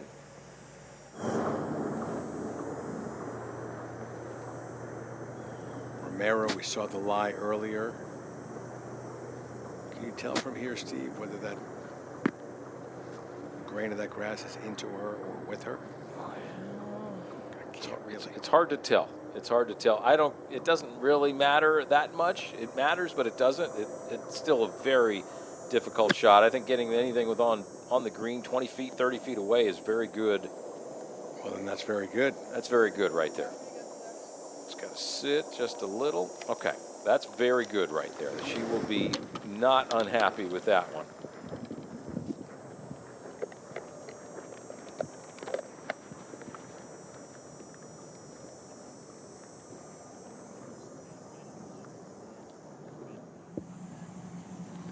Moments ago at 14, this was Elise Lee. You like it?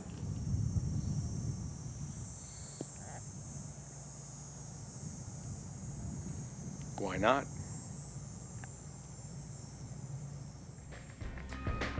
Lisa's team, Texas, just a couple shots back. Northwestern, 1 back, but it's Wake Forest in Oregon. Tied at the top, this Ella Galitsky. 3rd shot at the par 5 17th. She'll have that for birdie. She flipped that up there very nicely. Had to hit it up over the greenside bunker. She's going to need a couple birdies here on the last couple holes, it appears. Chloe Kovaleski has not really given an inch to the field today. A couple early bogeys, but 3 birdies since number 6. And Steve, she's got the length. She's got 16 drivable, 17 and 18 par 5s. Oh, Emilia, looks like she hammered it. It was a perfect drive for Kovaleski. This finishing stretch sets up so well for her, given she's either going to have wedges in her hand or it's going to be reachable par 5s. I mean, it's not like she's a really tall player either. She just generates a lot of coil, a lot of torque, a lot of power from that strong base. Forward to 17, Romero for birdie to move her team back in front. Oregon, Wake Forest now both 4 under par.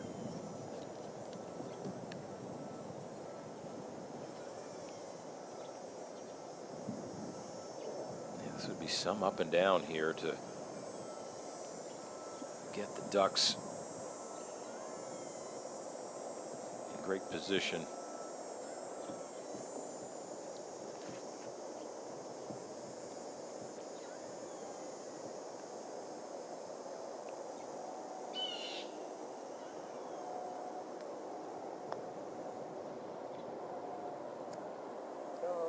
Oh, wow. This is some effort from the Oregon Ducks. That gets them to 16 under par for the round. For the round. Wow. 1-shot lead. They're at 5. Wake Forest is at 4. Northwestern at 2. Texas at 1. 1 over is USC. And South Carolina having a nice day in terms of their movement on the leaderboard, though they're 3 over for their round. Still, they've moved up in South Carolina inside the top half. It's going to put the Ducks in the lead by 1 at the moment.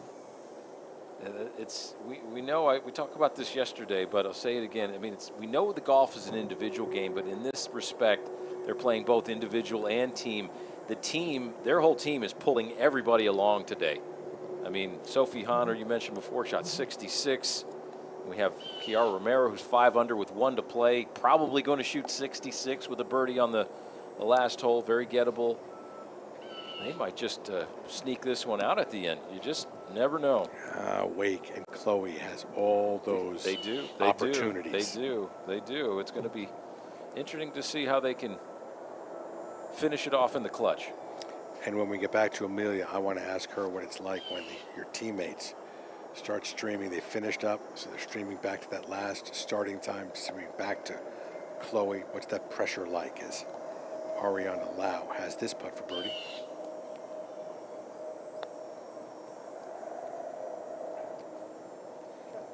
Just ran out of gas.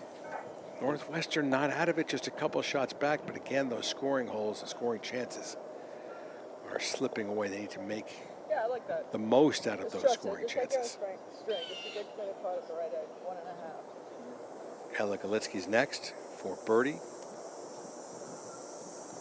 It'll go. Trim that lead to 1.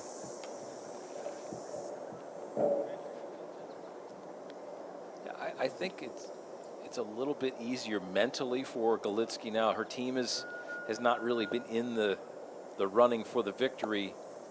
I think for her now, is she can be a little selfish, really focus on herself, really focus on, and that's why you see Coach Kaylin Anderson out there really helping her only along.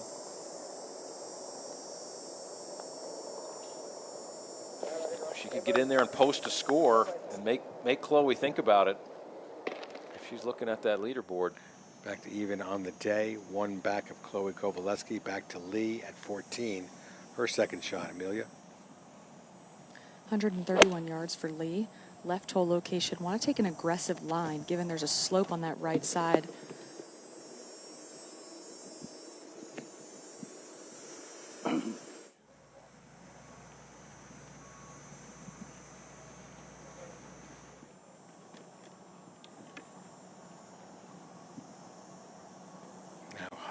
Her second. 128 for her. More the right side of the fairway, has a great angle to the left flag. Got to land this a couple paces short. It will bounce forward. Well, that just landed too short of the flag and didn't catch the downslope.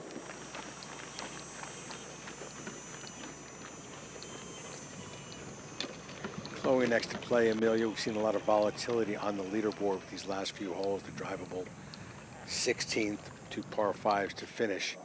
Chloe's going to have an opportunity to show her power, show her scoring ability, but she's also going to start getting her teammates in the next few holes to finish up their rounds and come back and watch her hopefully take the team home to a victory. What does that do to the dynamic of someone trying to win an individual and trying to help the team along to a team title here? Oh, it only elevates the dynamic when you have a chance to win individually but also help your team. It's the best of both worlds. It's so fun in college to be able to root on other people when golf is usually an individual sport. I've watched this entire group of Chloe Kovaleski, Angela Hutt, and Elise Lee wave to their teammates when they see them across the golf course. Ever since the 3rd hole, Kovaleski has not made a bogey. She's been 3 under since the 4th. Playing a super steady round of golf, just 93 yards into the flag. At this point in the round, she can play on the smarter side. A lot of green light flags left to finish off this round, but doesn't need to do anything that would be too greedy. Want to finish short of this hole.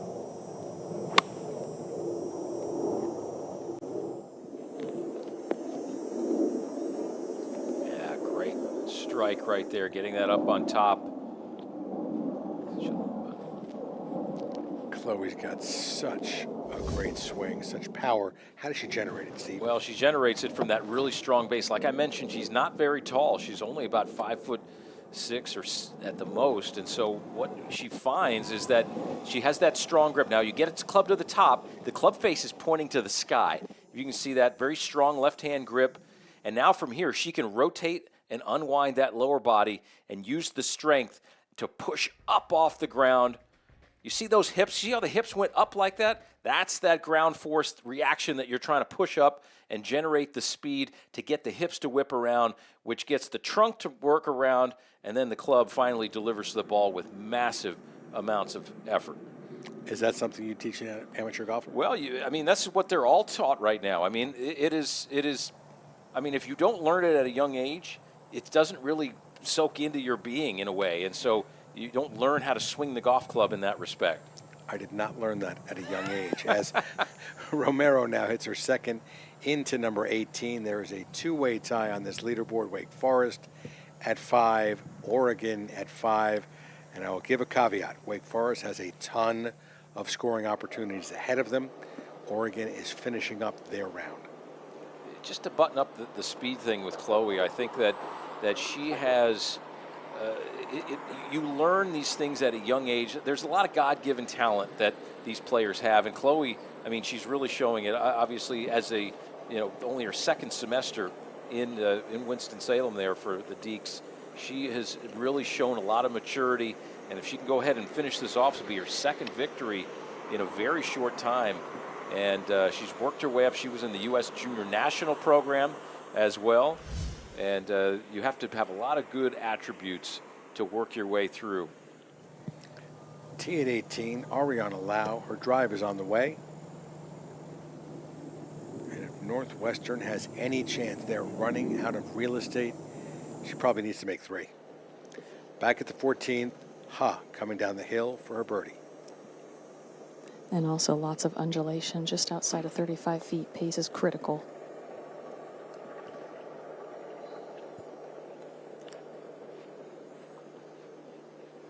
That's well short.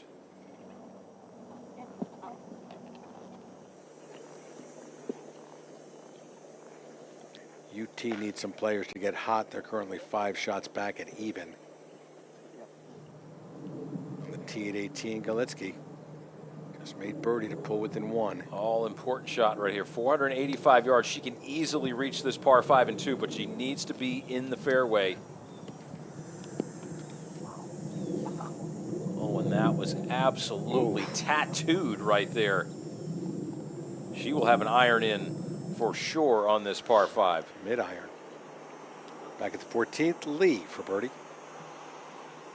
The head coach, Justin Silverstein, has been helping Elise Lee in the last few holes with the start line of her putts. Just has lost a little bit of confidence after the back-to-back bogeys. Even though they were good putts, this should turn left as it loses speed. Gets one. Gets one back for the Trojans, and maybe that'll shake the team up and get them moving towards the top again. They had the outright lead not too long ago, just moved into a share of 4th with Texas at even par, 5 back.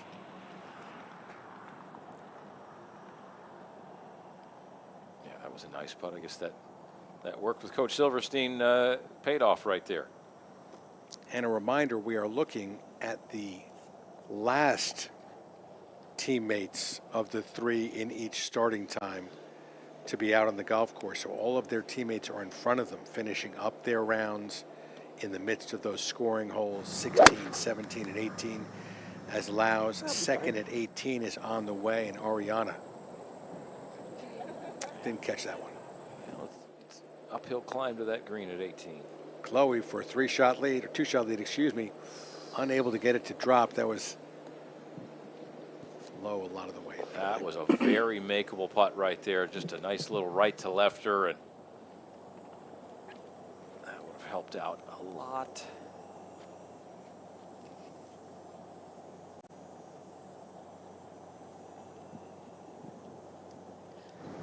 No. Now Romero's second at 18. Ball well above her feet. You can see how far past Romero is Galitsky, way up there, some 40 yards or so. But this green sits well above the level of the fairway, at least about 4 yards uphill. But ball above the feet helps launch it higher. Didn't like it. But it also helps it go left. And that ball's going a little left, but it's on the surface. That's fine. I'm going to throw a prediction out there, Steve. She's got to make that for Oregon to have any chance. They're currently tied at 5 under, but the entire Wake Forest team has those 2 par 5s remaining as Huz putted. 13 drops right in. Steady as she goes. Texas not out of it yet. They need a crazy fast finish, Make sure though. we carry the bunker. That's what we 14, we go back to 68. 18. So we got to make sure we carry the bunker and aiming right Emilia into it. I'd rather do right, wrong, or going back. 68's the number. 68's the number plus 7? No, it's 60 plus 8. Oh, 68. Yeah. Okay. What's our wind doing? Should be. I mean, because it was 8 to 11 down into last one. Should be. It's not really doing anything right now unless you can see anything moving. Should be coming off. Yeah, it's not really coming. So I think we play anything up to 7. I mean, you can play 68, 70. We got to carry that bunker on the right. We want to keep it right, especially after that lie.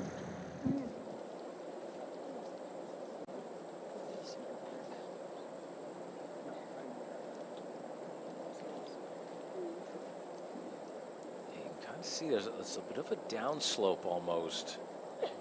She's got to launch the ball. Now, here's the thing, because it carries the bunker, and it Yeah. should draw off that. Yeah. Do you like taking it, I like this. Do you like taking it at the last, like between the ducks and that guy, and I think it's Mike up there, standing up there? Yeah, because it's Do you only... see the, do you feel this drawing or not? Yes, I do Okay. this.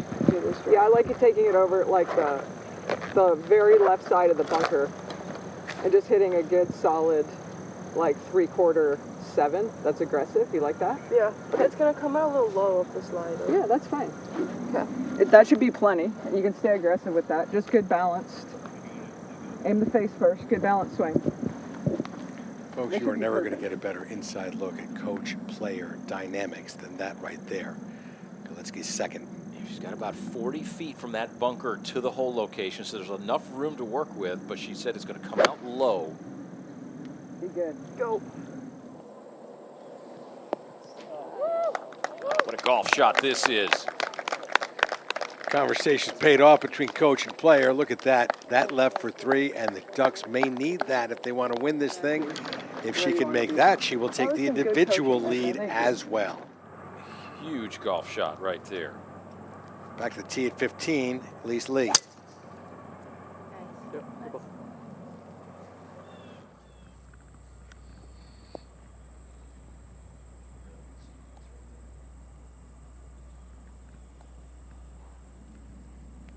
Yeah, well done right there, right in the heart of the fairway on this short par 4. And now, Angela Ha.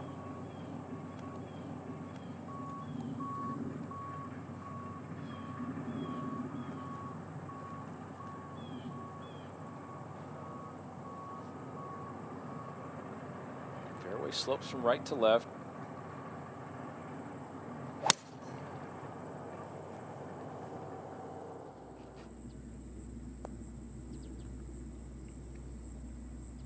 And there it's going to come right down towards the middle. That's a nice strike. It'll be just a little flick of a wedge into the green.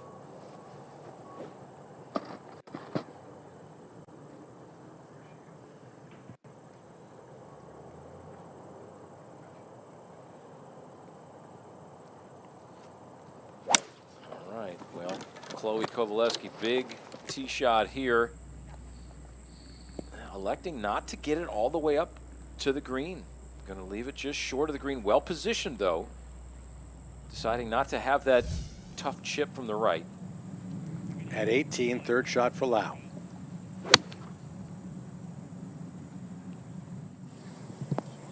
Stuck that finish right there. She's hit some wonderful wedge shots.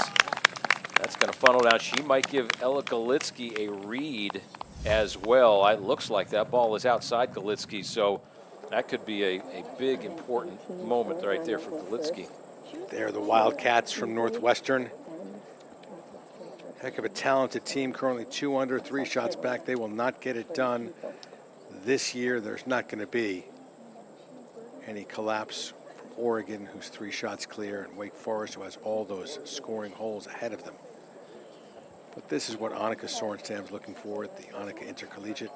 The camaraderie, the learning from one another, the ability to cheer their teammates on and go on out there and shoot a combined 6 under today for the Northwestern team, who's going to go back and have classes tomorrow or the next day. You want to turn the 5? Put the camera on. Illinois, outside of Chicago, and have to go to school at that wonderful academic institution as well. Maybe they're watching our coverage here. Maybe either looking at the leaderboard or watching our coverage. Well, they'd probably be waving at the camera if they'd be watching, but good point. You can watch our coverage from anywhere. That's the beauty, right? Anywhere. BabyGrandGolf.com. So cool. This is the 18th green. That's Romero from the University of Oregon. This is a cross-country trek right here from the low portion of this green all the way over to the upper patio on this right side. She'll be the last player from the Oregon team to post a score. And if it's a 3 at this hole, having made this long putt, 2-shot lead for the team, but still Wake Forest with a lot of opportunities to catch up and pass. Huge putt here. They need a 4 for sure. This would put Romero at 8 under par as well. Right. Which would tie her for the lead at the moment, although Galitsky has a chance to go to 9 under with an eagle putt here momentarily. But this, I hate to say it, I don't know if this is one of those ones that are very makeable. This one is going to break pretty hard from her left to right. And it's going to work uphill. I think she'd be very happy with anything inside of 3 or 4 feet here.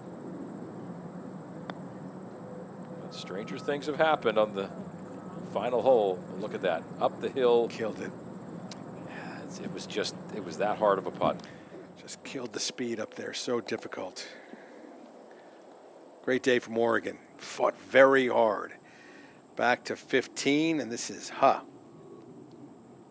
60 yards for Huh, just off the downslope. Important to have good transition, as it's easy to get quick with it. Really nice touch there, trying to hit the front of the green and letting it roll, although it's not quite getting down there as far as she wants.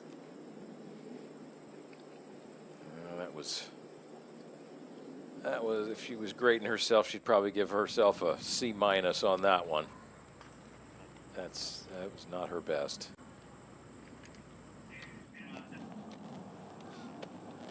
Now Elise Lee. Very similar lie, about 10 yards farther, trying to land something 10 paces short of the flag. That's where the downslope is, and it will kick towards it.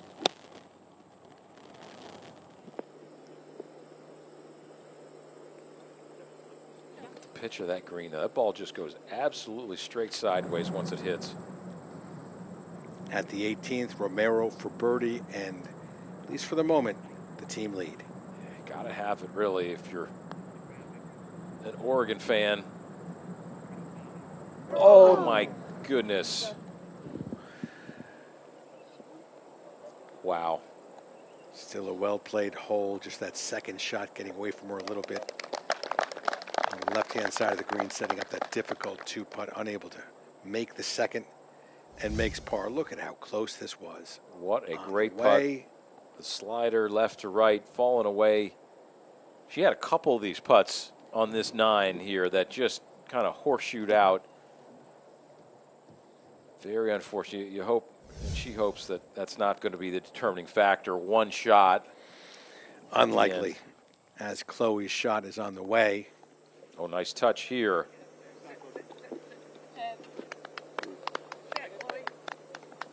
Really well done. Young nerves really helps. Chloe will have that to get to 9. This is now Lau for birdie. Lau, the final of the Northwestern players, to putt. Can get the team to 3 under, but Oregon already in at 5. She's going to give Galitsky a read. Galitsky's coin, you can see it right there. She's almost going to be standing on it. She may almost have to alter her stance. She's standing so close to it. Pretty good right to lefter, though. This swing is going to swing pretty hard. Look at that putt. It just shows you the difficulty from some 6 or 7 feet. So, Steve, your team is out of it.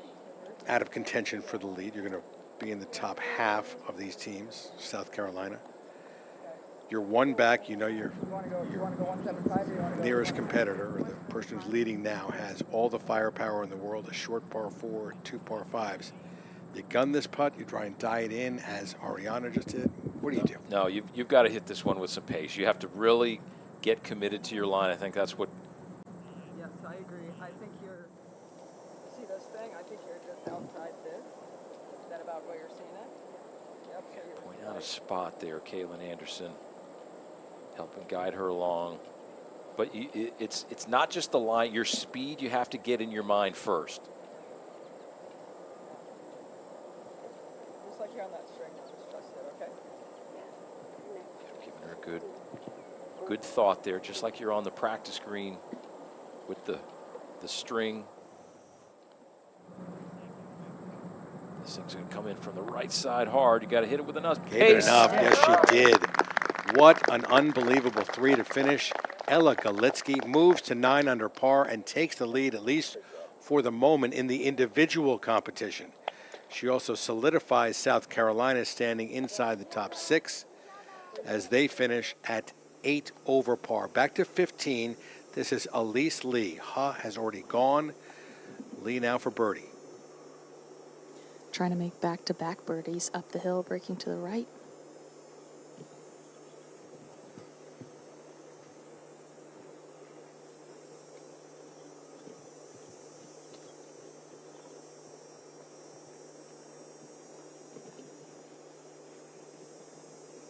That was really impressive from Ella Galitsky right there just a moment ago.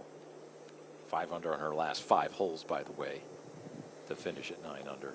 Impressive, but another impressive player right here, Kovaleski, to tie at 15, has a par 3, 2 par 5s ahead of her.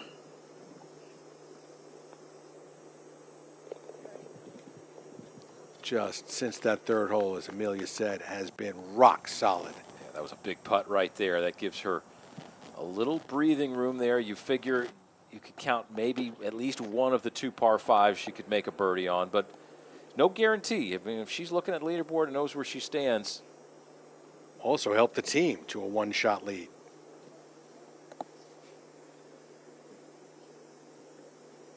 Huff for par. Texas still in it 5 back. USC still in it 5 back. Oregon currently at 5 under in the house. Northwestern 2 under in the house. Wake Forest would have to have a calamitous finish to not have a real good hold of this trophy. Another look at this eagle putt, so clutch. Yeah, I think having that look from Ariana Lau just a moment before, I think really helped, really confirm the read and the speed that she had to hit the putt. Thank you. Yes, sir. Yeah, yes, we Fist pump from coach, hugs from your teammates. Let's check out number 16, that par 3 from the air, Steve. We're going to look at this 16th par 3, 170 yards here in today's championship final round. And you got a hole location that is back on the right side today, away from that left green side bunker. The long bunker should not come into play at all. We've seen that right chipping area get a little bit of action. You can get the ball up and down from that. The whole location not too diabolical here today. We've seen some birdies here at the 16th in this final round as well. So the opportunity for Chloe Kovaleski to pop one in there. We have seen 4 birdies here. Right? It's a good solid shot. You got to hit though. How about Wake Forest and University of Southern California, South Carolina? They've won the last 5 of these things together. South Carolina won the inaugural as well. USC won a couple. Individual champions.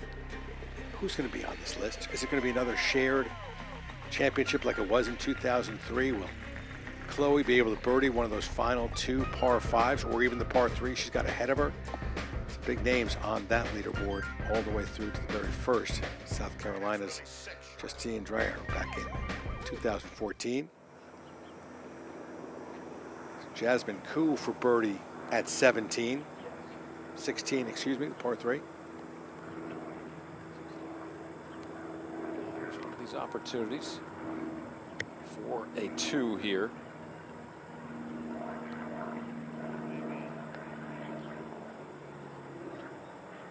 There's a good tempo in that stroke.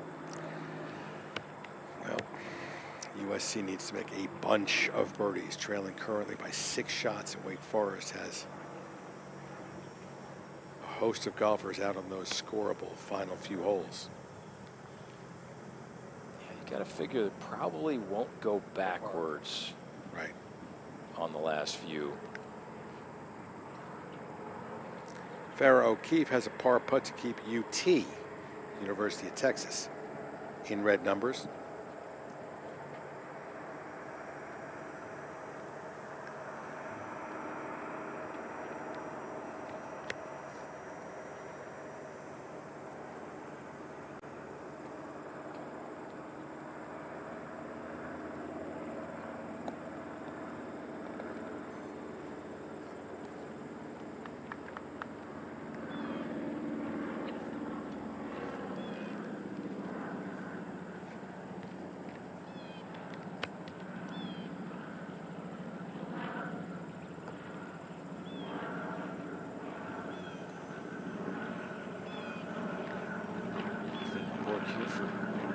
Jasmine Koo, par.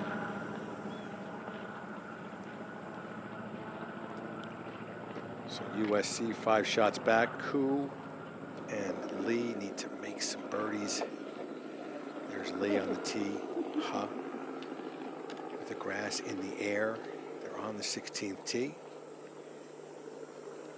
Again, this 170-yard par 3, then 2 par 5s. You see Chloe Kovaleski just leapfrogged at the top of the leaderboard, but grabbed a share with her birdie putt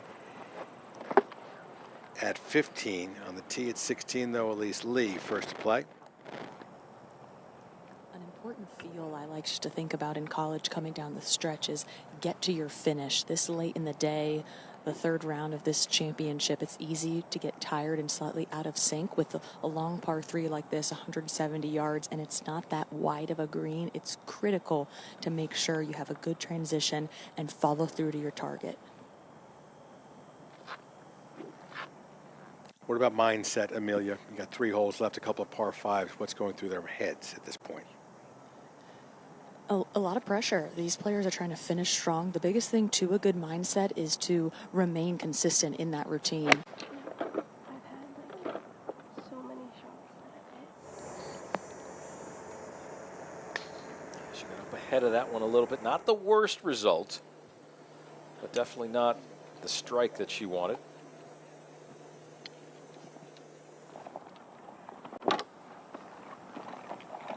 This flag is 35 paces on, 30 paces gets it to the back shelf. That's where these players are looking at. If you can get it in that corner, just a much easier putt, you'll be guaranteed inside of 30 feet.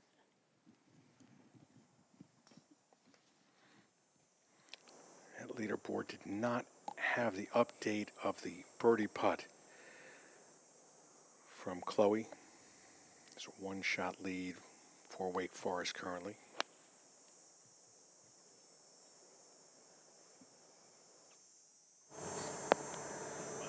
Oh, that was a laser beam.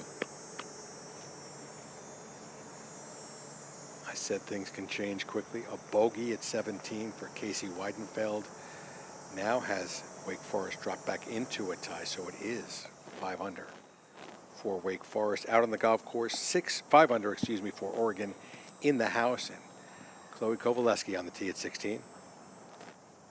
Kovaleski's ball striking has been so good, and when you have soft greens, you can just dart at flags. This is leaking out to the right, though. A little short game to work on here. Pressure building. The origin story of this golf club is pretty special. A man named Hollis Kavner, an impresario in the game whose company runs a bunch of tournaments throughout the game, all different tours, had a plan to buy a place for years, finally negotiated for this property, called his good friend Arnold Palmer, told him that he had purchased the property. Arnold said it was about time. Hollis said, "Boss, I got a crazy idea. I think we should let Annika design 9 holes." He explained why he wanted her to design. She was a friend of Hollis is a great friend of Arnold's, and Arnold loved the idea of the Royal Golf Club and King and Queen's nines. He said it was tremendous, but he said to Hollis, make sure I get the best piece of land to design my holes. Always Arnold looking for an edge, winning until the end. He called and asked if he was ready to have Arnold called Hollis, come to this beautiful golf club and check out the final design. He came, saw it, approved it for the final time. 9 days later, Arnold passed away. Only Annika can touch this place. That's what Hollis said in a text to me. From now on, only Annika can do any renovations to this golf course, and he just built a restaurant in her name. All those happening here on what would have been the 96th birthday of Arnold Palmer. We go back to 16. Arnold would just love this kind of a finish. First of all, seeing Wake Forest in the mix, his beloved alma mater. It's almost eerie to think of the of how serendipitous it could be for the Demon Deacons right here.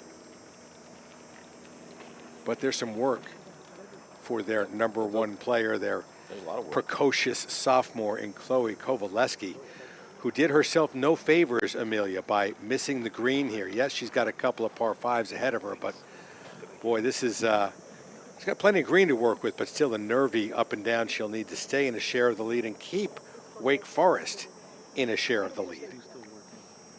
It was a long par 3, 170 yards. Kowaleski didn't miss it by much. I wouldn't mind seeing her go with putter here, given how fast it's going to be as soon as it gets onto the green. This is going to require a lot of touch and good mindset when you're trying to handle your nerves in a big moment like this. What could be helpful to her is the fact, as you see on the leaderboard, Morgan Ketchum just made a birdie at number 17.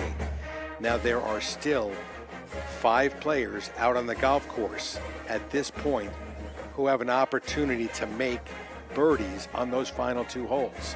And not all up to Chloe Kovaleski. Yes, the individual is, but there are lots of opportunities for Wake Forest players to make birdies and keep that separation from Oregon, because Oregon has finished their round. Texas will also have some opportunities, similar opportunities to Wake Forest, but they're 4 shots behind Wake Forest, as is USC. 4 shots back, with a number of players having the opportunity to play those final 2 par 5s. It's going to be a fun finish. It is unclear whether Kovaleski knows where she stands individually or the team. When I was playing in college, you could just tell when something was tight, when leaderboards were fluctuating. Ryan Potter and Kim Llewellyn, they haven't been around Chloe much because she hasn't needed the help. She's played so well. I'm seeing head coach Kim Llewellyn near the 17th tee. She'll be ready to walk in with Kovaleski as she gets set to go here. I love the decision with putter, just trying to get it over onto the putting surface. Get going. Get going. Oh, boy. That's the last thing you want is a knee knocker 7-footer. You can see it in her eyes. She's like, oh, boy. Up ahead, another Demon Deacon second shot at 17. Ann Dunnan, whose score at this point doesn't count. She's 1 over par. She and Macy Pate are both together 1 over par, so which one's counting, which one's not, will depend upon who makes what scores from here to the house. Ann has 2 par 5s ahead of her. She's a long-hitting, experienced golfer. Should be just short of this green in 2. 16th and Lee for birdie. Well, Lee got a good idea of what this putt does after watching Kovaleski, who left it short. Got to hit it just slightly harder than you think. It's difficult to do that given past the hole gets quick. This will turn left.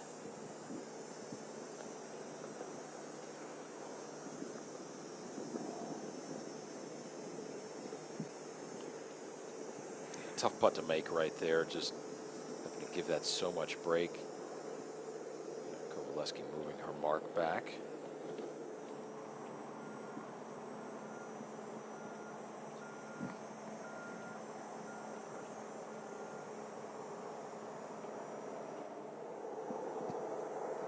Angela Huh with a great approach shot, trying to make her first birdie of the back 9. Up the hill, turning left.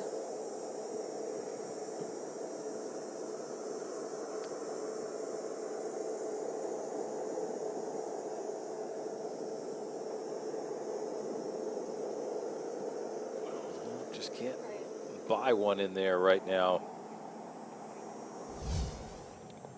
Another UT Longhorn at 17. This is Farrah O'Keefe. And again, UT has a potential opportunity to sneak in there for second place or even challenge for first. They're 4 shots back. Looks like it's just going to stay in the fairway. Now Chloe for par, for the team to keep a 1-shot lead and for Chloe to keep a share of the lead. Oh, this is a big test of nerves. It just looks like that putt's going to break left, but it doesn't. So she drops out of the individual lead, but Macy Pate made a birdie at 18. So Wake Forest still leads by a shot. Her teammates carrying her here in the team competition. Now Elise for her par. Well, Kovaleski's doing a lot of the carrying, but carrying her on this specific hole.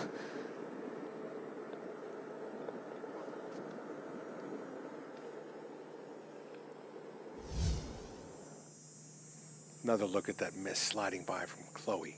Yeah, it broke early, and then it just didn't continue to turn the way she thought. And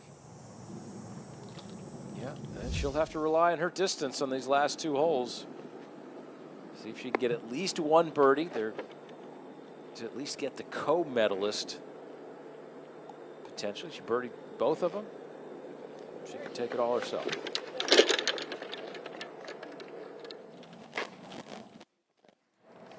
Let's go to that par 5 17th, Steve, and tell us about what it looks like from the air. Well, this is the finish right here. 2 par 5s to finish, just like the famed Baltusrol Golf Club in New Jersey. Not too many par 5 finishes on the last 2, but good opportunity here for these players to go ahead and finish this round off. About 210 yards over this fairway bunker complex. Should not come into play for these players at all. A big tee shot, the players can get up very close to the green into, if not on. We saw Ella Galetsky just do that a moment ago and get up close. Jasmine Koo with her 3rd shot here at the 17th. And that's just a little deep behind that hole there. She'll have about 20 feet for her birdie here.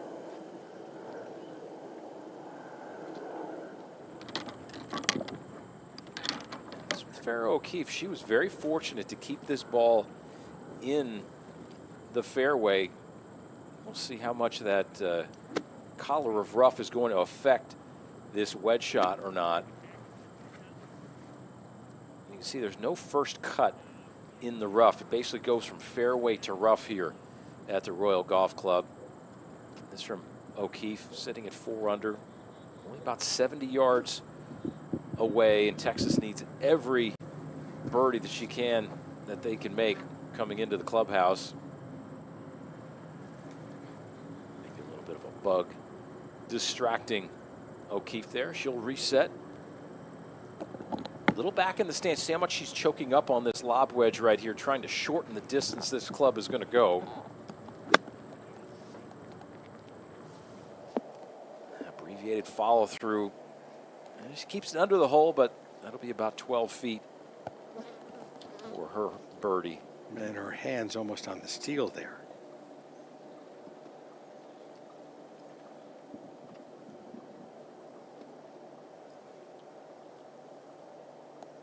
Important score here at the 17th, 3rd shot for Andon Dunham.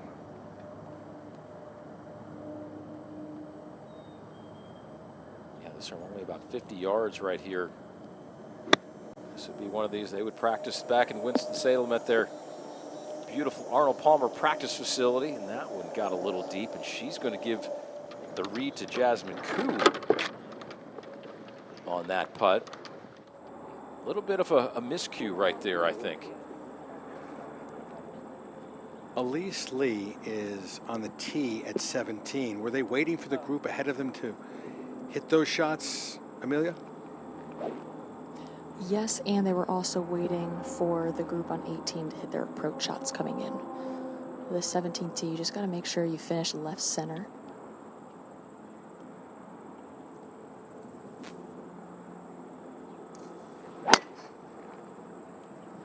This is bled out to the right. It's going to find the super thick rough over there. And that would be, you could lose a golf ball in there. Chloe next to play. With Kovaleski's length, a good one here, and she can get this second shot close to the green. Just really important to focus on transition, not the outcome of what this hole could help her do, but just on the shot at hand. She birdied this hole yesterday. And if I'm handicapping this thing, the Demon Deacons, they played the last, she got a B on her head or something. If I'm handicapping this thing, though, the Demon Deacons played the last 2 holes yesterday at 5 under par as a team. So with their closest pursuer already in the clubhouse being Oregon, just 1 behind them, you got to think the Demon Deacons are in really good position right now with just a little bit of a bump coming in, and you would think that they'd be in great shape. And between the 5 players, they have 6 shots at those 2 par 5s remaining. Some of them have finished 17. Koo trying to make her birdie here at 17 with this putt coming down the hill.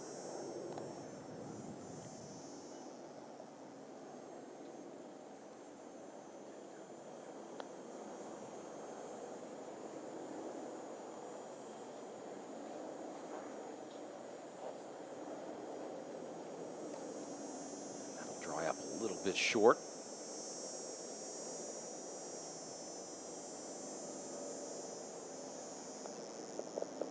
I wonder if Koo and Elise Lee know that there are 3 teams at 2 under. 3 teams have an opportunity. They're not in the house to chase down Wake Forest. Northwestern is in the house. And the other 2 at 2 under are still out on the golf course, Texas and USC. This is done. I thought she was outside of the ball of Jasmine Koo after that approach shot, but apparently not. So she got a good read there. A big break, I think. Golf tournaments are very much won or lost, and little breaks just like this, if she holds this putt, it could be a determining factor. For a 2-shot team lead.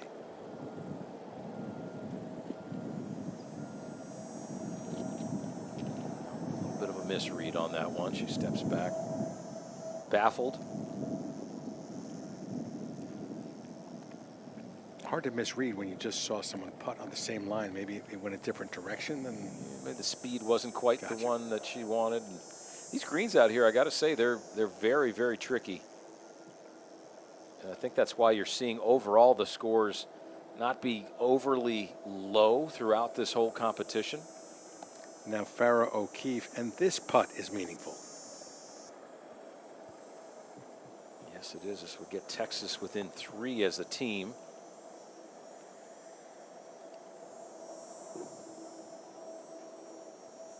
Still have a little golf to play as well, does Texas. So Texas and SC. SC, yeah. They basically have to run the tables, though. I mean, they have to fill it up from here to the house. And hope Wake Forest doesn't make 4s. Correct.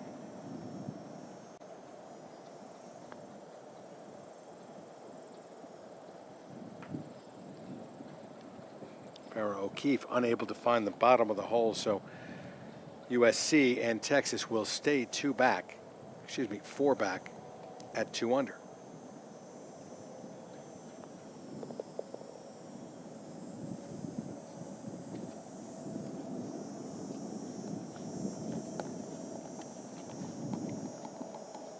This is Dunnan's par putt, and practically doesn't really matter because her score is identical to one of her teammates.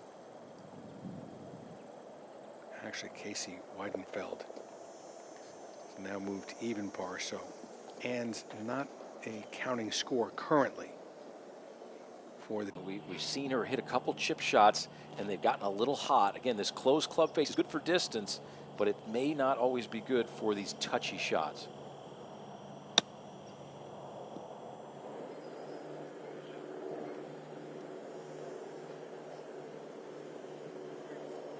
Yeah, that's pretty well done underneath the hole.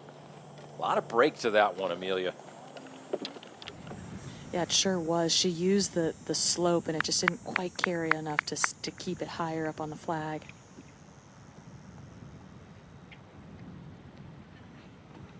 There's the weight coach, Kim Llewellyn.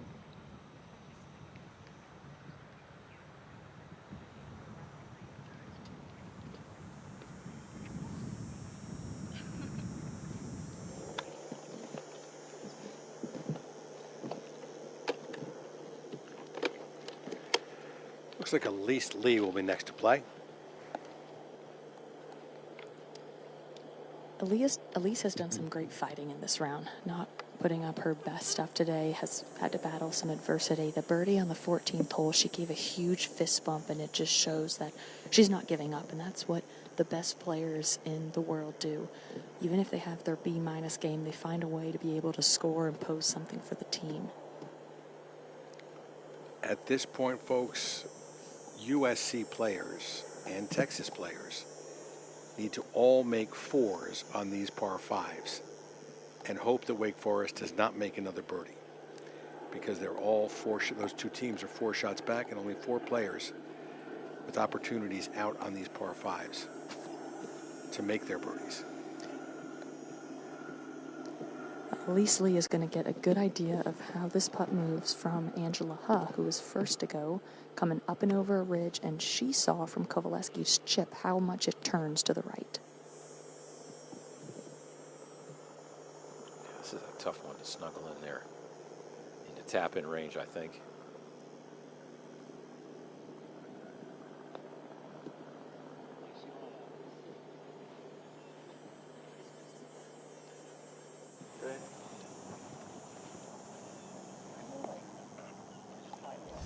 Talking about USC, here's Koo at 18, her second.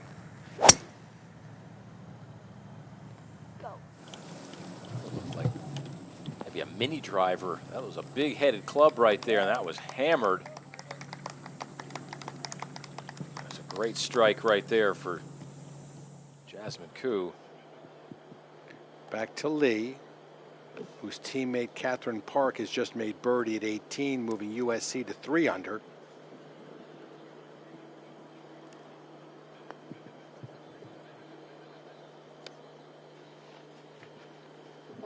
Just didn't dive enough to the right. It did not. USC team playing tough down the stretch. Catherine Park, 4 birdies in her last 5 holes. Kylie Chong, 3 birdies in her last 4 holes. But they're running out of room. To the 18th and O'Keefe, second shot. Ball well above the feet for Farrah O'Keefe. You have to stay really tall through your spine angle here. Be good, baby. Come on. I'll work a cut back into that right back hole location. Well, that got a little deep. Back to Chloe. Amelia's there, but I will let you know, Chloe, that Morgan Ketchum birdied 4 of her last 5 holes, and now Wake Forest has moved to 7 under. 2-shot lead. Really important to keep even grip pressure when you're feeling a lot of nerves in the hands. Oh, what a putt. What a putt. Just kept the speed up. That was really well thought out. All from back from the tee. The layup was excellent. Ryan Potter there giving a little fist bump. They navigated that 3rd shot properly, gave herself that perfect uphill right to left putt that she needed to make. That was a wonderful, wonderfully executed hole. Chloe with birdie. Team now has a 3-shot lead, and she has a share of the lead with Galitsky. This is a disappointing day for Angela.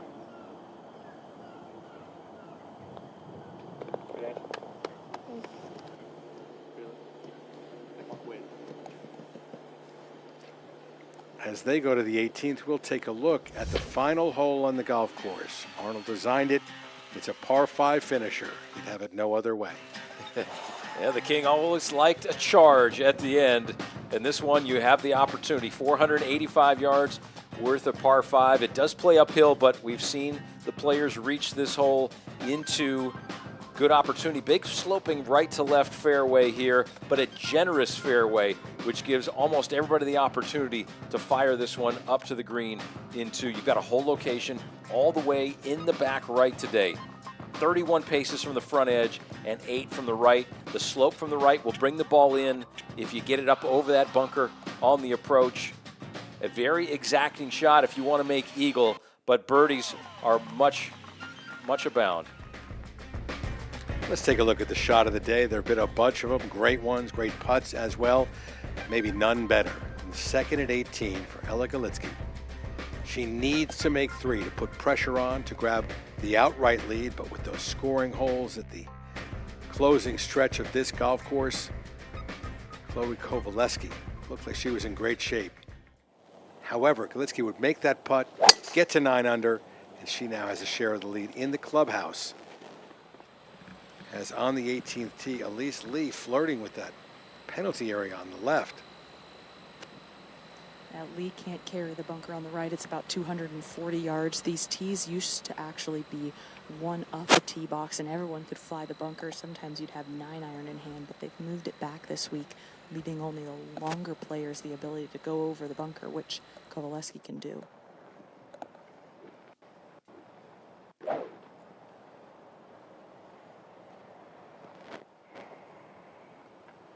She's not birdied this hole either of the first 2 rounds.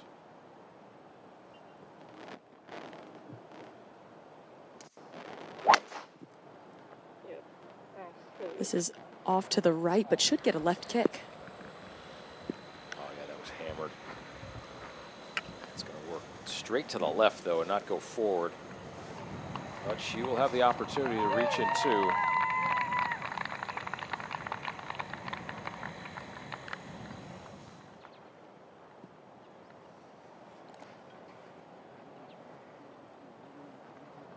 Now, huh?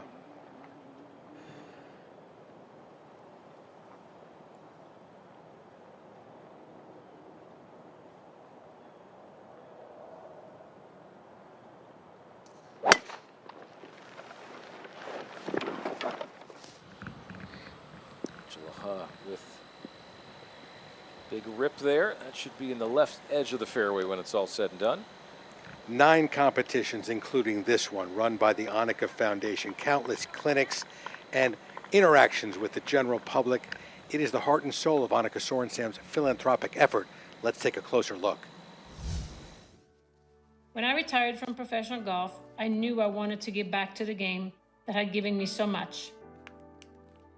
I knew I had to help the next generation of girls and young women to find their voices. So in 2007, I started the Annika Foundation with a simple mission to develop, empower, and advance young women around the world through golf and in life. She's definitely the greatest of all time, but she's also very well known of how good she is at giving back. Annika has grown this game so much in the past years, and it's amazing. She's accomplished things that people can't even believe. What's crazy is that she's an even better person.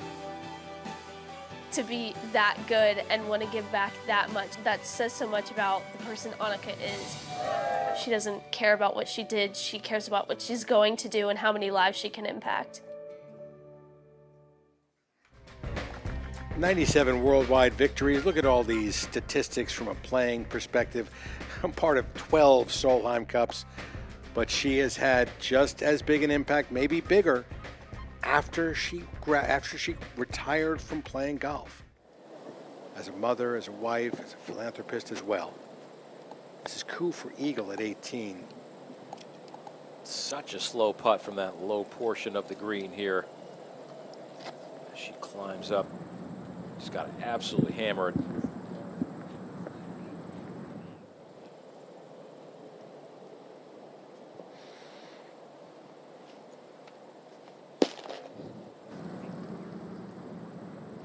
Team competition is as follows. Wake Forest. 2 players left out on the golf course with a 3-shot lead over Oregon, who's finished their competition for the day. USC currently at 3 under, 2 back of Oregon. Right behind them is Texas, still out on the golf course at 2 under. Northwestern also 2 under, though they finished their competition. So second place, if there are hopes or dreams for second, it's USC and Texas trying to leapfrog Oregon. Here's Koo for birdie. This would go a long way, pulling USC to within 1 of Oregon. Then you would need Elise Lee to make birdie here to grab a share of second and eagle for an outright second. Wake, unlikely to lose that top spot. Always low on that one. Yeah, that was, wasn't it?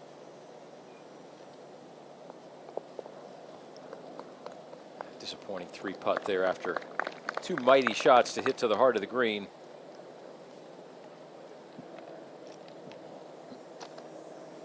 Leaves it to Elise Lee to make 3 to grab a share of second for USC. Texas still has the opportunity to be in the hunt for that silver medal, but they need this birdie and then an eagle from Angela Ha. Texas has played a great round today. I mean, they're tied for third of low round of the day, so the scoring definitely a little bit better today. For who? For Oregon? 9 shots better than any team out there. Unbelievable. For everybody. The stroke average on the golf course is about almost a shot and a half lower than it was yesterday, which is almost 3 shots lower than it was on day 1. So every day's gotten a little bit easier for these players. Very close to the same area, though, powered through the break. Same area where current co-leader on the individual, Ella Galitsky, made her eagle at 18 heroically to grab the outright lead, sit and wait and see what Chloe Kovaleski will do. Chloe just made birdie at 17. Here's Farrah O'Keefe with her last putt of the day. Now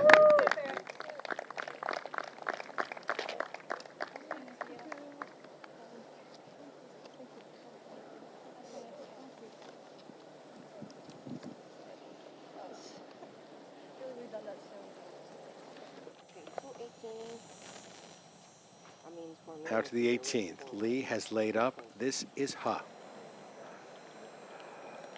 Angela Ha has 225 yards to the flag with the elevation. About 215 to get to the front portion of the green. Because it's an elevated green, the key is hitting solid contact. She's off a slight downslope with the ball above her feet, which is going to make it difficult to strike the ball nicely. You really have to make sure that you have good tempo on this swing. Should go a little.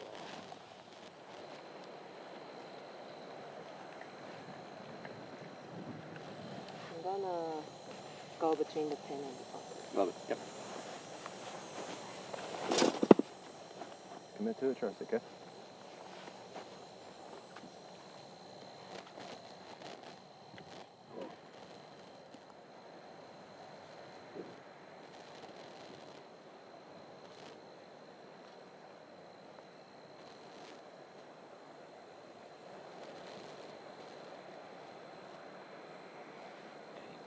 Strike this ball solidly to get this ball to the trajectory that you want it. Very easy for this shot to catch the rough short of the green. This is low, needs to miss the tree, and it does. So this could be really good if it works out. I just didn't quite get the forward bounce. Yeah, you need a little bit more trajectory on that one, but that'll be okay.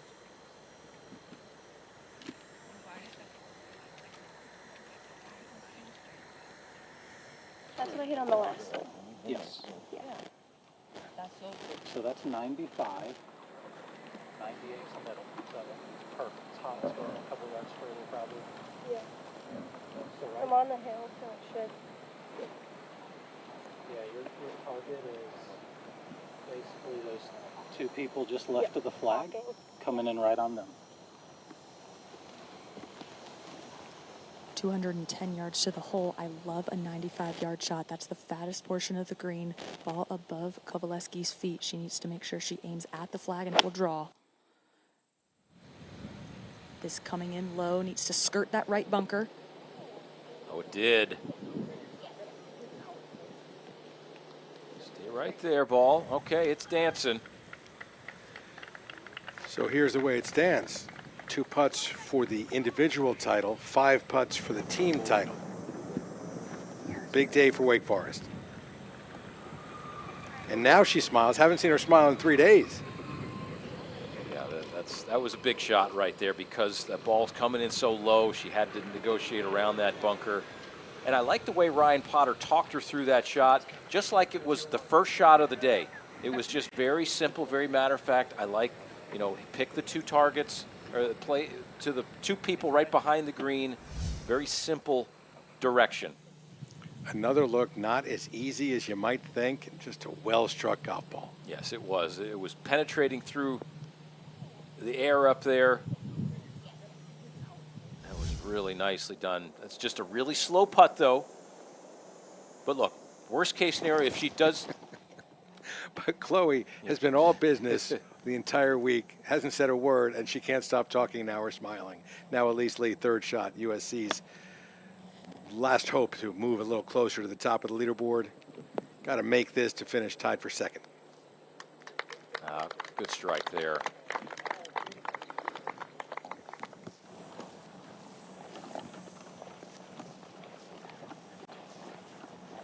Steve, I guess we have to ask the Deacon herself. I know she's unbiased as we take one more look at Elise Lee's approach. A nice one here at the 18th. But Emilia, your team did you proud. Your team not only looking to claim now, and I'm not going to give her the 2 putts at this point, but pretty good day it looks like for your alma mater. Well, and they started out with this tournament 6 over par. They didn't have a good first round, shot 7 under the second day, and are 7 under par as a team. They're looking to go even more under par if Kovaleski can make a birdie or eagle. Really impressed with the way Wake Forest fought, but extremely impressed with the Oregon Ducks and how they shot 16 under par today. It was just very fun to watch Oregon, Wake, and even Texas fight back to try and win this title. Texas, the low score for the last 2 days. Oregon, the low score for the final round.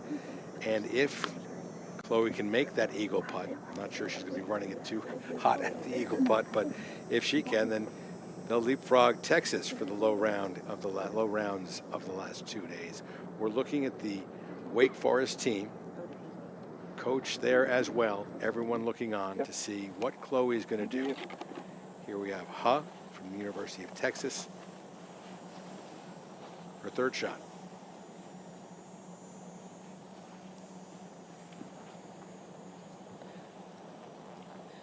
Angela Huh coming off this upslope. The fact that she's in the rough, it's actually going to be easier to hit a nice strike here given how slow this shot will be once it lands on the green. Just got to make sure you carry it far enough and to the right.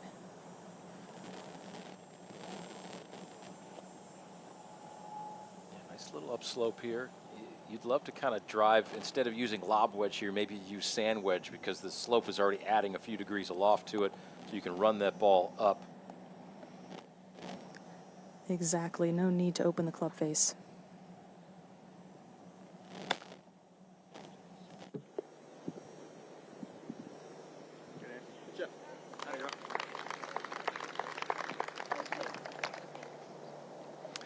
Disappointing day for Angela. She was 1 under coming into the round. She's 2 over today, on the verge of her score not counting. If she makes that putt, she will help the team, but just help them into a better position for 3rd.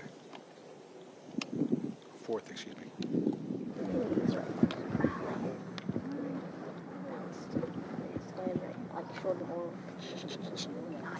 I'm right about their attire, right? The deeks on their back. I mean, you can't miss them coming or going. It's great. I love it. Yeah, you know who they are for sure. Big WF yesterday.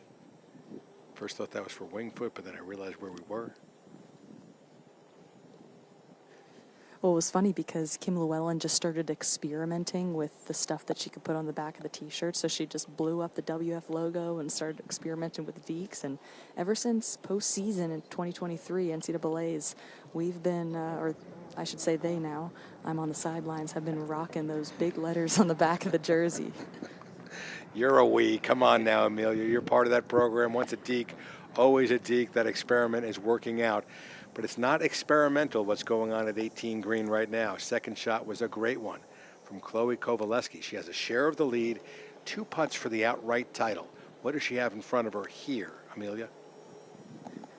It's going to be difficult to 2-putt. This is very slow coming up the slope, and then it's going to remain uphill. You just got to hit it harder than you think, and it will break to the right.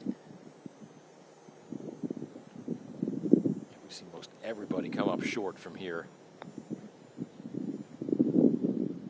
And that will be one of those testers. She'd love it outright. You know, if she would happen to miss by some chance, she would still earn a co-medal anyway. Of course, that 4. Either way, it's good. You'd love to win it outright, though. 4 co-champions 2 years ago. So she kind of has it's kind of the best case scenario for a putt that she has coming up.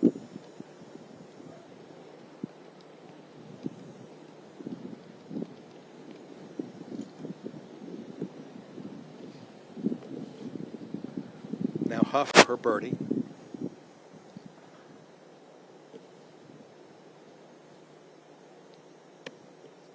Swing on it from right to left. Got to play it at cup outside right. This is kind of the same putt that we saw Ella Golitsky hole for eagle a little while ago. Definitely going to have some turn on it. Ooh, not enough, though. That kind of day for Angela. No birdies on her second 9, just that double at 13. And some frustration.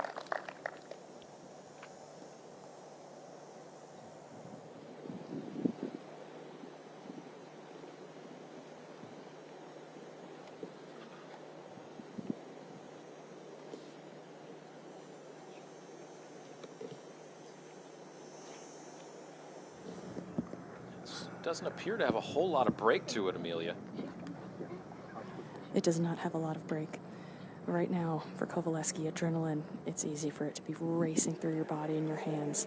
The key in these moments is to go back to being on the practice putting green, treating it like any other putt, inside right with pace.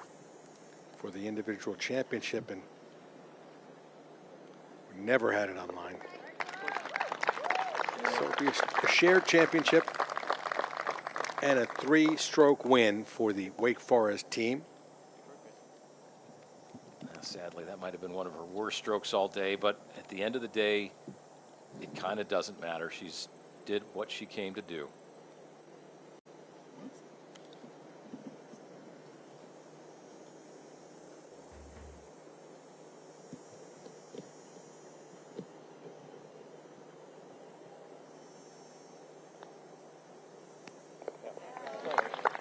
Putt there from Elise Lee. Final birdie for the USC Trojans. Move 1 shot closer to Oregon, who had a tremendous final day as Wake Forest celebrates their team victory.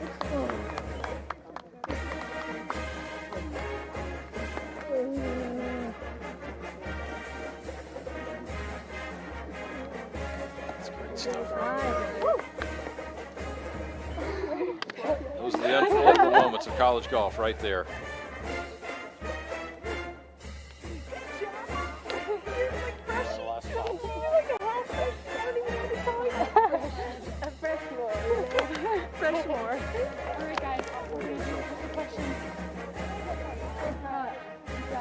There will be a happy plane ride home from Minnesota.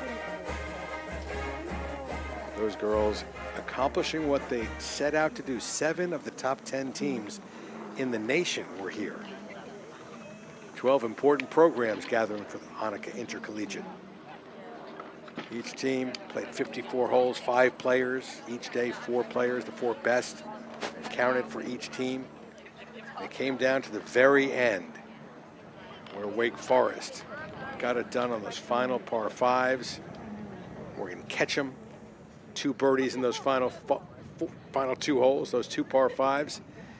And the winning captain is making her way over to Emilia Doran And she's with the entire team right now. Emilia, take it away. Thank you, Dave. I'm here with Wake Forest, who won their first team title of the season, and Chloe Kovaleski, who is a co-medalist with Ella Galitsky. Coach, your team started at 6 over par the first day and then battled back. What were you most impressed by how they fought? You know, they're tough coming in, especially on these back nine.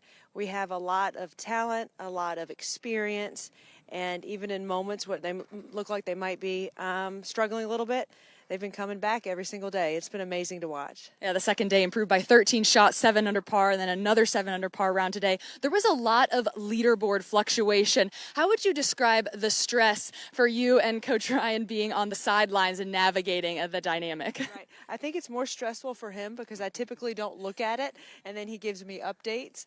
And so he handles the stress a lot better than I do, and I just try to keep them happy, keep them fed, and hoping that it's helpful.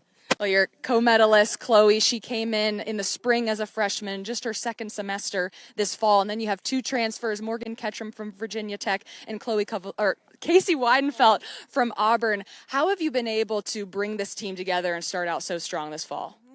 Well, I think that's a great question. They're really nice human beings, kind people, and they pull for one another. They help each other with their daily activities, their homework. They're encouraging. It was an instant bond between them, and I think that's apparent. You would think they've been teammates for years and years and years.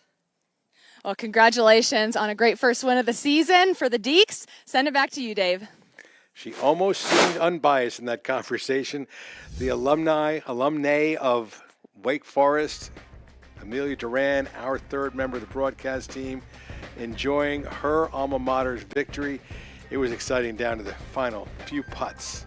Steve? Yes, it was. It was extremely exciting. And she did it, really, they did it without their number one player coming in. Macy Pate didn't even count the first 2 rounds and was tied for the worst score on the team today. So there's a lot of depth in Winston-Salem.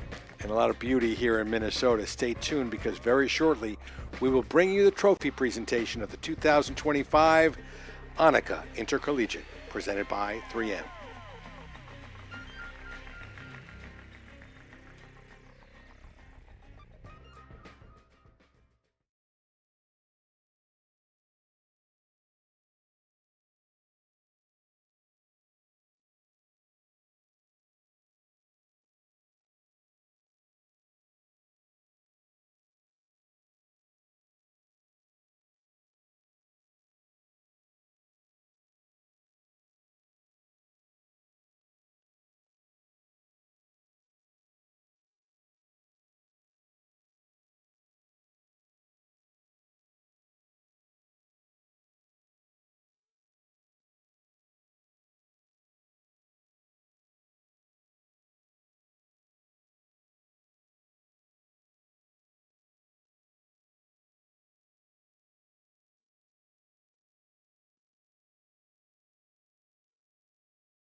Welcome everyone to the official award ceremony of the 2025 Annika Intercollegiate, presented by 3M. I'm Rob Ono, I'm the President and CEO of the Annika Foundation. I'll serve as your MC. Just wanted to thank several people. Wanted to thank all the teams and the coaches that came here from around the country. So many of the top teams were here, it felt like kind of a preview of the NCAA championship. But it was really an honor to have you here. Grateful that you came. And we also really appreciated your support of our More Than Golf initiative. We know we had a lot of festivities outside the ropes this week, and we appreciated your support. Obviously, we wanted to thank the Royal Golf Club, incredible facility here in the Twin Cities. The golf course was in amazing shape, the service was phenomenal, and we're just very grateful.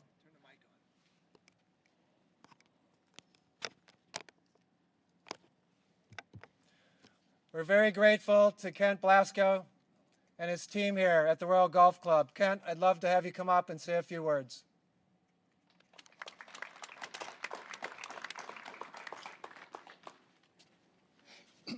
Thank you, Rob. On behalf of the owner, Hollis Kavner, our entire membership, and the staff at the Royal Golf Club, I would just like to say thank you to everyone for allowing us to put on this great event again this year. It's something that we truly look forward to each year, and we can't wait for 2026. Special thank you to Annika Sorenstam and Mike McGee for their presence.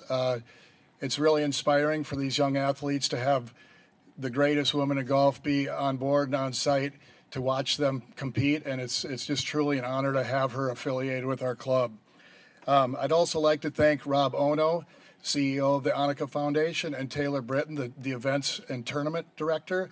Their team does an amazing job. There's a lot of moving parts and logistics, and they make it look really seamless. Also, thank you to the AJGA team for prepping the golf course and putting together a spectacular test of golf. I think it was very fair but very challenging, and they did a really wonderful job in setting up the golf course. I would like to recognize my team. This doesn't happen without the help of our entire team here at Royal Golf Club. First, I'd like to recognize our superintendent, Mike Sonic, and his assistant, Shane Benson, for the hard work in getting this golf course in great condition. I'd like to also recognize our chefs, Blake Andrews and Joe Kelsey, food and beverage director, Ashley Bauer, and our events team, Meredith Weiland and Annie Bass. I'd like to thank our golf staff, head golf professional, Jeff Hartman, and lead professional, Cooper Lowe. They do a lot of hard work for us here, and I really appreciate them. But I think most importantly, I'd like to thank the student athletes. They put on a heck of a show this week. The conditions were really tough.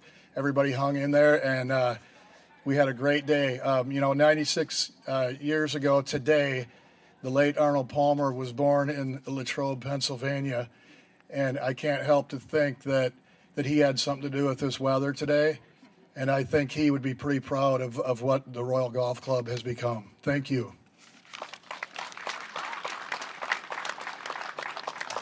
Thank you, Kent, and thank you again to your great team.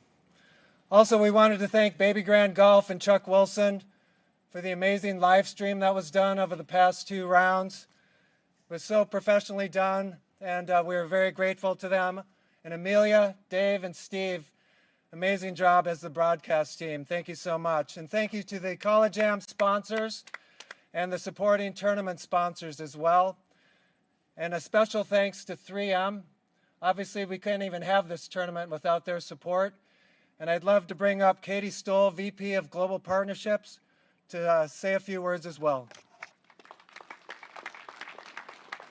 Thank you, Rob. First, I just want to thank the student athletes and the coaches for coming up to Minnesota. I'm glad the sun could finally come out for you today, and what a beautiful day to end this tournament. A big thanks also to Annika Sorenstam and Mike McGee for their visionary of this event, and to Rob and Taylor and to Emily Scahan from 3M for bringing this to life. We look forward to seeing you all next year.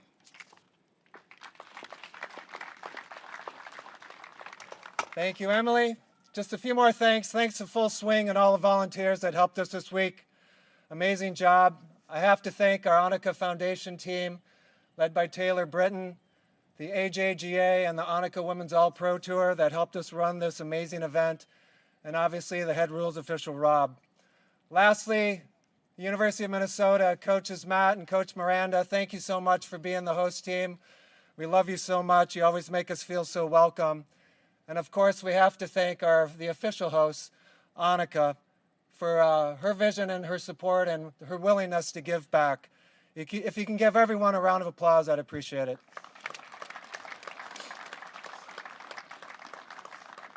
Before we bring up the various champions, I just wanted to acknowledge a few folks and players. Jasmine Koo, congratulations on your hole-in-one yesterday. It's a once-in-a-lifetime experience that you've done 8 times now.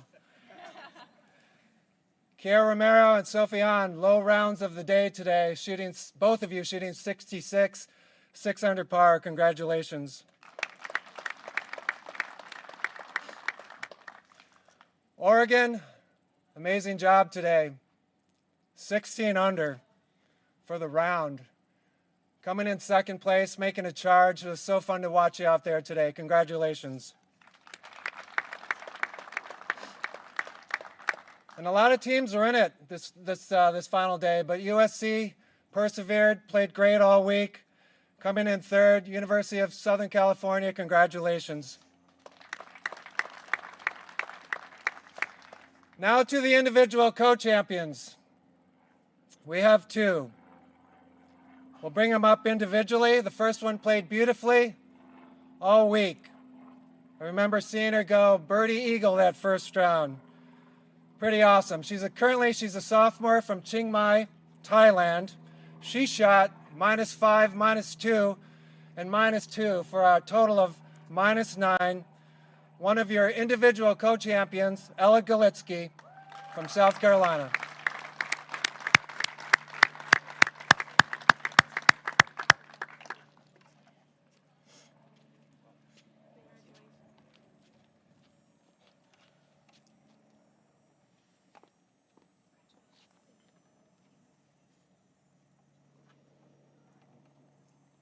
Ella, could you share a few words? Come over here, Ella.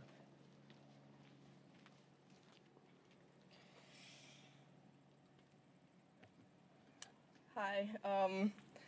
First off, I would like to thank Katie Stoll from 3M. Thanks for sponsoring this event. It's such a great event. I really enjoyed playing it. Robin Taylor from the Annika Foundation. Annika and Mike for putting on, oh my gosh, sorry. For putting on a great event again. The Royal Golf Club and all the volunteers for making this event possible, and the course was in great conditions, and I really enjoyed playing this golf course. Baby Grande for amazing coverage, amazing interviews. It was really fun to do them with you. And lastly, my team and all the coaches. Really appreciate you guys. Had a lot of fun out here this week, and thanks for all the coaching, I guess. Thank you. You can go back, Ella. Thank you, Ella. Congratulations again. And on to our next co-champion, individual co-champion. She also played incredibly well throughout the whole tournament. They had some really cool slow motion a video of her swings today, and it was just so beautiful to watch.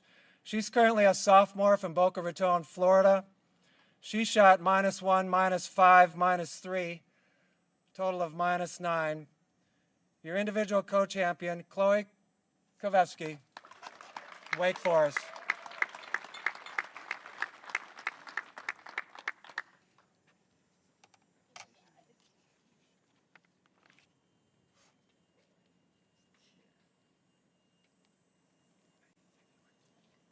Chloe, can you say a few words? Yes.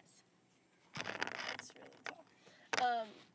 First, I just want to say thank you to the golf course and everybody who made this event possible, the sponsors. Golf course was in great shape, and it was really fun to be out here this week. And yeah, so I have to give a really big shout out to the physical therapists inside I'm so sorry, I forgot the name. But they helped me a lot this week, and I'm sure they helped a lot of all the other players, and I think it's a piece that needs to be thanked and addressed. So big thank you to everyone this week. Thank you to Baby Grande, who did a great job with the coverage, and thank you to my team. It was a really great week. I'm excited for the rest of the season, so thank you. Congratulations. Good job. Congratulations again, Chloe. Now to the team champion. They played amazingly well, especially the last 2 rounds. They shot +6, -7, -7 for a total of -8. They've now become a 3-time champion of the Annika Intercollegiate presented by. The winning team gets 1 spot into the Annika driven by Gamebridge at Pelican, the official LPGA event that Annika hosts. And the team and the coaches get to decide which player gets to receive this exemption. The event will be played in November, just in a couple of months, and I'd love to have Coach Kim make this announcement. It's always a tough decision because you have so many deserving players. But one has stood out. She was on our NCAA championship team as our alternate, has always given 100% and has a heart for the Demon Deacons. And so we're giving this to Ann Steer-Dunnan.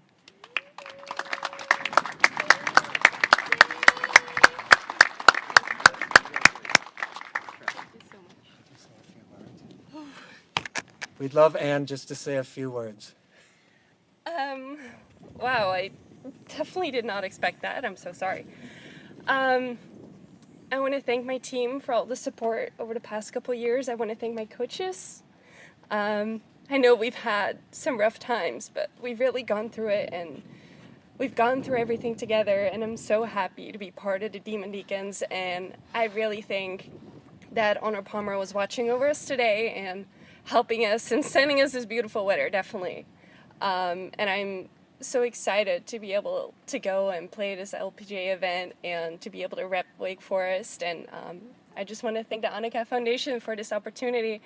I mean, as an international, we don't really get as many opportunities to play on the LPGA, and this is just amazing. Thank you so much.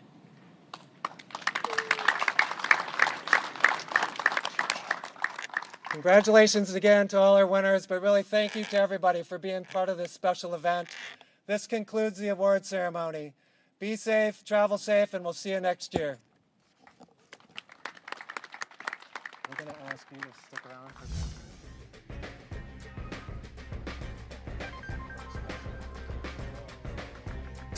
What a special 3 days it was, with the Royal Golf Club hosting 12 tremendous programs, 54 holes, 5 players per program, came right down to the very end, and a co-champion as well, split between 2. Wonderful presentation at the end. Steve, your final thoughts. Well, I mean, it's not only the great play from Chloe Kovaleski and Ella Galitsky shooting 9 under par and co-medaling, but it was the 27th victory for the team for Kim Llewellyn as the Demon Deacon coach. And so hats off to her and the whole program she has created there, her and Ryan Potter, the wonderful coaching staff there, and all the culture that they have created there in Winston-Salem. Just a tremendous victory for that team and that program. And you could tell that the importance of co-designer Arnold Palmer was there step by step for the women's program at his alma mater, Wake Forest. Yeah, no doubt about that. I mean, he was definitely smiling down on the Deacons today. He certainly was. We want to thank you for being part of this broadcast and tuning in and seeing the wonderful golf that we saw today and yesterday in our streaming coverage. Everywhere you turn at Royal Golf Club, you feel the passion, the class, and the style of co-designers Annika Sorenstam and Arnold Palmer. And on what would have been Arnold's 96th birthday, his alma mater stands tall, as did one of the Lady Demon Deacons. That's right, Chloe Kovaleski right there, co-medalist of this tournament. Wonderful exemption given out to one of the Demon Deacons as well, Anna Dunnan. Thank you for joining us.